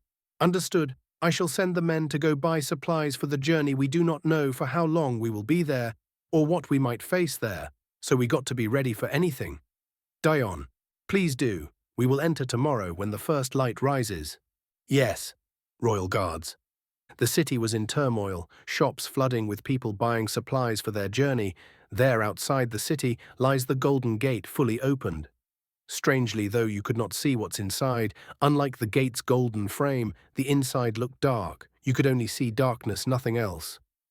Rah! A familiar dragon roar sounded once again, and the huge black dragon that was shot down from the sky had already recovered and was flying towards the gate. All eyes were once again on him. 300 meters, 200 meters, 100 meters. He passed. There was no disturbance or anything. He smoothly passed through. After seeing him pass, waves of people started moving towards the gate in groups while still being wary of each other. What do you think, Dion, Lily? We need to be careful, Princess. I don't think it's just the monsters we will find inside that we need to be wary of. God Yisian's order of no fighting has been lifted. Quite a number of fights have already broken out through the city. Lily. Indeed. Trust none but our own. Dion. Get some rest, we move tomorrow. Yes, Princess. My God, please watch over me and help me through this. POV-YSION. And off they go. This should be fun. I was currently sitting in my throne room, watching the mortal realm down below, shortly after Ova arrived in front of me and bowed. Master, did you finish what I asked you to? Yes, my God, Tiberius is now an official member of the Immortal Army. Stognal will take care of the rest, and the 7 main god should be on their way here. Good? If I may ask, Master. What is it? I do not understand what is the point of creating the Golden Gate. I shall explain when your brothers and sisters arrive. For now you wait, this should be quite interesting, haha. I couldn't stop a giggle from escaping my mouth. Chapter 28. The Secret of the Gate. POV-YSION. After waiting for a while with Ova, the 8 main gods started appearing one by one. As soon as all of them arrived, they bowed respectfully towards me. I nodded. Rise, my children. Father, I'm sure all of you must be confused as to why you have been called here, and why exactly have I created the Golden Gate? They all silently nodded as confirmation. Before I answer that, I want you all to start reducing your activities in the mortal world. From now on, no more interfering directly, and no one is to descend down the mortal world without my approval. Is that clear? I could see their confused faces. I never gave them any specific orders except when we were at war, but now I'm directly ordering them to slowly cease their activities down the mortal world. They will of course be confused. Sure, there was always the unwritten rule to keep contact with the mortals low, but this is different. This is stopping them from going down the mortal realm. Father, your orders are our command, but I hope you will forgive my rudeness for asking why is it that we are forbidden from visiting the mortals? Zodor. I don't mind, it's quite simple actually. We have been interfering with the mortal races for a while, and by doing so, we are obstructing their growth more. Then we are helping them. We cannot keep holding their hands through everything, unless it's an absolute emergency. You are to report to me. Whether you are allowed to interfere or not will be decided by me. Is that understood? Yes, Father, they all simultaneously replied. Good. Father, about the Golden Gate, what exactly is the purpose of creating it? Vuris. Well, my child, that place is special. Inside that dimension, even gods like you are in danger of dying. I can hear gasps through the throne room and see their shocked faces when they heard what I said. Father, you mean? Kisdol. Exactly what I said. After the fight with Azumar, I could feel my limit breaking. I can say with confidence that I have grown stronger, but I still don't have enough mastery over my power at the moment. But that dimension, the Golden Gate, is the strongest, most dangerous dimension I have ever created. I could see different emotions flashing in the gods' faces. Kisdol was definitely the most excited one of the bunch as the god of war. Father, if it's dangerous even for us, how would the mortals fare inside? Wouldn't they be annihilated? Julene. The most dangerous part is deep inside, so for the mortals they will slowly be tempered, passing from the easiest towards the hardest areas. Then, Father, are we allowed to enter? Kier. You are, as it will be an opportunity for you to grow stronger as well, but your starting point will not be the same as the mortals, of course. I will immediately teleport you towards the more dangerous areas of the gate, but do keep in mind that once inside you are on your own, and you will not be able to go out unless you clear out all the trials, which may take a while. As the planet cannot be left untended, 4 of you will go as the first group, and once that group goes out, the other 4 will follow. Are we allowed to bring the minor gods us? Unira.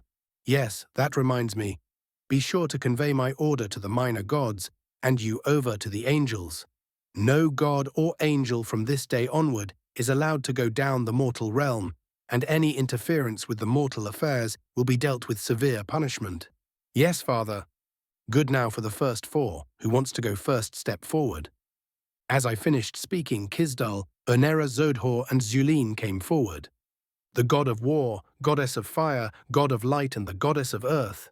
Well, I was expecting Kisdal as him being the god of war and Unera, as she always had a fiery temper, but Zodhor and Julene. Okay then, prepare yourselves. You are allowed to bring 10 subordinates with you. Tomorrow I shall transfer you to the gate. The 4 of you are dismissed for now. They gave a light bow towards me, then vanished off to their own domains to prepare. As for the rest of you, Vuris and Fidur will be responsible for keeping the mortal realm in balance, while Zulene and Urnera are gone. It will be a bit harder, but I am counting on you. We will not disappoint, Father. Vuris/Fidur. I gave a light nod as a response. Zuhnir and Kier, nothing will change with your positions, just keep up the hard work. Yes, Father. Zunir, Kier. Over, send a few angels to help Vuris and Fidur replace the spot left behind by Zulene and Urnera. I don't want to see any problem in the mortal realm. I accept it to keep running, as it always have, okay? Your word is my command, Master. It will be done. Good, you are dismissed. Don't forget to pass down my orders to the minor gods. They all gave a light bow and teleported from the throne room towards their respective domains. After sending all of them out, I let out a light sigh and a frown appeared on my face. Master, is everything okay? Over came and slowly rested her hands over my shoulders and started massaging them. I just have a feeling that I've been played by Azumar. What do you mean, Master? Didn't you kill him? No, I don't think so. I have a feeling that he have escaped that black hole. I feel like that won't be the last time I see him. That's why I need you all to grow stronger and be able to protect yourselves. You don't need to worry that much, Master. Our sole purpose is to help you loosen the burden of managing your universe, not to make things more complicated. So be at ease, for we will not disappoint. She said in a soothing voice while slowly massaging my shoulders. I could feel my worries fading while I gently closed my eyes. Chapter 29. The Shadow Slayer and the Princess. POV. Laura. I just finished fighting off the remains of the shadow monsters. Alongside me was an army of adventurers and soldiers sent by a human kingdom that was in the area, down in the south of where the famous Golden Gate has descended. I heard about its opening, so I guess it's about time I headed there. As I was making my way back towards the camp to pack my things and go, all of the adventurers I passed, and even some of the soldiers, saluted me and gave a respectful bow. Miss Laura. I only replied by a simple nod. This all started when God Yision has blessed me. I could feel my power increasing through all those battles between the shadow monsters. At first it was hard. I could barely fend for myself against stronger enemies, but as long as I survived, as long as I lived, I could always grow stronger. I kept roaming from one battlefield to another, Fighting one bloody battle after another, slowly people started to recognize me whenever I passed. The Shadow Slayer, they started calling me, all because I never stopped. When people retreated from on battlefield, I went on to the next one. I thirsted for more power, more so I wouldn't feel as hopeless as when the party I was responsible for got annihilated in front of me. I didn't have no noble goal, no, just my selfish desires to not feel as scared. Slowly people started to respect me, but more so to fear me. I was once again left all alone. They might wear those fake smiles to my face, but I knew how they talked behind my back. Humans are fragile. Once the bigger threat is eliminated, they move on to each other, but no matter with absolute strength, they have no choice but to submit. In face of absolute strength, no amount of schemes will do. I then hastened my steps and entered my private tent. "My God, if you are listening, please take care of me," I whispered. I could feel my eyes moistening. "I'm scared. All this killing and scheming's, it's scaring me. I never really wanted this." I could feel my tears dropping towards the ground. I slowly took off the armor I was wearing and headed towards the bed. I then slowly felt my conscience fading to darkness. Huh? Where is this? All I can see around me is endless whiteness. It's like the great summoning, although the weird part is there is only me. No. I could see another silhouette of a person in the distance. Well, there's no choice but ask them, I guess. It seemed that they also noticed me because as soon as I started walking towards them, they also did the same. It was a woman, a very beautiful woman, but she didn't seem like no goddess. No more like a mortal, maybe a noble. As I was observing her appearance, she spoke. Excuse me, who are you? And where are we? My name is Laura, and this I'm afraid even I don't know. I see the last thing I remember is, I could then see her face go a mirage of emotions, from shock to despair to sadness. She then fell on her butt and started to sob. Hey, are you okay? What's wrong? I had no idea how to react. What happened? Are we dead? She said. What? No, of course not. Why would you say that? She was silently sobbing and had a hard time to respond. The last thing I remember is my guards sacrificing their lives for my sake. How? How? That was no. And Dion, Lily. No hick. Hey, listen up. I don't know what's wrong, but I'll never know if you don't talk and explain. Why would you say we are dead? The last thing I remember was falling asleep in my bed. There is no way I could have died. So tell me, where were you before you came here? She took a moment to calm down, but her tears still threatened to fall. She then said, The Golden Gate. I could feel my eyes widening in shock. What happened? I asked a question I wasn't even sure I wanted to know the answer to. She took a deep breath and with red eyes started talking.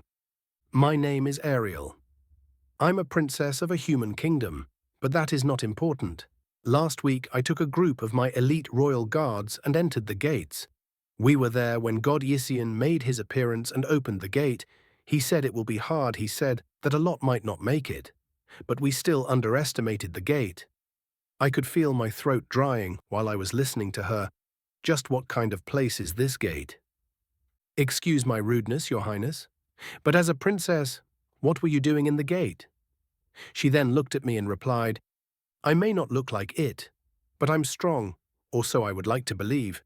I could easily fight off 3 of the kingdom's best royal guards and still have the advantage, and that's not it. I was still growing in strength, but I got arrogant just because I was blessed by God. Ishin doesn't mean nothing if I can't survive his trials. Wait, blessed? You mean you too? What do you mean, are you by any chance also? Yes, I was also blessed by God Ision. Then why are we both here? Where are you? Currently, I mean? I'm in the 3rd layer of the Golden Gate. I'm stuck inside a room here. I have no idea where is it, but it's dark. By stuck, you mean? We were ambushed by an army of B rank and a few A rank beasts.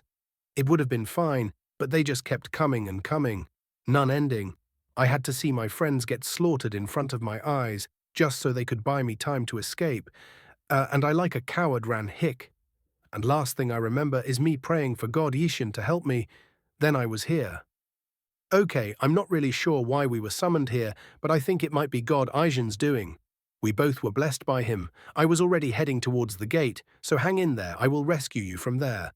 As soon as I said that, I could feel the space shrinking and me being pulled away from there. Wait for me. Yes. I then opened my eyes, still in my bed. It was already morning by now, and I could feel a strange connection coming from the south that should be where the Golden Gate is, if so. Ariel. Chapter 30, The Shadow Slayer and the Gate. POV, Laura. I woke up in the morning, feeling the small connection between me and the princess. It felt like a thin thread, linking us both together. I could feel her general location, and somehow I know that she is in no danger, at least not at the moment. After getting my armor back on and making sure that my sword is tightly secured in my waist, I head towards the exit of my tent. As soon as I swung the door open, I was assaulted by the first rays of the morning sun. It was still relatively early, but people can already be seen bustling around and hurrying from one place to another, which was understandable as the war with the shadow monsters was officially over. The army of the kingdoms was to head back, while some of the adventurers can be seen grouping together, some heading back to their homes probably, but some heading to the gate as it could be seen from their general direction. As I got out of the tent, I can feel the gazes gather on me. I didn't like it. I can see them, some filled with admiration, some with jealousy, some with just curiosity, and there were some with simple indifference. Nonetheless, I couldn't stand it, but I made sure to not show any of that on my face while keeping a cold, indifferent expression on. A small trick I picked up along the way, very useful as it keeps the unwanted people away. I slowly made my way away from the camp towards the gate. The day passed uneventfully on the road, except for meeting the occasional adventurer or merchant. By nightfall, I was already close enough that I could see the gate's huge open door. Strangely though, even if the night was shrouded in darkness, the gate's entrance was a darker shade of black. It felt like a one-way ticket towards Zuchnir's realm, I was afraid. Was I really strong enough to survive? I steeled my resolve and headed towards the ever-growing town surrounding the gate. I'd rather spend the night in a warm bed with a warm meal before heading to the gate tomorrow. I was soon able to arrive towards the town. There was no wall surrounding it, nor was there any guards there, which was understandable, as no kingdom dared lay claim to the land surrounding the gate. At least not yet, but strangely enough order was still being kept. I could see the Adventurers Guild huge building in the middle PF the town. Some part of it was still under construction, like most of the rest of the buildings in the town, but it was already open, and even though it was already late at night, the town was bustling with people. After a bit of touring the city, I figured it's about time I head to find an inn and rest for the night, as tomorrow will be a very long day. I can still feel the connection with the princess and can tell she's in no danger at the moment, but still would be better to hurry. After asking around for a while, I finally found an inn to retire for the night. As I opened the door, the bustling inn suddenly quieted down, and the familiar uncomfortable silence came, and all the gazes of the people sitting in the bar and on the table fell on me. Almost all of them were adventurers, so it was not strange that they recognized me. I headed towards the counter while the chatter resumed. I'd like a room and a meal for the night. That would be 5 silvers.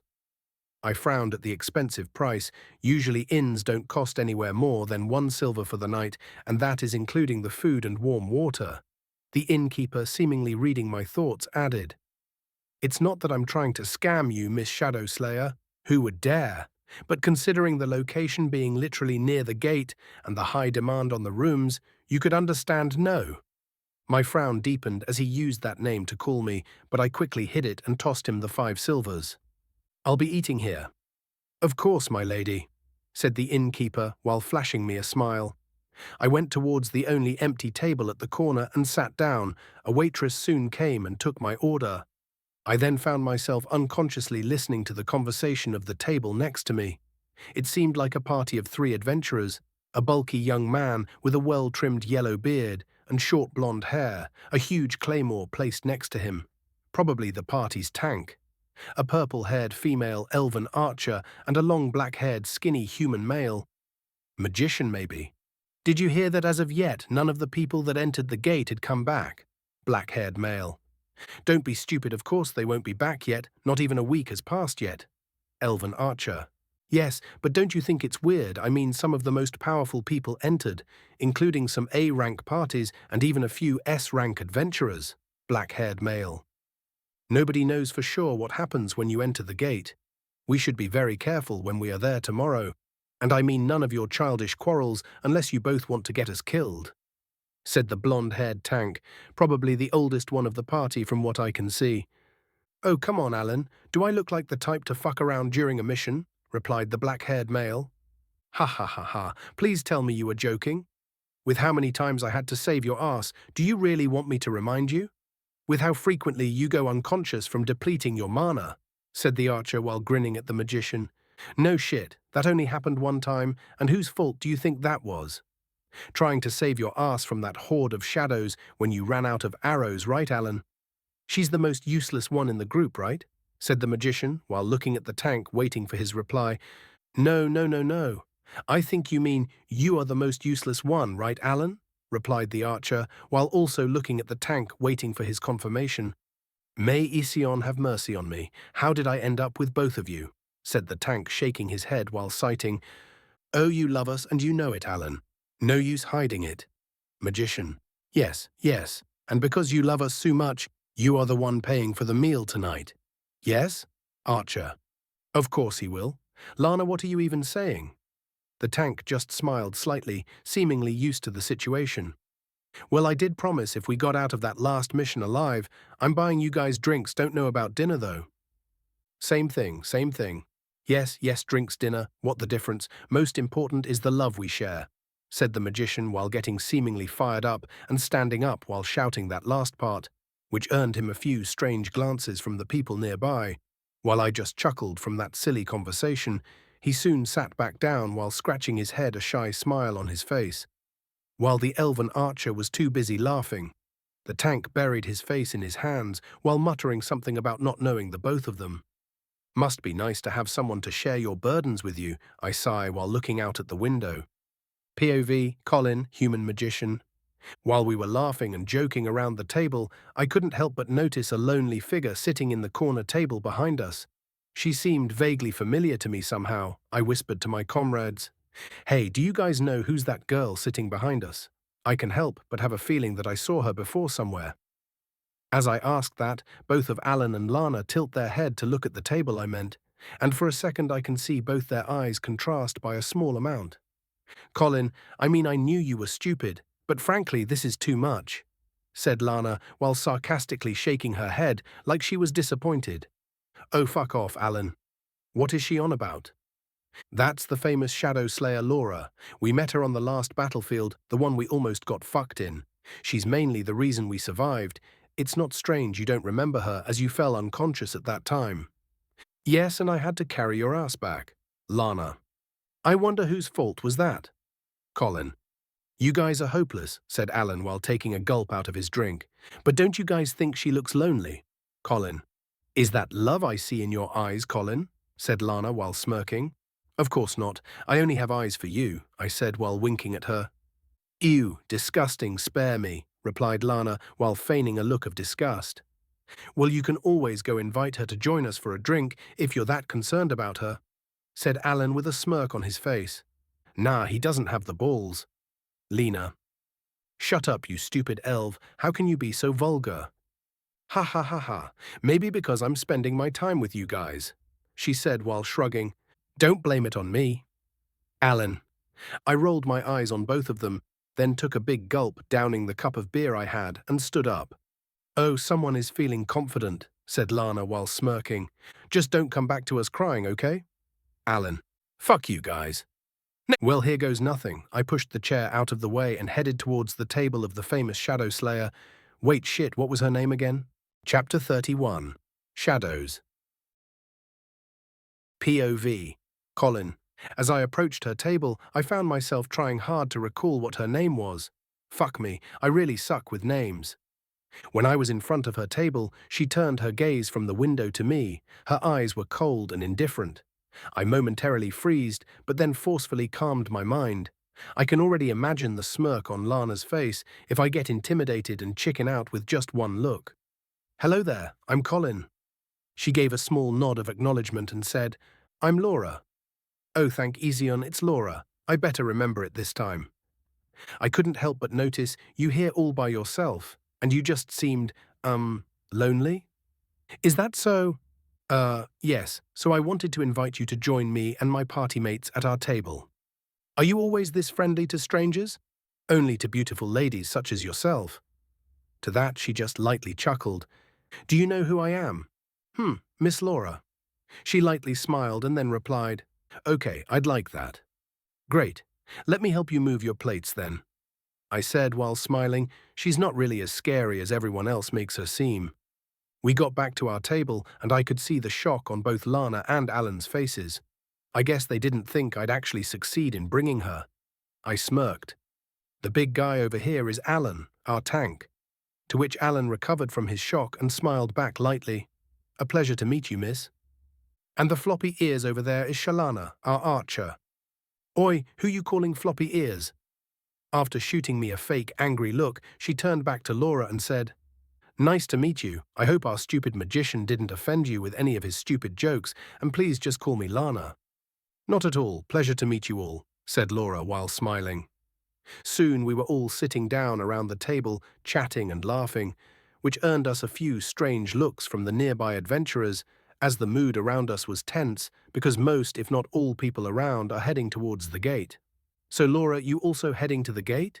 Lana. What kind of stupid question is that floppy ears? Why else would she be here? Colin. I'm sorry about them. They are always like that, said Alan apologetically to Laura. Oh, it's okay. I don't mind. If anything, it's nice to see how well they get along. And yes, to reply to your question, I am heading to the gate tomorrow actually, replied Laura while smiling. Really? We heading tomorrow as well actually? Lana. How about it? Want to tag along? Colin. Yes, it would be much safer to travel in group than going alone. Not that she needs much protection from us. More like we'll need protection from her, said Lana. I don't mind actually. We don't know what's inside, so yes, it might be safer than going alone. Laura. Great, then that's decided. Cheers to our new teammate then, I said while raising my beer cup, but then I realized that everyone is shooting me a strange gaze. I looked down to my already empty cup. Oh. Ha ha ha, sister, another cup please, shouted Alan, coming right up. And just like that we passed our last night before going to the gate. In a dark room on another universe was a big round table. Around said table sat a few shadowy figures talking. It seemed as if there was a vague shadow barrier preventing anyone from recognizing their faces. Is everything going according to schedule? Said one of figures sitting in the middle. Yes, we have been trying to keep his interaction with the system to a bare minimum. The system's spirit is also currently unable to communicate with him, nor is it able to send any messages, replied another person. Good, where is Azuma? How come I don't see him? He, said that he will not be participating in this meeting as he have more, fun stuff to do. Silence overtook the whole table before a burst of commotion started up with everyone loudly arguing. How outrageous! How dare he disregard the summoning of the shadows? Indeed, this has gone too far. Fun. What fun could that possibly be? We know he's one of the strongest in the organization, but even he needs to abide by the rules. Silence, shouted the figure in the middle. None of you knows how much he has contributed to the shadows, and none of you have the right to question his decisions. Some of you may have forgotten the terrors he can bring to his enemies, as he have been on your side for far too long. And while you were all hiding, he was one of the few still fighting outside of the shadows. Even as we speak, his fun, you are mocking, is him destroying a few universes. And if he so deems you or your universe as unworthy for our cause, do not be mistaken, as nobody can save you, other than the shadow himself. And I think you all know he won't be bothered if a few universes were destroyed, as there are always more waiting to join. Silence reigned over the room for a while before the other figures started talking. I apologize for my hasty words. I hope you did not take offense. I apologize as well. It seems I'm getting too old for this war, and I got a bit too restless.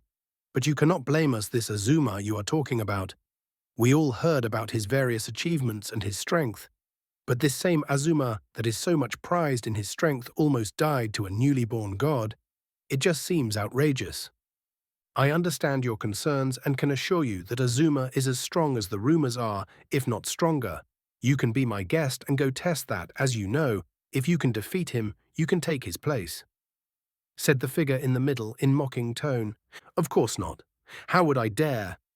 "Enough. I guess there is no harm in telling you people the newly born god is not just any normal god, he is a creation god." Gasps could be heard around the room before it fell into momentarily silence, erupting then into a stream of shouting and loud arguing. A god of creation? But that should be impossible. I thought none were left. None should be left. In a different universe, Izian was floating outside of the mortals' planet atmosphere, keeping an on the whole planet and the mortals. When suddenly a shiver ran down his spine, he then turned his gaze towards the darkness beyond his universe's borders. "I'm not sure why, but I have a very bad feeling." He then disappeared from his place, teleporting back to his domain. Chapter 32. Entering the Gate. The morning breeze was cold, and the sky was cloudy. A heavy silence dominated the inn. A few adventurers could be seen seated on the bar counters, having breakfast. Most tables, however, were empty, perhaps due to how early it was. The sound of footsteps, followed by loud laughter, interrupted the silence, as two young men and two women headed down from their rooms towards the bar counter. "Did we have to wake up this early, Alan? In the name of Izian, the gate ain't going anywhere," said Lana while rubbing her still sleepy eyes. "For once I agree with floppy ears over here, it's way too early, Alan," added Colin, yawning. "Who you calling floppy ears?" "Keep it down, you two. My head still hurts from all that drinking of yesterday." "Then why wake up now you know we could at least sleep a couple more hours, right, Miss Laura?" Scratching her cheek in embarrassment. "Oh, actually, it was me who asked Alan to go early." "Ah, ha, why did you not say so earlier?" "Don't mind the lazy magician, let's go, Laura," said Lana while grabbing Laura's hand and leading her to an empty table, while Colin and Alan just face-palmed in defeat. It did not take the group long before they finished their meal and embarked towards the gate. Once close to it, they could see a large number of soldiers from different kingdoms stationed in camps near the entrance. The gate itself was not fully opened, only a small part of it. Nonetheless, it was enough for even a dragon to enter. Considering the sheer size of it, the opening was really insignificant. That said, nothing could be seen past the entrance, as it was darker than Zunir's realm himself. A huge line of adventurers could already be seen as they slowly disappeared past the entrance. So far, none of the people that entered have come back, but that did not seem to discourage anyone from going in anyways. "God, it sure is bigger once you are near it," remarked Alan while whistling in admiration. "Indeed. POV, Colin." It did not take long before it was our turn to enter. Laura stepped first through the door and soon vanished, followed by Alan and Lana. I took a deep breath to brace myself from whatever it was to come before I took one step in and disappeared. The feeling was strange, kind of like using a teleportation portal. It left you a bit disoriented and dizzy. It did not take long, however, before I regained my footing and noticed my surroundings. Around me, Laura, Lana, and Alan stood dumbfounded while they inspected our surroundings. I could hardly blame them, however, for I was more in shock myself. All around us was a beautiful plain. No, beautiful is understatement. It was gorgeous even, that does not give the plains its justice. There was a small road leading us to somewhere, but it strangely stopped behind us, as if where we stand was the start of the road, while on both sides, and behind all matters of colourful flowers, could be seen each one glowing brightly like a gem, each a treasure in itself. There were even ones with colours I have never seen before in my life, and it was all as far as the eye can see. A literal sea of treasures just waiting to be picked. The sky, however, was strange. It was an eerie grey colour with no sun in sight. However, the whole place was strangely illuminated, as if it was day. I could already see some adventurers ahead of us who were tempted by the beauty of the flowers and were trying to take some with them, but apparently none could take even one of its roots. I was even more tempted to go try myself, as I could sense some of these flowers have huge amounts of mana stored in them. Just as I was about to step off the road and try my luck, a hand to my shoulder stopped me. Laura looked at me and shook her head, while her hand was on my shoulder. I did not understand until she pointed at the adventurers who were trying to get the flowers. They were all off the road and on top of the field of flowers, When they finally realized the futility of their actions, however, and wanted to go back on the road, all could find something akin to an invisible barrier stopping them from getting back on track. That sight made me stop in my tracks and retreat back to the middle of the otherwise normal dirt road. "So, should we move?" I asked, trying to hide my nervousness. "I think we should," replied Alan. Lana turned her head towards Laura, who was strangely quiet. "What do you think, Laura?" We were all waiting for her response when she quickly took her sword out and whispered, "Something is coming." At that, Alan swiftly moved over in front of all of us and slammed his giant shield towards the ground. I moved back a few steps behind with Lana and started channeling my mana in preparation for whatever it is to come. An eerie silence soon overtook the plains as even the adventurers stuck outside of the road took notice of the strangeness of the situation. The whole world suddenly seemed to dim and absurdly turned pitch dark, all except for the road that was illuminated. Everything else, however, was pitch black, and we found ourselves unable to see anything beyond the road. The colourful field of flowers was no more. In its place was ominous darkness, as if the jaws of Zunir himself threatening to drag us to its depth. We could hear the relentless adventurers stuck outside the road when suddenly far to our right one of them, a magician, casted an illumination spell. We only got to briefly glance at his face before he was dragged deeper in the darkness by something. All the while he was screaming, "What the hell was that?" "Hell, if I know, Lana, just be ready. I'll take care of our front, Miss Laura. Please protect our rear. And Colin, snap out of it." "Yes, no need to tell me," I replied while Laura silently moved behind me and Lana, which made me feel a lot safer, and thank Isian that she even agreed to join us in this hell. We barely just entered and I already found myself regretting it. Chapter 33, Prophecy. POV YSION. I was sitting in my throne room with a transparent globe in front of me that represented the mortal world. "I think it's about time," I mentally called to Ova, who after a couple of seconds the sound of knocking came on the huge doors. I waved my hand, and they opened with a loud creaking sound, and the angle came in and bowed in front of me. "Master, you called?" "Rise over, I have a mission for you," I said, waving my hand. "Your wish is my command, Master." "Good, I would like you to spread a prophecy to the mortals." "A prophecy, Master," she said, tilting her head on confusing. "Indeed, it shall be on the day that legends becomes history and gods nothing but mystery, that the silver-haired one will bring an end to the stagnation, whether it's for good or worse," I said while smirking. Shock could be seen on Ova's face as she tried to understand the meaning of my words. "Gods nothing but mystery. I'm not sure I understand, Master." "Oh, worry not. Nothing is due to happen anytime soon.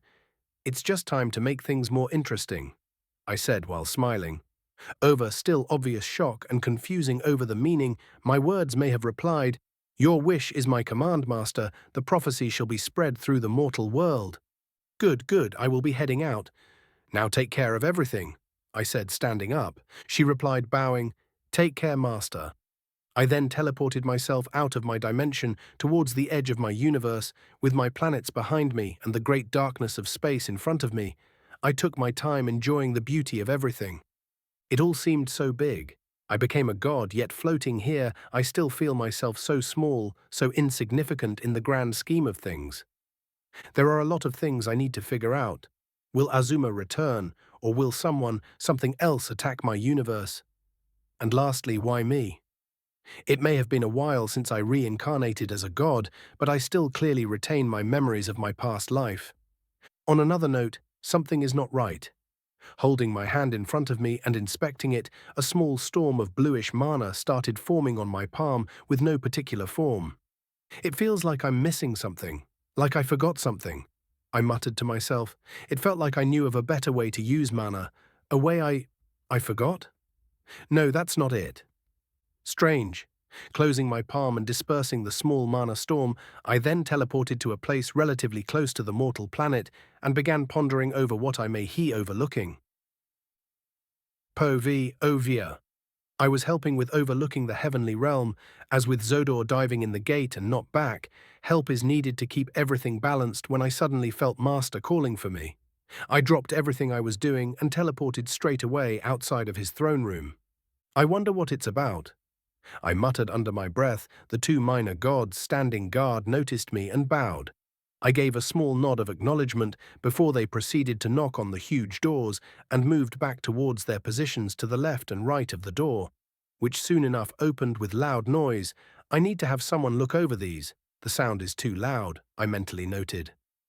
Once inside, I could see Master's majestic figure sitting on top of his throne. I bowed in respect. Master, you called. Rise over. I have a mission for you, he said, waving his hand. Your wish is my command, Master. I replied more attentively, a mission from Master. Good. I would like you to spread a prophecy to the mortals. A prophecy, Master? I replied, confused as to what type of prophecy he wants me to spread, and why spread a prophecy in the first place, but those type of questions are meaningless, as Master surely knows best. Indeed, it shall be on the day that legends becomes history and gods nothing but mystery, that the silver-haired one will bring an end to the stagnation, whether it's for good or worse. I was momentarily shocked when I heard the prophecy I was entrusted to spread, as the meaning behind it was something I dared not think about, so I asked for clarification. God's nothing but mystery? I'm not sure I understand, Master. Oh, worry not. Nothing is due to happen anytime soon. It's just time to make things more interesting, he replied with an enigmatic smile on his face. His response only served to shock me more, but I had to respond. Your wish is my command, Master. The prophecy shall be spread through the mortal world. While still trying to get over my shock, Master spoke. Good, good, I will be heading out now. Take care of everything. He then stood up. Take care, Master. I replied, bowing. Then he disappeared, leaving me alone with my thoughts in the now empty throne room. When legends become history and gods nothing but a mystery, I mumbled under my breath. By legends, did he mean the grand summoning? Or was it when he descended to the mortal world? Is it when such stories become legends? And gods nothing but a mystery? I was thinking about everything when I suddenly remembered something. Is that why he told us to not interfere with the mortal plane? And when I asked him, he did not deny anything, but said that it will not be due any time soon. That means it will happen eventually. My eyes shone with realization over the changes that the mortals will be facing. While my admiration to Master grew more, I then teleported back to the heavenly realm to start to assign the angels and inform all the others of the prophecy. Chapter 34. Portal. POV. Laura, it's been days on this field of flowery hell, or at least I think it has.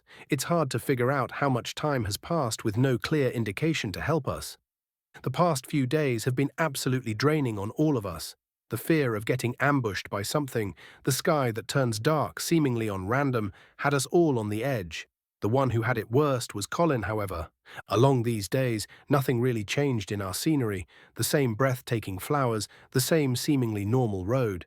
The change that came, however, was as expected on the plains. The further we ventured down the road, treasures started appearing. First there was the weapons, swords, bows, magic staffs. All sorts of weapons lay seemingly within our reach. Some would only need us to stretch an arm to grab. Finally seeming to give up, Colin asked with uncertainty, "You think we should try to grab one?" Lana turned to look at him and replied furiously, "Are you crazy? Or are you stupid? You saw what happened to those adventures back there, right? We are not doing that, got it?" "She's right, Colin. What's gotten into you?" He held his head with his hand. "It's just that—" "Ah yes, look at that," he said, pointing at a staff that was within arm reach from the road. "And?" asked Alan. "We don't need to step off the road to get it, just reach out and take it. I mean, look at it. That staff is probably worth more than some kingdoms. That's not even considering what type of magical spells could be infused within. It's mine." By the end of his speech, his eyes were slowly turning red. I walked over to him. He turned to look back at me, with eyes slowly turning redder by the second. "Slap. Snap out of it. Is your will so weak that you get tempted so easily?" Giving me a light bow while holding his now red cheek. I thank you." "You didn't need to slap me that hard, though," he muttered under his breath. "Haha, you deserved it. Geez, getting so worked out over a bunch of sticks. You sure you only want them for magical purposes?" asked a grinning Lana, to which he gave her a death glare. "Knock it off, you two. Something is changing. Look ahead." Sure enough, the sea of weapons and flowers was no more. In its place now was just normal plain of green grass in all directions. In front of us, a couple of adventurers were getting ready to fight a herd of monsters that were apparently blocking the exit of this realm. The first one, a human holding a giant claymore, his partner an elf. I assumed, considering his long ears and relatively taller frame, was equipped with a bow. There must have been at least 300 to 400 monsters blocking the portal, and I could see a few that looked dangerous. Most of the monsters present were those living on the outside world, but there were some I never seen before. In particular, the humanoid ones have a very dangerous aura surrounding them. But none of the monsters seemed to pay us any head. There was still a bit of distance between us, so I assume once we get closer, they will attack. The elven archer soon noticed us and notified his partner, who called to us waving. "Well, hello there. It's good to see some others have made it this far," he said, smiling. He looked to be in his 40s. A dark black hair with a few strands of grew neatly combed to the back, and a thick, well-trimmed black beard. "Indeed, it looks like the more people on our side, the better our chances against that eye," said Alan while pointing his chin towards the sea of monsters. "True that. I'm Xavier. This right here is Ammon," he said, patting the elf's shoulder. "A pleasure to meet you," replied the elf while giving a graceful bow. "I'm Alan, that's Colin, Shalana, and that is Laura," he said, introducing us. "Of course, never thought I'd come across the famous Shadow Slayer in person. An honor to meet you all. I already feel much safer with all of you here," replied Xavier, giving a hearty laugh, to which I just nodded politely. We then moved a bit back and sat down in a circle on the road. After a few minutes of talking with Xavier and Amon, we came to understand a few things. The first is that it is indeed true, the monsters will not attack you unless you come closer to them. The only way to leave and go to the next level, apparently, is by passing the portal. And finally, you don't have to kill all the monsters to pass. If you can sneak in past them all, you can safely pass, as impossible as that may seem, with all of them densely packed over there. Apparently, when Xavier and Eamon just arrived here, another group of adventurers were trying to pass. To cross the sea of monsters, they fought head-on and managed to get quite far ahead and kill quite a number of monsters before their tank got taken down, and soon enough the swordsman followed. And then the mage, the one who made it, was the rogue, as when things seemed to go south, he rushed towards the portal while his friend's downfall bought him enough time, or so Xavier said. "Now then, what's the plan?" asked Lana. "I don't think we have much of a choice except rushing in, no." Colin: "Indeed, but won't we end up the same as the past adventures that tried? Overwhelmed by that swarm of monsters?" Eamon: "Those humanoid ones do look terrifying. Reminds me of the shadows," grunted Xavier. "What do you think, Laura?" asked Alan, to which then all turned to face me. "I think a frontal clash is unavoidable. With Mr. Xavier and Mr. Eamon here, our chances are much higher. I will take care of clearing a path for us in front. Mr. Xavier and Alan should take care of our back and flanks. Do not let any get near our archers and mage, and keep up with me. We hit hard and we hit fast. Hell, if Miss Laura is leading, I don't have anything to be afraid of. I'll protect our archers and mage, all right, you can count on me on that." "Ain't that right, Eamon?" replied Xavier loudly while winking at Eamon. "Cough. Certainly with you protecting my back, I have nothing to worry about." "Then that's decided. Any objections? Lana, Colin?" asked Alan, to which they replied simultaneously, "Nope." "Then let's head out." Chapter 35. Preparation. POV, Colin. After deciding on the course of plans we will follow, we all stood up in preparation. Alan had his giant white shield on his left hand, while his right one held his sword. Xavier was next to him, swinging his giant claymore in the air as warm-up, I think. Lana was behind, checking her quiver and making sure she had enough arrows while talking to the other newest addition to our party. Eamon probably discussing something about archery or something about their similar roots as elves. I assumed, I was not sure. Laura, however, was in front of us, standing calmly while staring at the horde of monsters. Her posture alone executed an aura of strength and confidence, and while looking at her back, I found myself growing calmer. I took a deep breath. The air was not cold, nor was it hot. I looked down at my shaking right hand. That always happens when I'm nervous. I tried shaking it a bit before I called out to the others, trying to get their attention. "Gather up." "What is it?" looked at me Eamon while puzzled. It was Lana that replied, walking to me and handing me her bow. Well, our stupid magician here, although useless most of the times, is very talented when it come to reinforcement magic. Even I have to admit that. What do you mean useless floppy ears? Ah, no offense, Mr. Amon, I quickly said, realizing that we now had another elf with us in the party. Got to be more careful, not all elves are like Lana with a sense of humor. Surprisingly, he just laughed, shrugging it off. Haha, none taken.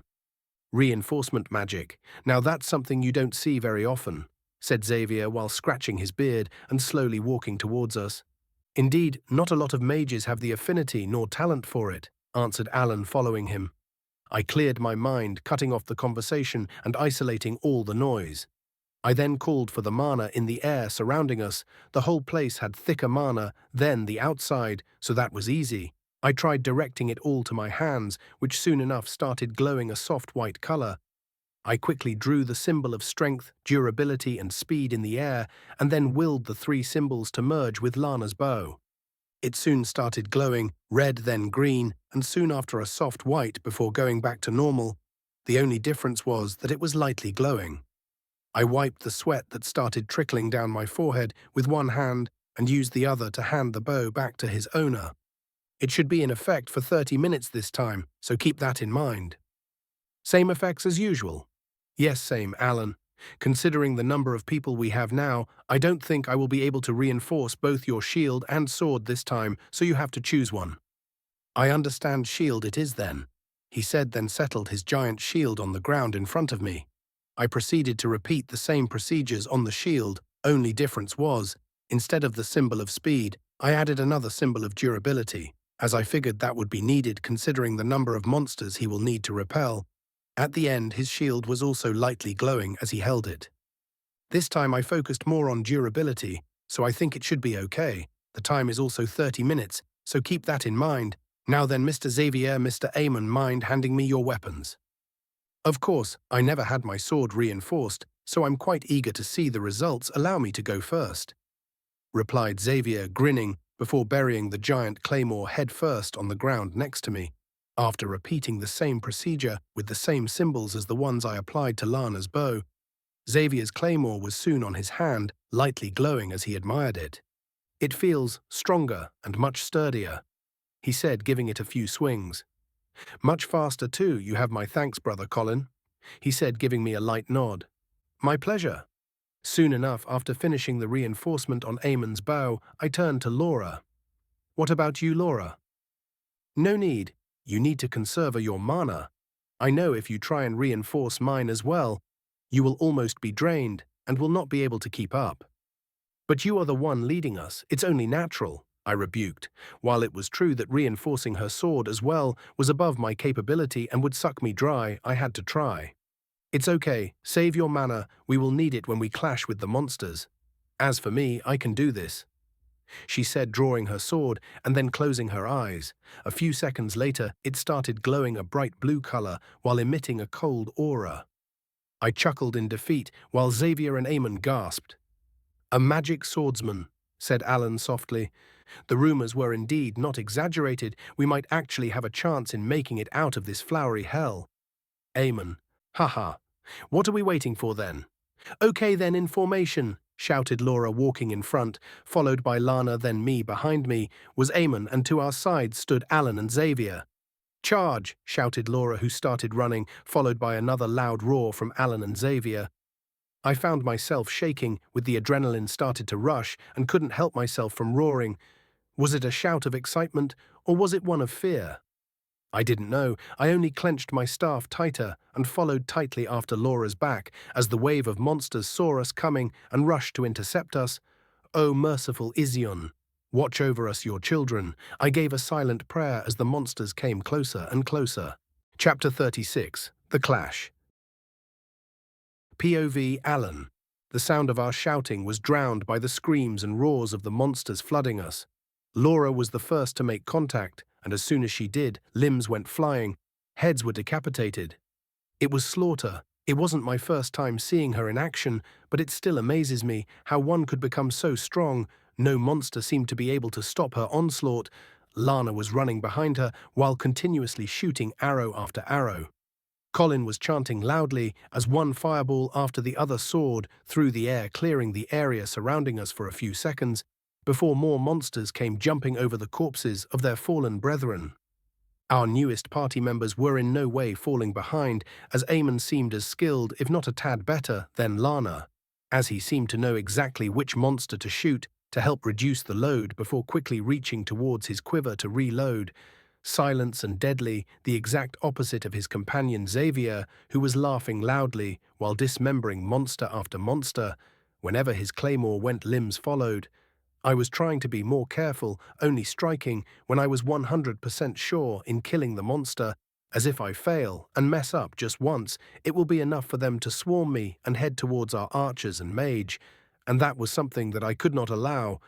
A orc type of monster's head flew from my side as Xavier yelled, not stopping for even a second, "You think too much." He's right. I tried clearing my mind. A small goblin came jumping from my left, trying to head towards Eamon exposed back, while another wolf-type monster was trying to attack me from the right.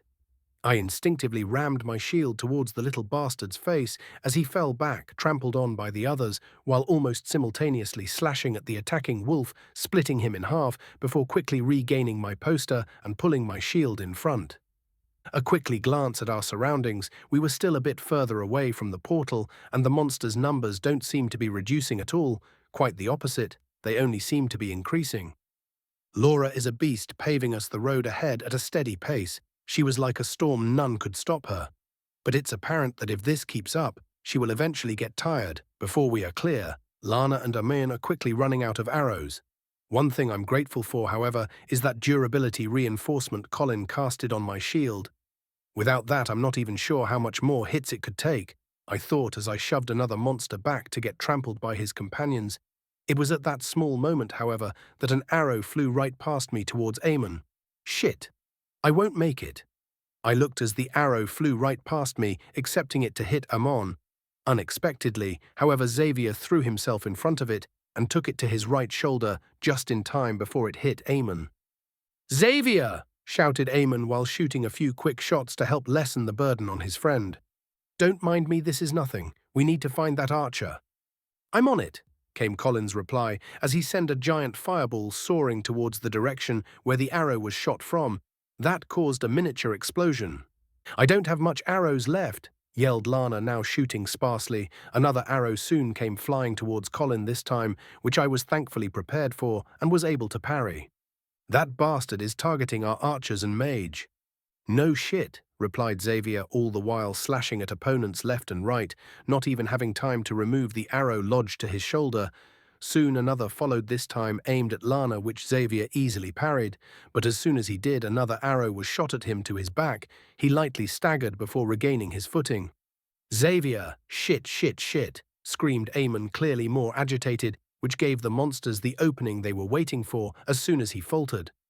For a second, another arrow came soaring through the sky towards him. It was coming from Xavier's side, so I couldn't intervene even if I wanted to, and can only watch as Xavier pushed the elf forward and took the arrow to his ribs and staggered once again, almost losing his footing before he steadied his steps. "You idiot! Cool your damn head and run!" shouted Xavier, trying to act okay, but I could see that the sword that killed 3 monsters with each strike now only barely managed to kill one, whereas at the start, no monsters could manage to touch him. Now small cuts started to accumulate on his body, and whereas the armor that seemed unscratched at the start now was caked bloody over his body, one arrow to the shoulder, another to his back, and one to his ribs. Our eyes met for a split second, and I could swear I saw a sad smile on his face. Eamon seemed to notice as well. "Don't you dare do anything, you damned old man. Don't you dare. We are gonna make it, you are gonna make it, you hear me?" screamed Eamon, as if trying to convince himself of it. While tears started to run down his now dirty face, Xavier just smiled sadly at that and murmured, "Not without a bait, we won't." "No, no, no, no, no." "What are you saying, Xavier? No. I refuse, I refuse." "I'm sorry, kid. I don't think I'll be able to accompany you any longer. Take care of yourself."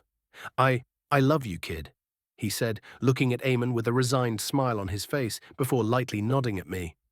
I didn't know what to do, but all the noise of the monsters seemed to die down as Xavier roared one last time and charged alone at the monsters behind us, to which almost all went and followed him. "No, no, no! You can't die! I didn't allow you to die yet! No, father, don't leave me!" sobbed Eamon as he tried to jump after Xavier, who was swarmed by all types of monsters slashing at them, killing them by the dozen, but also getting hit. Another arrow soon found its way to his chest. I grabbed Eamon and dragged him back. "What are you doing? Let me go, Xavier." "My father is there alone. We need to help him." "Snap out of it. Do you want his sacrifice to go in vain?" "No, Xavier!" screamed Eamon as a spear hit him from the back and went out of his chest. Before another wolf jumped to bite his hand, he managed to take out a few more with him before his body was not seen anymore under the flood of monsters. No! The portal was now in front of us, as the sacrifice of Xavier made it possible for us to make it. Laura, Lana, and Colin gave the crowd of monsters one last somber look before diving inside. I soon followed by pushing a screaming Eamon inside before jumping in myself. "Oh dear Ision, please have mercy on his soul and welcome him within your arms, only you know he deserves it." Chapter 37. System. In the dark expanse of space outside of the atmosphere of a giant planet, the figure of a floating man could be seen. He was rooted to one place in space and seemed like he was sitting cross-legged on flat Earth and not floating. This person was none other than the god of creation, Ision. That's strange. I couldn't summon my status since the battle with Azumar, and the system has been awfully quiet. I tried once again to call out to the system that had been there since the time I was first reborn as a deity, but to no avail. No amount of mentally calling to it bore any fruit. I did create a system to help the creatures on my universe, but that is merely something I made to help me and help the races when it came to the original system. However, that was something that was unavailable to any of my gods or mortals. I always assumed that it was a way for me to look for the answers I seek. Alas, after my last fight with Azuma, it went silent since. Could he have done something to prevent me from contacting the system, or to prevent the system from contacting me? I thought as my eyes wandered down to the mortal planet down below. But why would he do that? The system did indeed seem sentient, so I assume it was controlled by one of those gods who set the rules, the of not attacking or meddling with the affairs of another deity's universe. Last time I asked who set those rules. However, the system said I did not have the right to know. It did only mention their name, however, the Keepers, and with Azuma and the third party, planning to overthrow these Keepers, whoever they are. But is it safe to assume that whatever the system said is the truth? If it's sentient, then it's got to be controlled by someone, most probably the Keepers, and who is to tell me that whatever they are telling me is the truth, and that I can trust them? Too many variables, and I have so much less information on everything. I still think that Azumar was not fighting me with the intention to kill. Now that I think about it, and that only serves to confuse me more, the system said he was a rogue god who attacks universes and drains them of their mana, which eventually lead the universe to be unable to sustain itself, so it ends up dying. But from our fight, he did not seem to have any intentions of draining mana from my universe.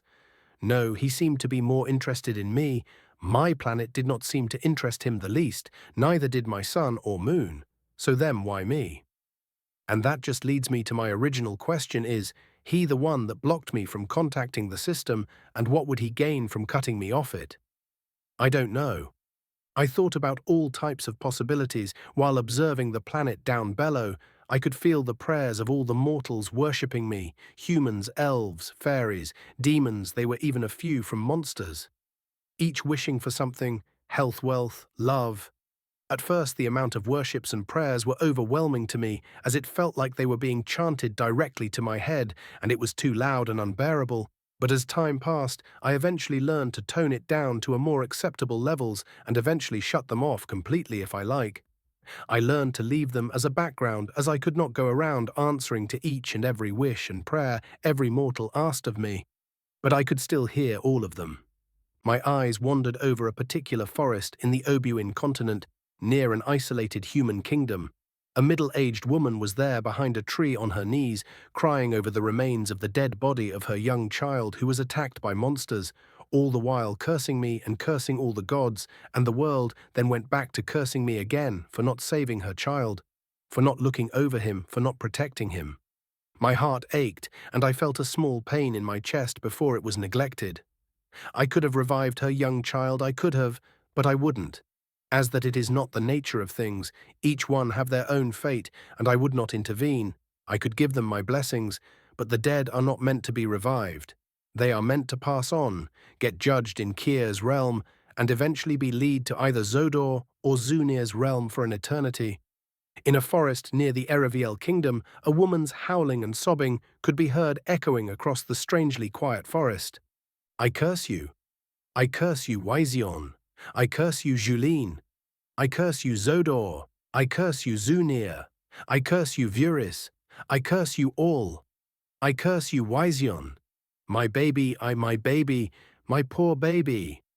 Kept howling the woman, while tears fell uncontrollably from her eyes, all the while hugging what seemed to be the remains of the body of her son. Her green eyes, which were red with tears, suddenly had the pupils fill the entire iris, making her look ominous. All the while a dark aura started surrounding her. She then quieted down and held the remains of her child with her, stood up and walked even deeper in the forest. The figure looking gloomy as it cut through the forest, but it also seemed to carry with it a hint of sadness and loss. None of the monsters dared to approach her, however quite the opposite, as they seemed to run away and clear her path. Perhaps it was because of the dark aura surrounding her. As she walked, all the plants she stepped on withered and died, leaving behind her a path of death. Chapter 38. The Rewards. POV Laura. As soon as I crossed the portal, my heart raced for a second as a feeling of falling came and disappeared, not long after leaving me a bit disoriented for a couple of seconds before I regained my footing and cleared my mind, taking a deep breath. I'll never get used to teleportation. How do space mages bear with it? I thought as Lana and Colin appeared from the portal behind me, followed by an ashen, teary-faced Eamon, and finally Alan. I muttered a silence prayer to Lord Izion. Xavier was a brave man, a good man. We wouldn't have made it without him. I may have made it alone have I chosen to ignore the others and rushed straight towards the gate. Alas, paving a path and not rushing too fast so they may follow drained my energy faster than what I have expected. Eamon was collapsed on the ground, a blank look on his face as Alan was trying to comfort him. Lana and Colin soon joined in. I'm not really good with this type of talk, so I left them to it and took a look at our surroundings. We were standing in front of an entrance to a giant, ominous-looking cave. To the sides of it were two torches that did almost nothing to light up the area. The sky was dark, and nothing could be seen behind us or to our sides, and much like the last area of Flowery Hell, we were once again atop a small road that led directly towards the entrance of the cave, while the sides were nothing but abyssal darkness. I approached slowly to the edge of the road and moved my hand slowly in front of me. Thud. A dull sound resounded as my hand literally hit the darkness.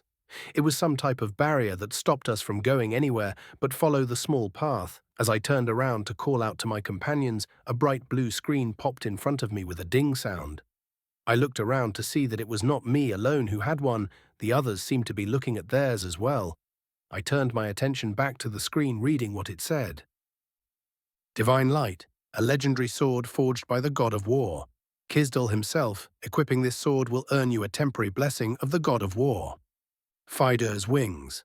This item will earn you the blessing of the god of wind, allowing you to materialize a pair of wings that will last for a limited time, depending on their level.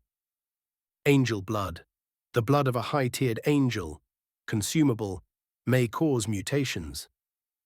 I gulped loudly as I could hardly believe the rewards, a sword of the god of war that will give me his blessings, or wings of the god of wind. But that last reward looks too suspicious, the description is too short, and doesn't provide any type of useful information other than it being a consumable. So does that mean I will have to drink it? I once again looked up at my companions, who were also seemingly busy with their own rewards. Just then I could see a bright flash of light coming from Lana before it subdued, leaving her with a bright green bow in her hands. Then what should I choose? The sword is tempting, considering I'm a magical swordsman, and the blessings is something I'm also curious about.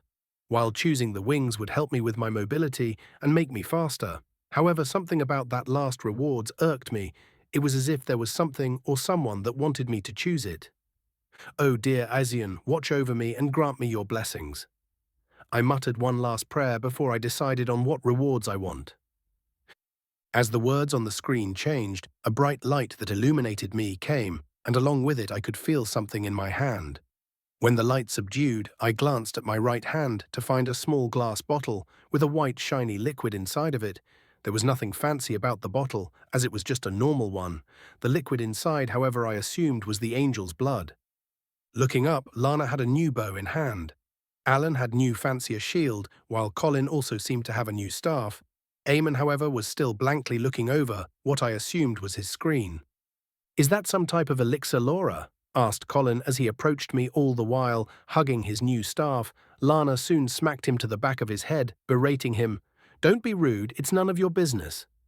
Ouch. I was just curious, in the name of Ision, why do you have to be so violent? "It's okay, I don't mind," I replied, smiling at the two. It was then that Eamon suddenly started glowing. Alan, that was next to him, had to walk back a few steps, shielding his eyes. When he returned to normal, his eyes seemed to burn with a fire of determination, and I could swear I saw a hint of madness in them. He slowly walked towards the edge of the path, heading towards the darkness, before I could stop him and let him know of the barrier in place. He turned to look at us. "Thank you for your help. I'm grateful, but I will be taking a different path, so we shall part ways here," he said, giving us a light bow. "What do you mean the path is—" Alan's words stopped in place as Eamon continued to walk. The darkness soon opened up and a small door appeared. He didn't look at us again, nor did he wait for any reply as he stepped through the door, and his figure soon disappeared along with the door itself, merging back to the same darkness. Chapter 39. The Troubles of a Goddess. On the planet of Aflor existed a number of religions. The followers of the earth was Juline's religion and was the main religion of the elves. The faith of devotion was the humans and fairies' main religion, and they followed Zodor. Urnera and Fedur worked together to start their own religion, Church of the Wilds, and were primarily worshipped by the Beastman. Zunir, Kisdal and Kier also came together and made their own religion, Church of the Paragons. All these religions had one thing in common, and that is all of them included the creator god Ision as the highest deity and the one to create the world of mortals and deities alike. All the gods had their own religions with their own number of followers who worshipped them and Ision as well. However, there was still one particular goddess who failed to create her religion and spread her influence, and that was Vuris, goddess of water. Ever since her brothers and sisters left as the first batch for the gate, she was left with the responsibility of keeping the stability to the mortals' plane, along with Fydur. Ever since they were born, their father Ision made it clear as to what their mission was. Vuris, along with her brothers and sisters, was quite excited at the thought of being useful, and the idea of creating their religion and guiding the mortals was one that she was longing for. Reality, however, proved to be harsh and cruel. Her dreams of spreading her name along with her father's and guiding the mortals was mercilessly crushed. Her sister, Juline, was able to create her religion and spread her influence rather easily with the elves that were in tune with her and was hailed as the Mother of Earth. Zodor's faith of devotion spread amongst the humans and fairies, soon becoming acknowledged as the keeper of heaven, the kingdom of Lord Ision. Fedur and Urnera, seeing that the humans, fairies and elves were already taken by their sister and brother, chose to work together and spread their influence amongst the Beastman, soon becoming known as the Beast Gods. Kier, Kisdal and Zunir turned their attention to the demons. Them being a violent, battle-loving race proved to be easy to influence for the god of war, afterlife and darkness. All of this left the goddess of water with no race to govern, none to call her their patron goddess. It was not that she did not try, no, she did with the humans and fairies, but Zodor's faith of devotion crushed her small starting cult, calling them heretics. The elves had no intention of worshipping another goddess except their Mother of Earth. The faith of the Beastman gods was already spread too deep among the Beastman that there was no way for her to even start. And the demons just outright rejected her as being a weak goddess. She was filled with rage. But what could she do? There was an unwritten rule between the siblings, and that is none will interfere with the races of the others. Nonetheless, there was still a type of competition between them. It was like a game of seeing whose faith would spread the most. All of this made her feel empty and sad. There were still the dragons, but those almost worshipped Ondan. So while watching the blue planet down below, she asked herself, almost all the planet is made of water, so why? Her gaze was filled with sadness and longing. She also wished to compete with her siblings. She also wanted a race to call her own. Suddenly her eyes that were filled with melancholy hardened. Her gaze was no longer filled with sadness, but resolve. I did not wish to ask for father's help, however it seems I have no choice. On a throne room sat a devilishly handsome young man, his looks capable of toppling nations and were more than enough to charm all mortals and deities alike. Sitting there, he executed an aura of absolute authority that made one want to bow down to him in worship and respect. This was the god of creation Ision. He was sitting on his throne, a distanced look filled his deep ocean eyes when suddenly the knocking sound came from the giant door. "Come in," he spoke in a commanding voice. The doors opened with a loud creaking noise, and the slim, beautiful figure of Vuris entered. She walked until the foot of the throne stairs and bowed, awaiting for her father to speak. "Rise, my child." "Father." She stood up, looking at the figure sitting in front of her, and was silent for a while. "What seems to be on your mind, my child? Speak," he said, seemingly sensing her unease. She closed her eyes for a second and took a deep breath before opening them and looking straight at him. "I come before you, father, with a request." "Oh, and what would that be, child?" he asked in an amused tone with a bit of curiosity in his voice. Vuris bowed again this time, kowtowing, and spoke. "I wish for father to create a race for me to govern, as this one has failed to spread her influence in the mortals' plane." She said, her voice cracking as tears began to well up her eyes. She looked like a child afraid of being scolded by their parents. No immediate reply came. Vuris felt the slight disorientation of space in front of her and small breeze of air, but did not dare raise her head, while tears streamed down her eyes uncontrollably like diamonds and fell to the floor. "I was wondering when you will finally come, you silly child," came Ision's soft voice filled with warmth and care. Vuris' whole body shook as her father teleported in front of her and helped her up, slowly pulling her to his embrace. "I'm your father, and it is my duty to take care of you. You can always come to me for help, my child," he said while hugging her. Her body shook as she sobbed quietly while clenching his robes. "Yes, father," she replied between her sobs. Chapter 40. Family. In the dark space, not far from the atmosphere of Planet Aflor, space cracked in a certain place and seemed to be collapsing on itself when two figures suddenly appeared side by side. The man was handsome beyond words, while the woman carried a sense of elegance and ethereal beauty. These were none other than Ision and Vuris. "Father?"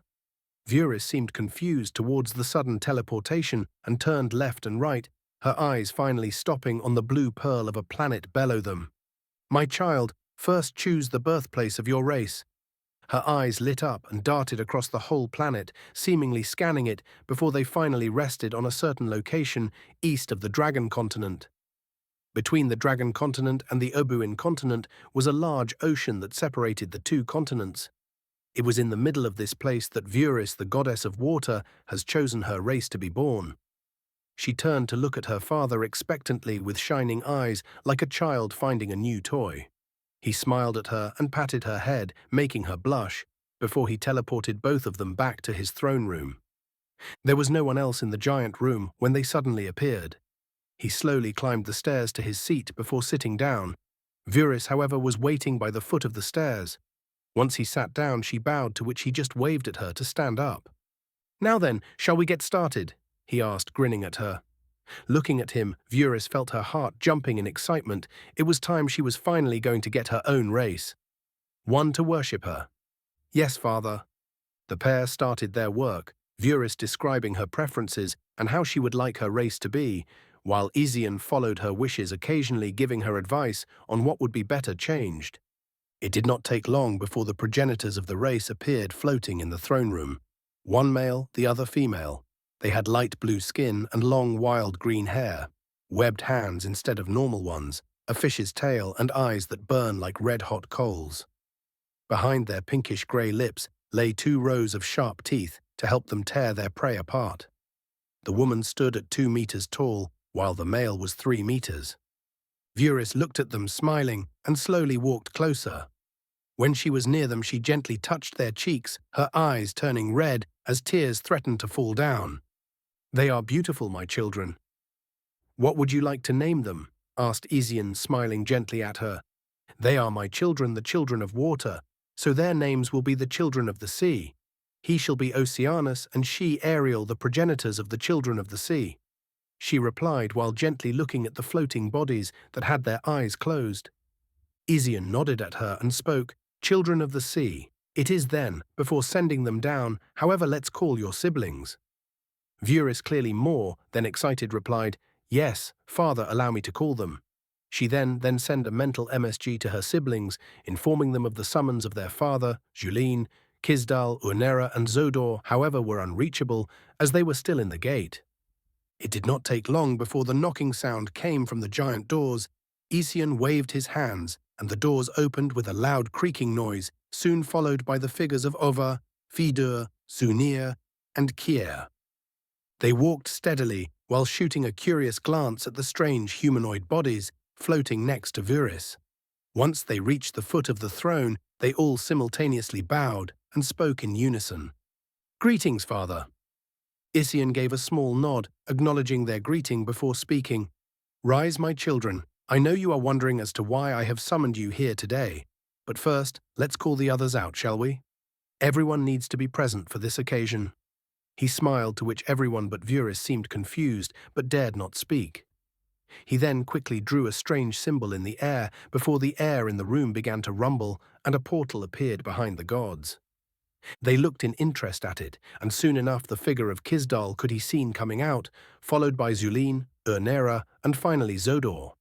Once they came out, they seemed to be confused as to where they were for a moment before their gaze stopped at the figure of Isian on the throne room, making them bow down immediately. "We greet you, father." They spoke in unison. "Good. Now everyone is here." The gods present that did not go to the gate yet were shocked looking at their siblings. The aura surrounding them has changed. Being the first 8 main gods made everyone mentally connected to the other, making them able to roughly measure the level of strength of each other. The ones that were in the gate had an oppressing aura surrounding them, especially Kisdal, whose murderous aura was leaking uncontrollably. They all changed tremendously in the short time they were at the gate, and that made all those present shocked. Isian, however, only nodded at them in approval. "I see you had some fortuitous encounters." "Haha, it's all thanks to you, father. Never had I thought the gate could be so fun," replied Kaisol. Julene smiled shyly, not looking at Isian. "It's all for the sake of helping you, father." Unera puffed her non-existent chest in pride, enjoying the looks her siblings gave her, while Zodor stood there with his back straight as an arrow, a satisfied expression on his face at the praise from his father. Isian stood up laughing before speaking, making everyone quiet down. "Ha ha. Good, good. Well then I am sure all of you are curious as to why you have been called here." Everyone remained silent, awaiting for him to continue. He looked at all of them before speaking again. "I called you here to celebrate the newest addition to the A-floor. Your silly sister has finally decided to ask me for help," he said, smiling, to which all the gods present chuckled and turned to look at Vuris, who was confused and became as red as a tomato. Isian turned to her before talking. "You see, Vuris, your siblings came to me long before you asking me to help you," he said, smiling gently. Vuris was shocked, turned to look at her siblings, who were looking at her while grinning. Tears started to streaming down her cheeks as she tried to stop them. Julene walked to her and hugged her, followed by Urnera, who spoke, "You really are an idiot, trying to do everything yourself. Leave her alone, she's not an idiot." Julene glared at Urnera while hugging Vuris, who was sobbing quietly, to which she just shrugged. The rest soon gathered up around them, comforting her and congratulating her as Julene hugged her. Isian looked at the scene with a satisfied smile on his face before talking. "You all are my children, a family, and it is your responsibility as a siblings to take care of each other. Always remember, a burden shared is a burden halved. They all looked at their father and nodded. We understand, father, rest assured. Good. Well then, Iwisian god of creation announced this day as the birthday the children of the sea. He said, standing up and releasing his aura, making all the gods kneel before him. Chapter 41. Angel. Deep in the Golden Gate. Laura, Lana, Colin and Alan were standing at the entrance of the dark cave. Eamon just left, reducing their numbers by 1, leaving them back with their original party. Colin hugging his new staff close to his chest and slowly caressing it, as one would do to a lover. Well, it's just us again. What now? He asked, no moving his eyes from his staff. What other choice do we have other than moving forward? Replied Lana. Alan nodded at her before speaking. Yes, but first I say we set camp here and get some rest before moving. Colin visibly shuddered before adding, I agree, only Isian knows what can be in that cave. Lana looked towards Laura, who was still observing the elixir in her hand. What do you think, Laura? She raised her head from the bottle to look at them. I agree on getting a rest. I also need to use this, she said, shaking the elixir in her hand. Alan nodded at her, then spoke. Okay, then it's decided, let's set up camp. It did not take long before the party was seated around a small fire a distance away from the cave. Alan passed up some dried provisions to everyone who gladly accepted. The mood around the fire was somber. Everyone was mentally and physically exhausted. They had been on the edge since they entered the gate, and even though they passed the first area of flowery hell, it came at the cost of one life. No one knew what sort of danger was waiting for them in the cave, and that weighted deeply on their minds. Lana, munching at her dried meat, raised her head to look at her companions. Alan was cleaning his giant claymore in silence, a somber look on his face. Colin was too busy eating with his right hand, all the while his left one hugged his new staff tightly to his side. She turned her head to look at the last member of the party and the strongest. Laura had a serious look on her face while looking at the bottle in her hands. That's your reward, yes? Asked Lana, trying to lighten the heavy mood.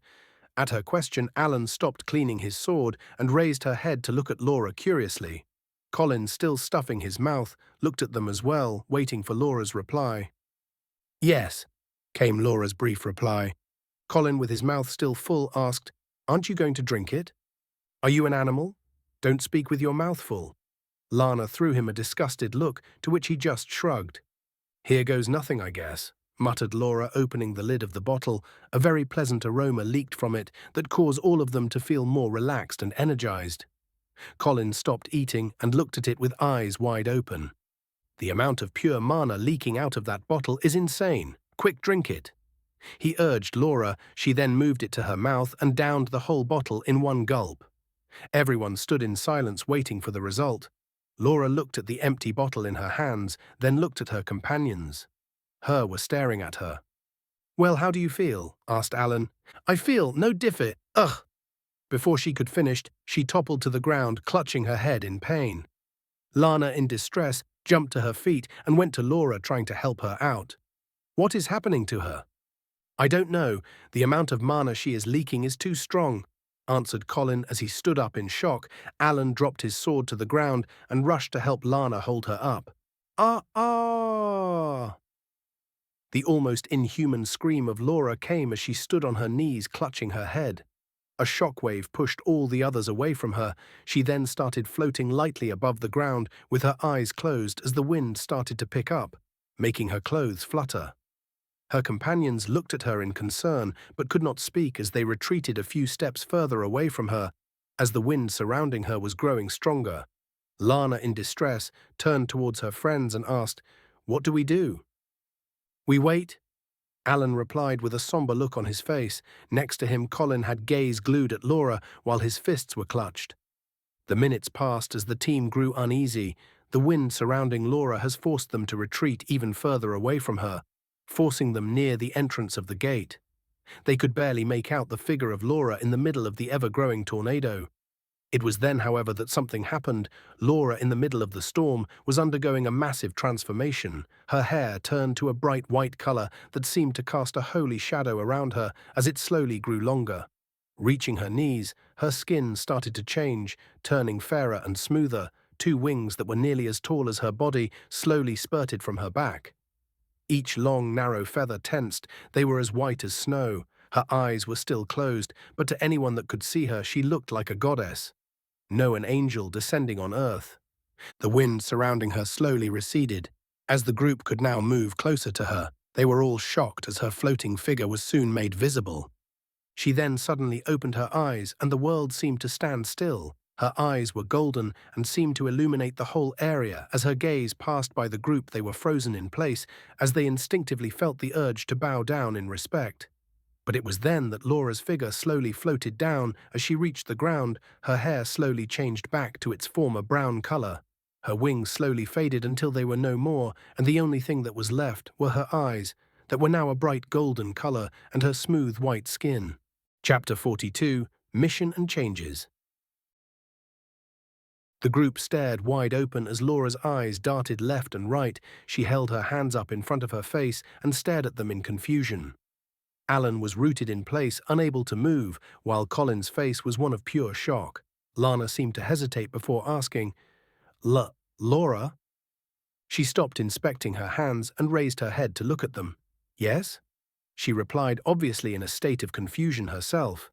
Colin visibly hesitated before speaking, Angel. Laura looked at him and at the rest of the group, their expressions a mixture of fear and awe. She was all too familiar with those eyes. She had seen them for far too many times when she was labeled as the Shadow Slayer. Men and women feared her, respected her as she killed wave after wave of shadow monsters. She never stopped going from one battlefield to another, never stopping. Eventually people began calling the Shadow Slayer. A lot of people even thought she would be one of the many who would gain the favor of God Izion and be granted a wish. Unfortunately, she didn't. That, however, did not disappoint her as she was granted a chance. And now her path was made even clearer in front of her.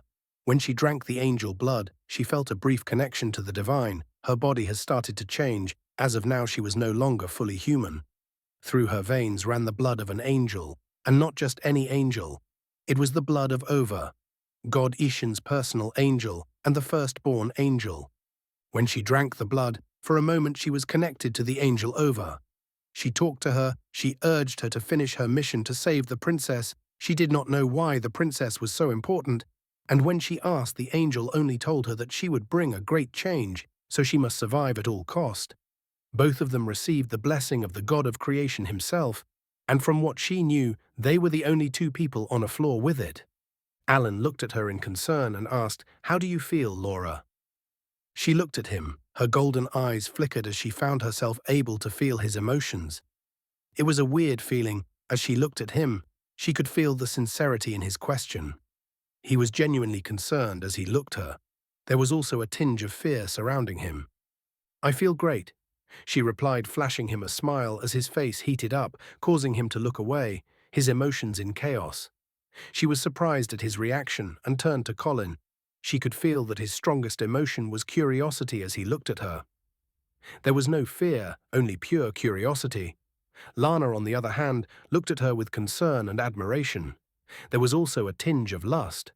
She hurriedly looked away and could see the strings of mana surrounding them. The world seemed brighter as she looked around. She shook her head and closed her eyes. Once she opened them again, they lost their flicker and weren't glowing anymore as her vision slowly turned normal. The world lost its brightness as her surroundings slowly darkened once again. This was one of the gifts she gained from the blood. Her eyes changed and could read the emotions of mortals and could see the world hidden away from mortal eyes. The group slowly walked towards her and surrounded her. Lana's eyes seemed to glow in admiration as she looked at her. You became so pretty, she said as her hands darted around Laura's body, fondling her. Laura let out a shocked yelp. Colin slapped the back of Lana's head. Ouch! She glared at him, holding her head. Stop touching her, you perverted floppy ears. Oh, are you jealous, perhaps? She winked at him, to which he blushed a bit, before hitting her in the back of her head again. Ouch! She almost jumped at him to hit him back before Alan came and held them in the air, both by their collar. In the name of Izion, when are you both going to grow up? He cited as he put them both apart. They both just humphed at him and looked away, earning them a chuckle from Laura. Should we move? she asked the group, who was already feeling energized. Alan nodded and looked at the elf and magician, who looked at each other and nodded as well. "All right then, let's move," he said as he equipped his giant new shield to his left hand. His right one held his giant claymore. Lana held her bow in her hands as she stood straight. Colin hugged his staff closer than ever to his chest, as if in doing so provided him with safety. Laura's eyes hardened as she stared back at the group and nodded. Soon they were all standing at the entrance of the cave. Alan was at the front. Right behind him was Laura. Following her were Colin and Lana.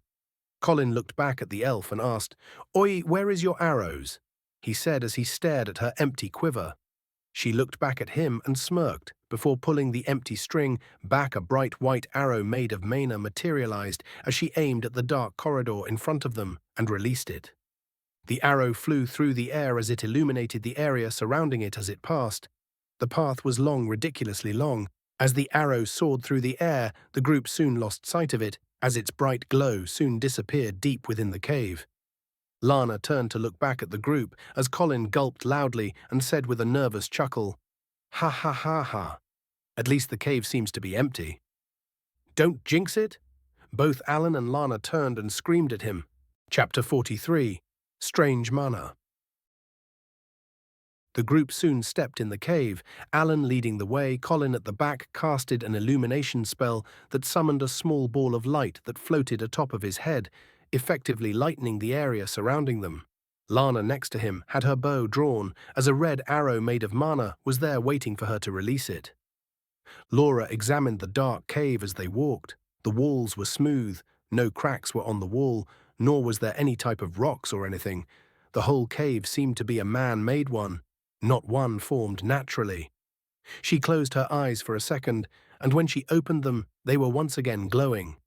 The cave that was as dark as night suddenly brightened in her eyes as the strands of mana flowed through the air. As she observed the mana as they walked deeper, she could see the different strands. The blue water mana, the red fire strands mana, all types of strands were floating in the air, but there was one color that seemed to exist more than the rest, a purple color. The small strands of purple mana seemed to seep out of the walls of the cave itself. She watched as a small strand came from the wall and slowly floated in the air and got absorbed by Alan, who didn't seem to notice anything. Laura was shocked at this discovery, as usually strands of mana tended to avoid people unless one could will it to his body and use said strands to summon their power. A fire mage is more efficient in summoning fire strands towards their body. A water mage is more efficient in summoning water ones. That's how different type of mages came to be, as a person could not be talented with all types of mana. But this particular type of purple mana seemed to defy logic as it floated towards their bodies on its own. Some even flew towards her own. She turned her head to Colin, the mage of the party. He seemed confused as he looked back at her and asked, "Do you also feel it?" "I can see it," she replied. He looked at her, his mouth wide open in shock. Alan stopped walking and turned back to look at them, confused.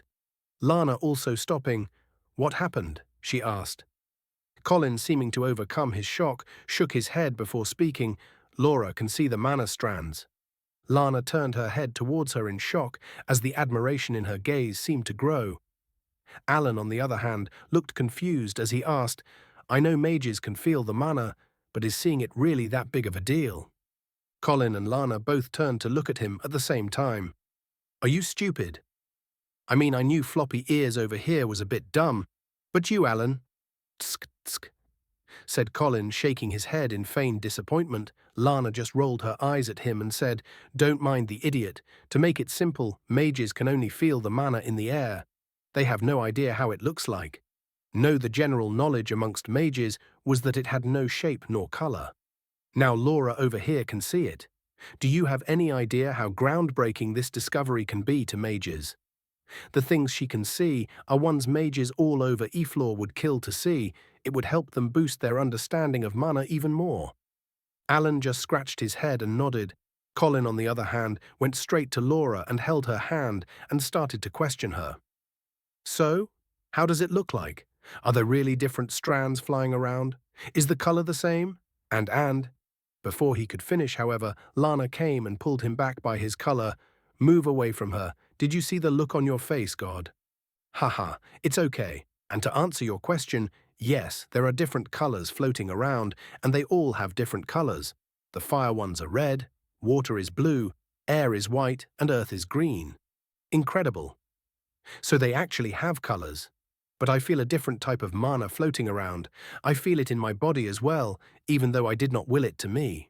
Asked Colin, puzzled. Laura nodded at him. Yes, I can see it. The color of these strands is purple. It's strange as it seems like the walls of the cave themselves are spewing these strands, and instead of avoiding us, they seem to be deliberately floating towards us. Lana scratched her head in confusion. That's strange, I never heard of a mana strands willing to be absorbed. Colin closed his eyes as he felt the mana in his body. Indeed, I don't feel any type of immediate change, and I can't seem to be able to expel it from my body either. Laura nodded and replied, Me neither. Alan, still confused at the conversation, looked at them before adding, Well then, if nothing seems to be wrong, let's keep on moving. After a bit of hesitation, the group continued their journey deeper in the cave.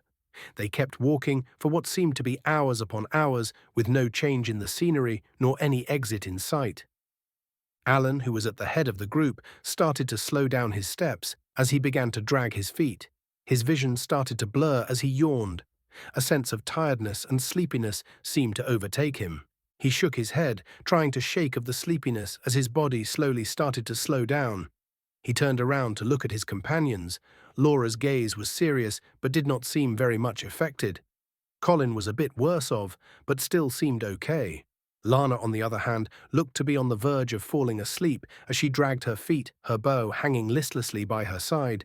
It was then that he remembered what Laura had said about the strange mana. Fuck. Chapter 44. Is this the end?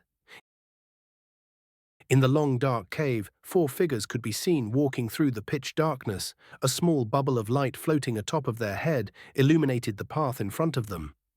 It did not allow them to look very far ahead, but still helped them see a little bit nonetheless.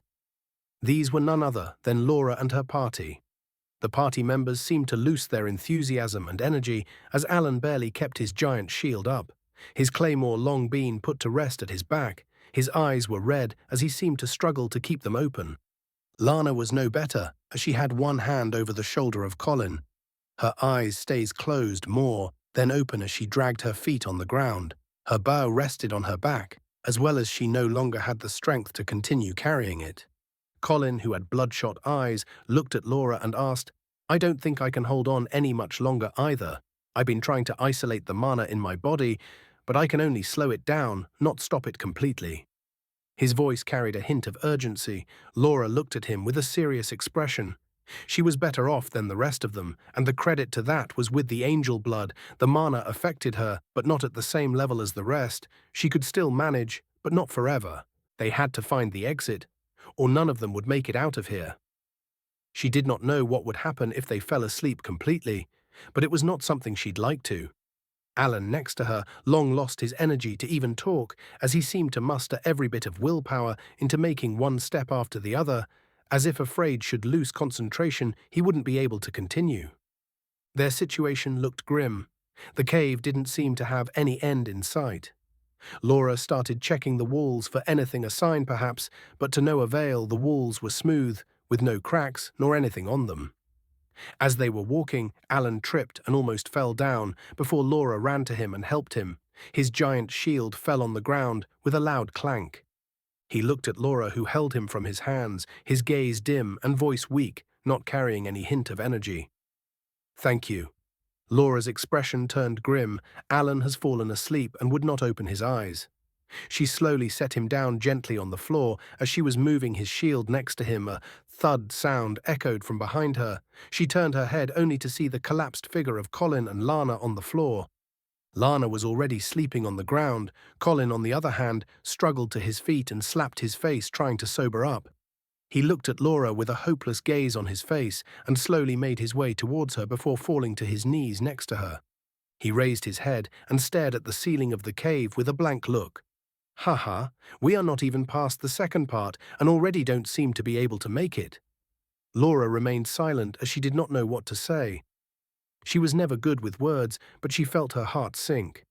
It was hopeless. Colin had fallen asleep on his knees, his staff still tightly clenched to his side. The small bubble of light that was on top of his head slowly blinked out, returning the cave to its original pitch darkness. Laura's eyes started to glow as she found herself able to see through the darkness. As if day, she turned towards her companions and started pulling them towards the cave wall and moved them away from the road. As she finished setting Alan near the wall, she stood up, brushing a few strands of hair that fell over her face back, and looked ahead. "I can't carry them all. I will at least need to scout the area ahead first," she muttered under her breath as she looked back at her group one last time, giving Ision and all gods a silent prayer to keep them safe. Soon enough, a lone figure made its way through the dark cave, looking ominous as the sound of its boot on the floor was the only thing disturbing the silence. She did not know for how long she had been walking. It must have been hours, she thought, as it was hard to tell, considering that the cave continued on without any sign of change. She flinched as she could have sworn something past was behind her. As she drew her sword and turned her gaze behind her, nothing. Her eyes started playing tricks on her as she started hallucinating. As she walked, she kept seeing strange shadowy figures, some humanoid, some monsters, but they were not real. It was all in her head. She started hearing voices that whispered to her in her ears. She flinched, the voices seemingly eerily close to her. Her neck grew cold as the small hairs on her arms stood up. "Who's there?" she shouted as she kept looking behind her and back in front of her. The voices never went away, however. "Who's there?" she again shouted, this time swinging her sword at a shadowy figure, the shadow turning to a mist that recovered behind her. She slashed at it again as the cycle continued. They laughed at her, mocked her for being weak. She slashed, kicked, punched them, but to no avail. They wouldn't let her alone. More shadows gathered around her, their voices increasingly louder. She collapsed to the floor, her sword next to her as she covered both of her ears. "Leave me alone, please," she whispered as small tear made its way out of her eye. The dragons.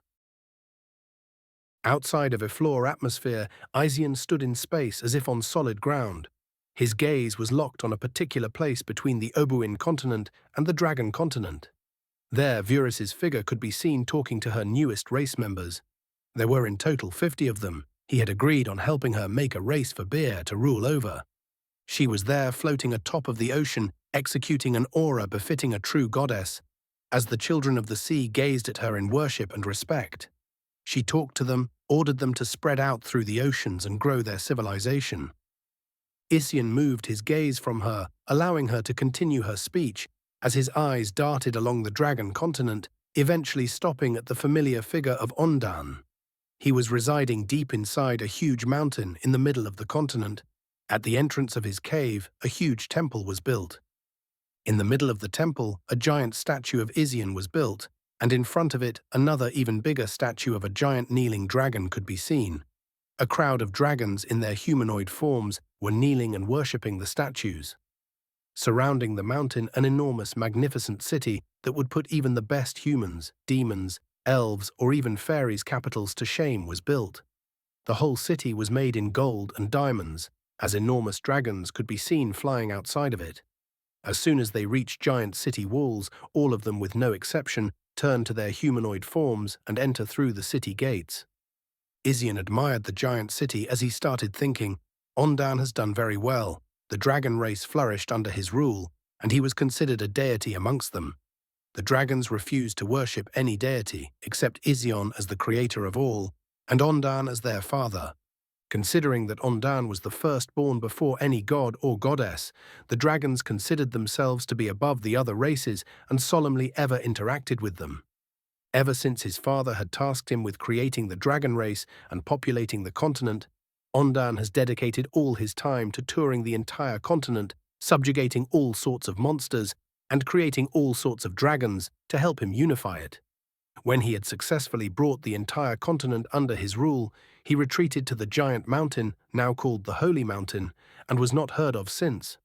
Until the recent battle with the Shadows, where he alone shot out like bright shooting star-killing waves after waves of shadowy monsters.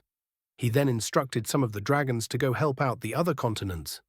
The dragons were a proud race and could care less of what would happen to the other mortals, but they would not dare disobey a direct order of their father. His words were law. As for Ision, he was a legendary figure in every dragon's heart. It was thanks to the dragons that the fight with the shadows in the mortal world ended up well, as their help was crucial in almost all major battles. The Temple of Origin, this was the most sacred place for the entire dragon race. Every day thousands of dragons come to visit this place, to gaze upon the majestic statues of their gods, and to hopefully one day lay their eyes on their figure once again.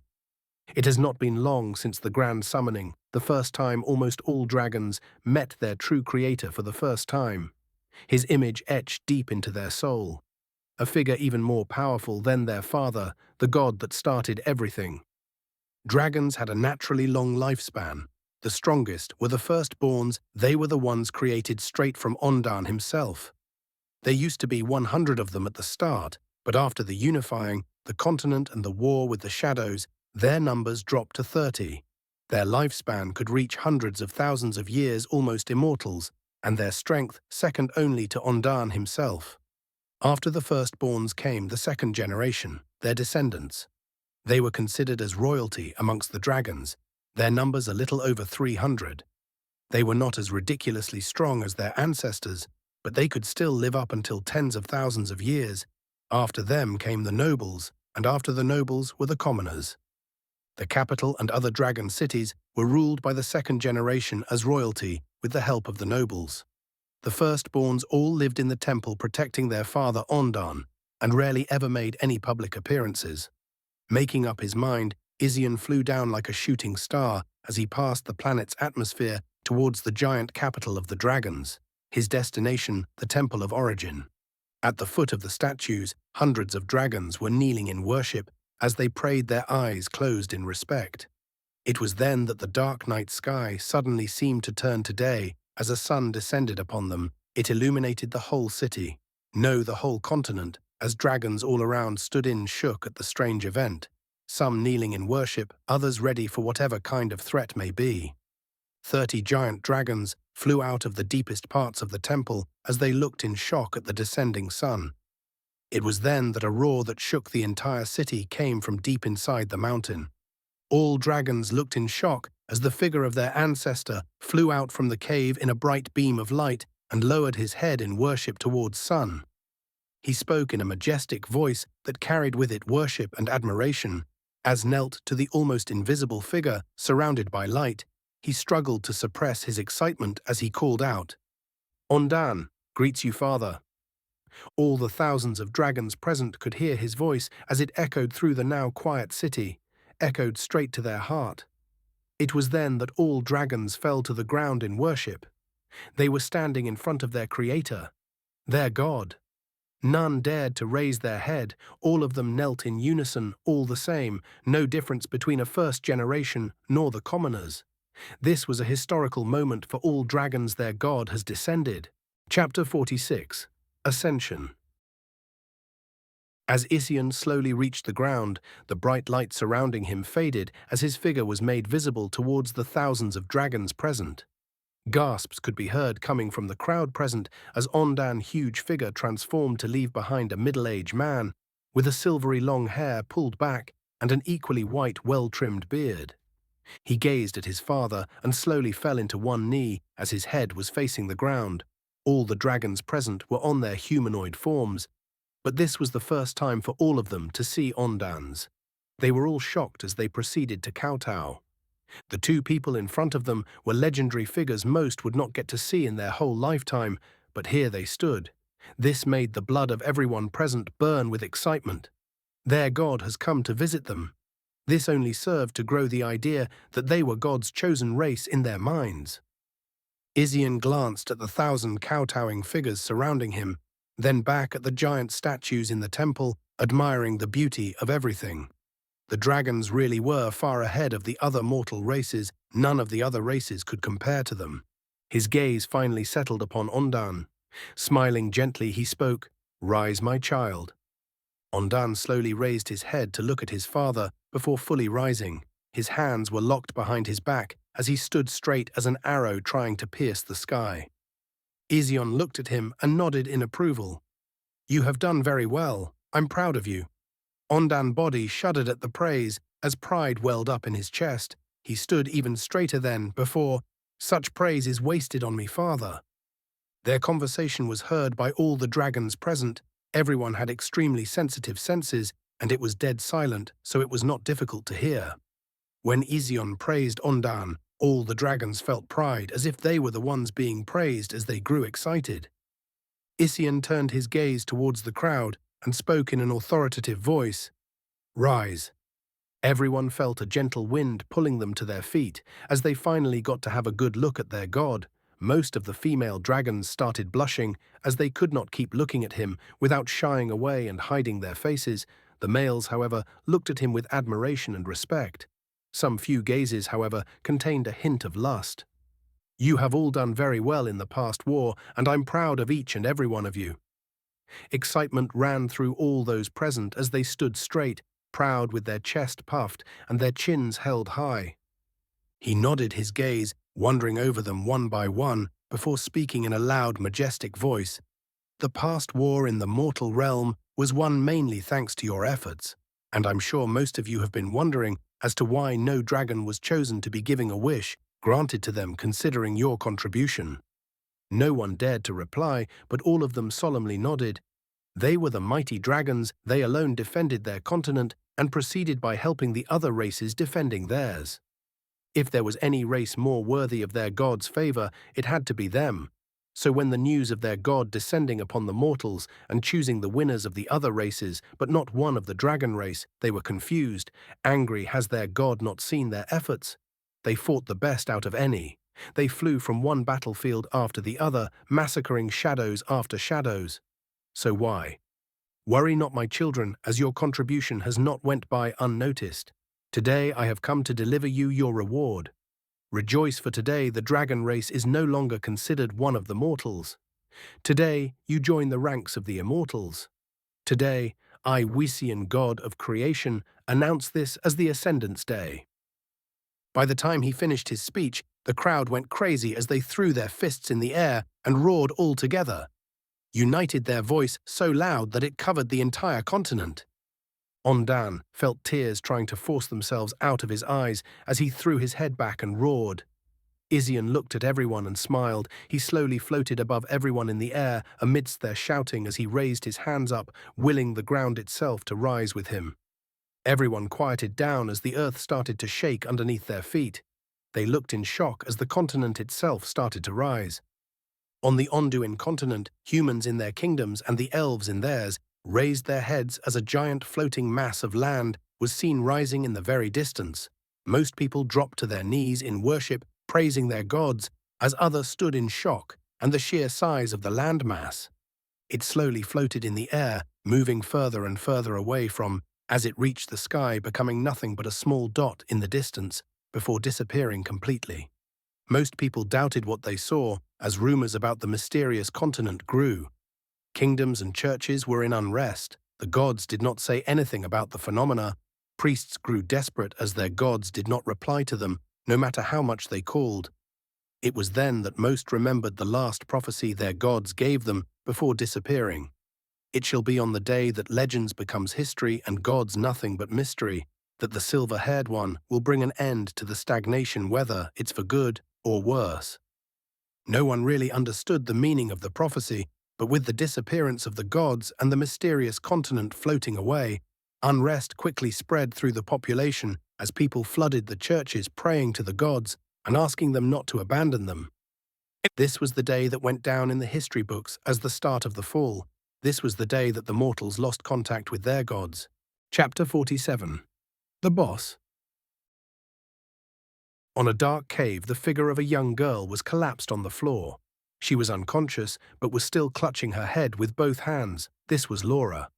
Her eyes shuddered a bit before she struggled to open them. She could feel the angel blood inside of her body, struggling to keep the purple mana in bay. With a gaze full of determination, she pushed herself up on her feet. A wave of tiredness and sleepiness assaulted her as she struggled to find her footing, swinging from side to side before reaching the cave walls. Huff, huff. The low sound of breathing was the only thing that could heard in the darkness. She slapped her face. the pain jolting her awake for a second. Using the wall as support, she moved her right leg, then left slowly but surely, making her way deeper in the cave. The shadowy illusion soon came again, this time more persistent. They kept tempting her, showing her everything she ever wanted. They showed her things she didn't even think she did. She tried averting her gaze from it, but it never worked. They never went away, never left her alone. She lightly muttered to herself, trying to think positive, "Thank Aishin they aren't attacking," lightly chuckling at her own miserable situation. Why did she have to save the princess? Why risk herself? Why? They were both blessed by Isian, so why does she have to go? Would that princess have come to save her if she was stuck? Her eyes slowly started turning red as her mind was filled with such thoughts. When it seemed like she was starting to loose herself, a pair of giant white wings spurted from her back. Her eyes that were turning red changed back to their original holy yellow as her hair, equally white as her wings, quickly grew to reach her back. Her back straightened as she seemed more graceful and refined as she stood there. Her eyes, however, were hollow as if they seemed void of life. She then resumed her walking, this time seemingly unbothered by anything. Even the strange mana that was before eager to float towards her now avoided her like plague. With every step she took, strands of purple mana, invisible to mortal eye, floated out of her body. The cave that was as dark as Zunir's realm brightened with her presence. After a few minutes, she reached an area where the cave expanded, becoming even wider. At the end of it stood a giant door. On it, a purple sleeping dragon was carved at both sides of the door.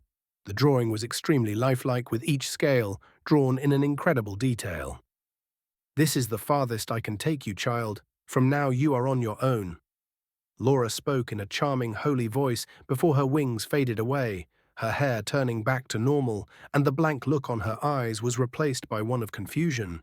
She blinked a few times in succession. "What happened?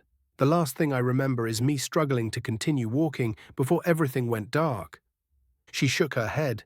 "Now is not the time to think about that. Where am I?" Looking at the giant, majestic door in front of her, a bad feeling started to well up in her stomach. She averted her gaze to look at the area she was in. It was similar to a giant empty hall in the middle of the floor. What seemed to be a teleportation circle was drawn. Cautiously approaching the circle, she drew her sword as she reached it and slowly moved a foot on top of it. Thud.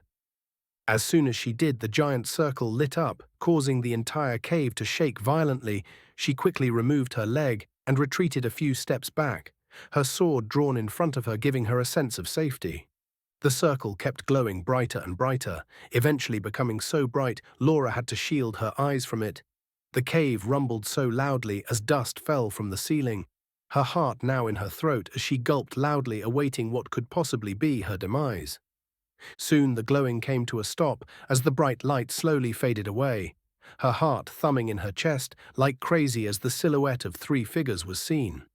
Her mouth opened wide in shock as the collapsed figures of her party members were on the floor. She rushed towards them, checking for their pulse. They all looked to be peacefully sleeping. The first to wake up was Colin the mage, as his eyes twitched, then opened as he stared at the ceiling before jumping in panic to his feet. Laura watched in amusement as the mage looked confused at his sleeping companions before his gaze fell on Laura's. Her eyes hardened as the invisible purple mana was forced out of their bodies before floating towards the giant door, eventually disappearing completely. Colin rushed to her and held her by the shoulders. "Laura? That's you, right? I'm not dreaming? We are alive?" She was shocked as he kept shaking her before chuckling and replying, "Yes, we are safe for now." He held his head with both hands and collapsed on the floor, laughing, "Ah ha ha ha ha, we made it." "No, you made it, you saved us." "Thank you, really thank you." A grunt escaped from Alan's voice as he stirred awake. "Why in the name of Ision are you so loud? God, my head hurts." Colin turned back to face him and grinned. "Wake up, you giant idiot. Laura saved us." That seemed to jolt him awake as he shot on his feet, his shield instinctively held in defensive position as his right hand held the giant claymore ready to attack. Colin stood there looking at him, all the while grinning as he waited for him to finish inspecting their surroundings. After a while, Colin turned to face them. "What happened?" Laura smiled and spoke, "Let's wake Lana up first." "Allow me to do that," said Colin as he smiled maliciously, rubbing his hands as he walked towards the sleeping Lana. Laura shot Alan a glance while pointing at Colin. "Should we stop him?" Alan just shrugged his shoulders.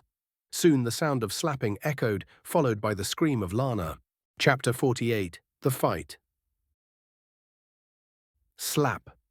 The sound of a slap echoed through the now quiet hall as Colin held his red cheek with one hand sulking. Following him, an angry Lana shot him a death stare as she gotten up, equipping her bow in her hand. Her eyes soon fell on Alan, then Laura, and they soon lit up in joy as she ran to her and hugged her. "Thank you, Laura, you really are amazing. I didn't even remember how I fell asleep." Colin looked at her and rolled his eyes before speaking. "Cough, yeah, and I had to carry your ass." Cough. She turned around and pulled her bow at him as a red arrow manifested. "Say one more word. Is that how you are supposed to wake people up?" He held his hands high in defeat as he forced a smile on his face. "Ha ha." Shacking his head, Alan patted Lana's shoulder with a humph. She withdrew the bow, making the arrow disappear. "So I'm guessing the only way is past that door." Laura looked at her and solemnly nodded as she looked at the huge, ominous-looking gate. Colin loudly gulped. "Do we really have to go?"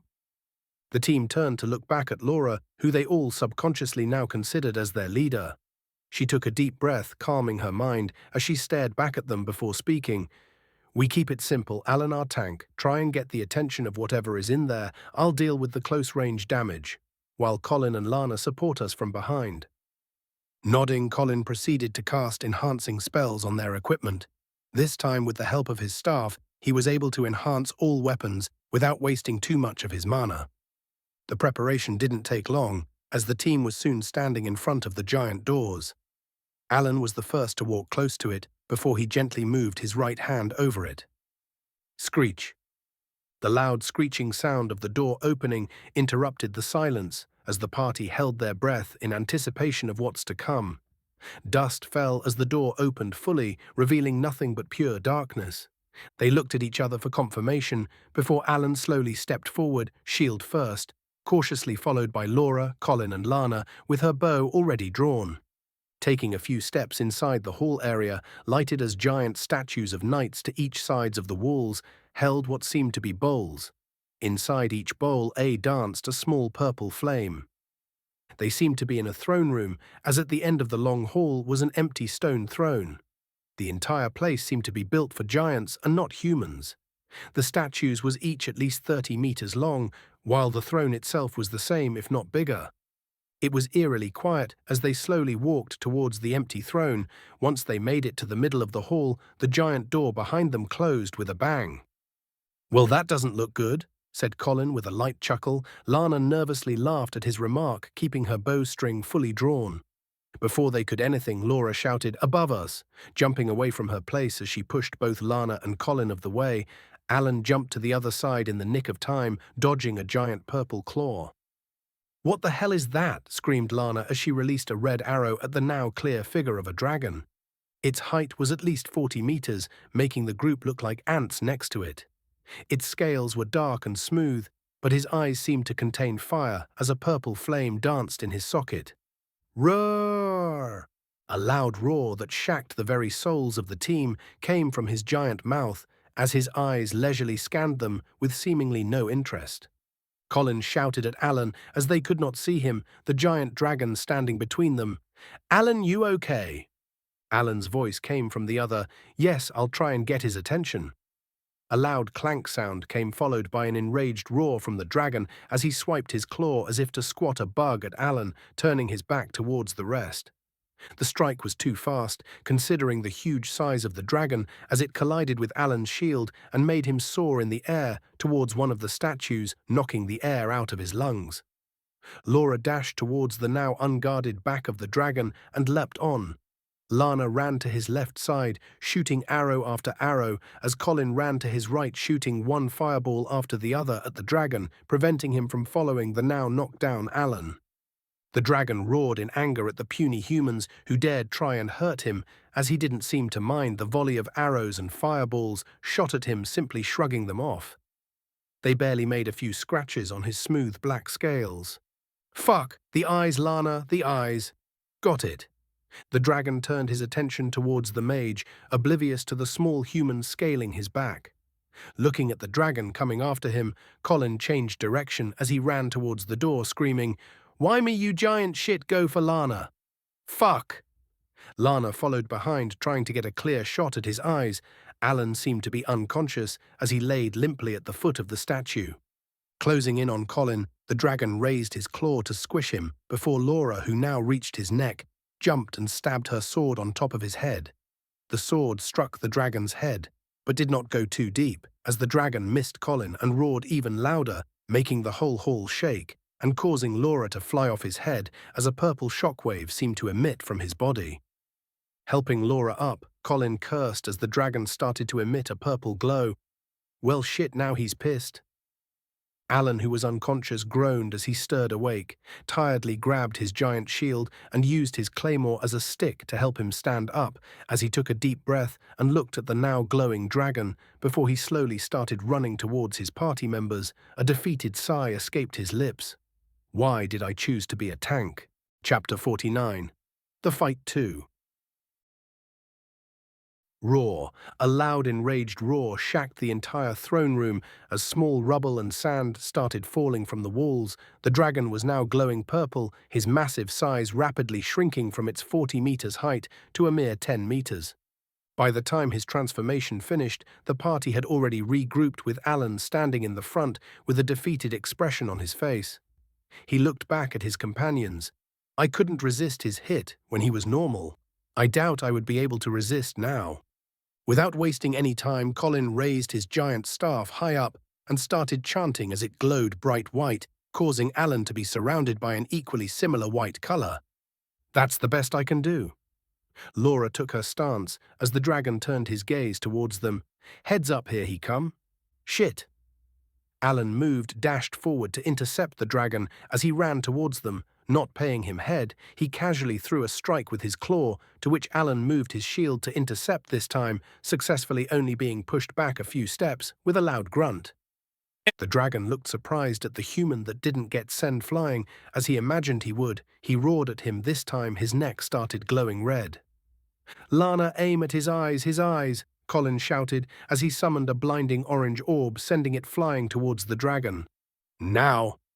Not missing a second, Lana shot 2 arrows consecutively aimed towards the dragon as he saw the ball of light flying towards him, blinding him for a second and causing him to miss his shot as pure red flames erupted from his mouth. Alan safely retreated back just in time as the 2 arrows found their target, one penetrating the left eye of the dragon while the other missed. Roar. Assaulted by the sudden pain in his left eye, the dragon started trashing around as the party retreated. His now only eye locked on the retreating figure of Alan as he leapt in the air, jaw open, in an attempt to grab him. Laura, not staying idle, dashed forward and stabbed her sword in the ground, with a shout causing a giant wall of ice to rise. The dragon, not having enough time to dodge, crashed straight into it with a bang, causing the wall to crumble. As his figure started to rise from the rubble with a howl, a wave of arrow after arrow shot at him, aiming at his now only eye, causing him to protect it with one claw. Seeing the opportunity, Alan and Laura dashed forward, Laura leaping inhumanely high in the air, sword raised as she brought it down on his head. The dragon, however, had apparently saw her coming and blocked it with his other claw. Before he could continue with his attack, a stab to his back jolted him as the pain from Alan's giant claymore assaulted him. Using his long tail, he swashed the tank of his back, sending him tumbling away before he could continue with his attack. Another fireball soared through the air to hit his now unprotected back. Seizing the opportunity as the dragon was now enraged, Laura ran towards his chest, sliding on the ground as she teared his flesh apart, causing another roar of pain, this time sounding pitiful. As she stood up, a tail shot at her with incredible speed. Her eyes were able to see it coming, but her body was not fast enough to dodge, causing her to be sent tumbling in the air and crashing away from them. The dragon, now more than enraged, had his eye turned pure red. He gazed at Lana and Colin, who were standing far away from him. Lana shooting arrow after arrow, while Colin seemed to be concentrating his hand on his staff. 2 pairs of giant purple wings unruffled as the dragon jumped in the air for the first time in the fight. "Careful, he is coming for you." shouted Alan as he dashed towards the unprotected mage and archer. The dragon was too fast, reached them first as he nose-dived towards them. Lana grabbed Colin by the neck and pushed him off the way as he had his eyes closed in concentration, barely dodging.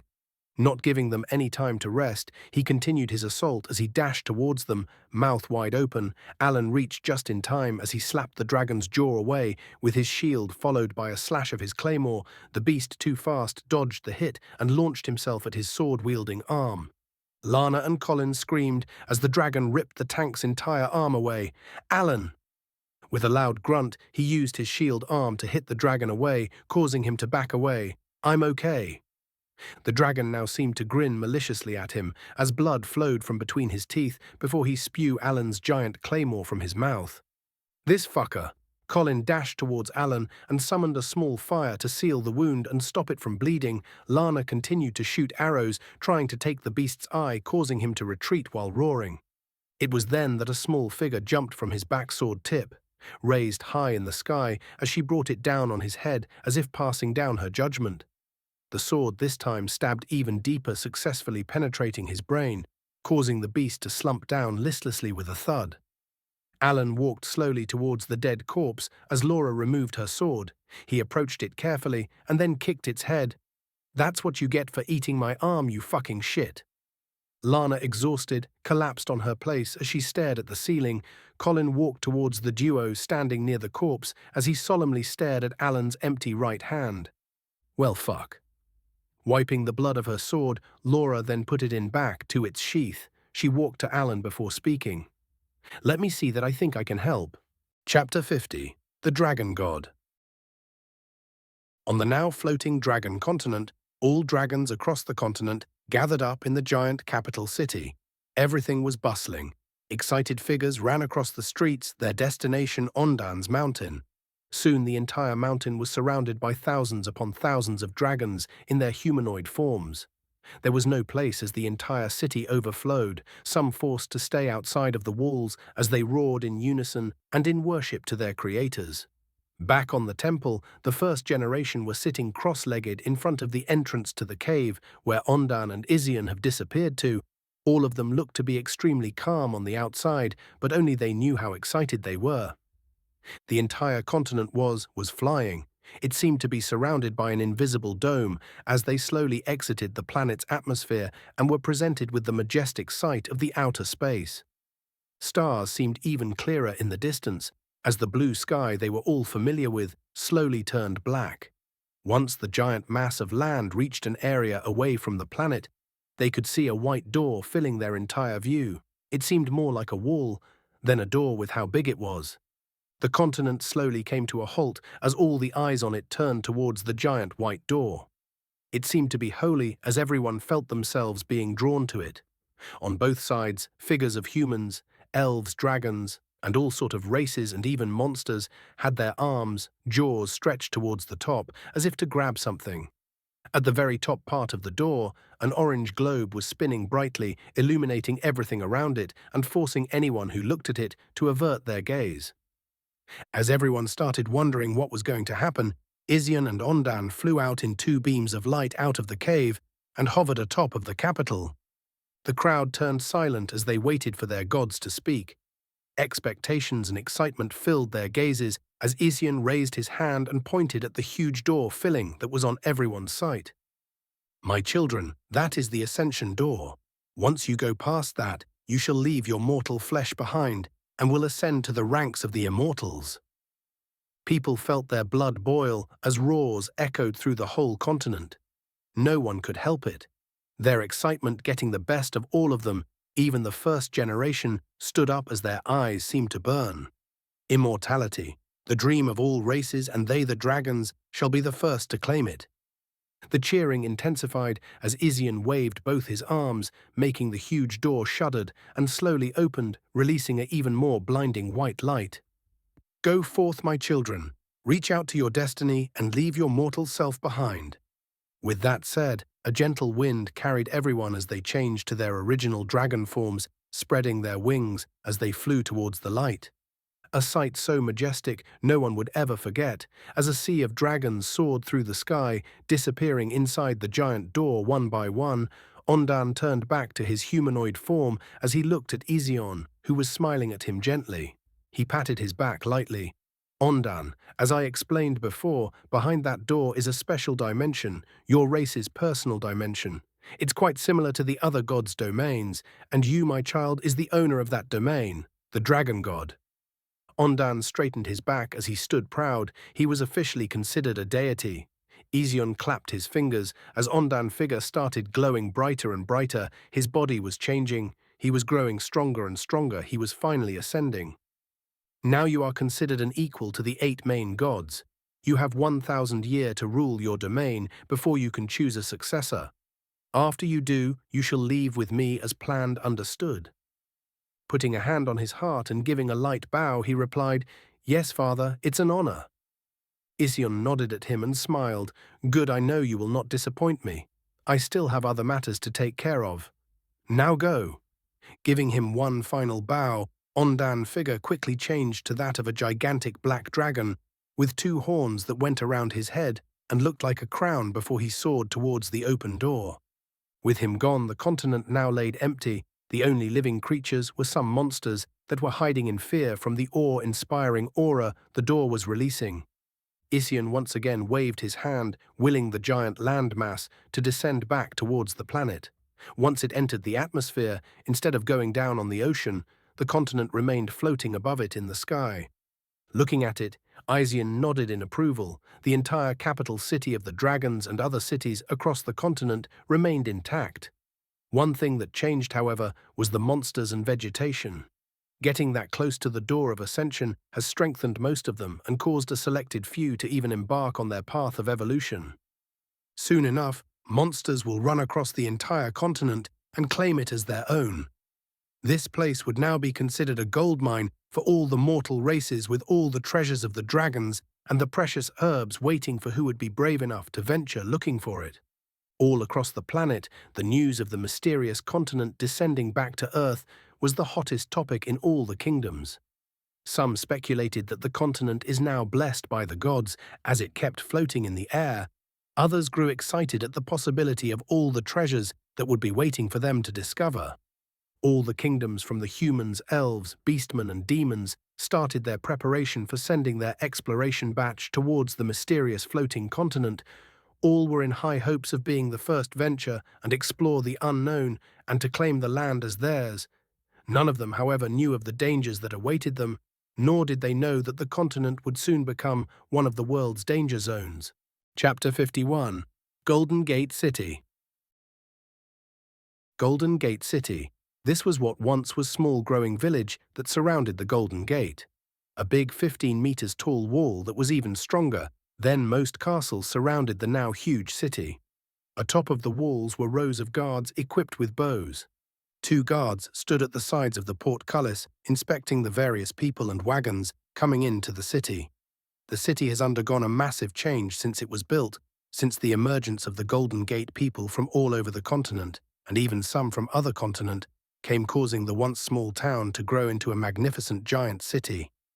A lot of the surrounding kingdoms wanted to claim the city for their own, so each of the surrounding 4 kingdoms stationed their soldiers there. As expected, with 4 armies from different kingdoms, tension began to rise amongst them as small fights here and there broke out. Still, nothing serious happened, as each had strict orders to not engage the other. Like this time passed as each of the 4 kingdoms sent a representative to the town. The Wiles Kingdom, being the closest one, had no problems replacing their soldiers each week, as the trip did not take them longer than 2 days' horse ride. They sent a prince and took the North District to themselves.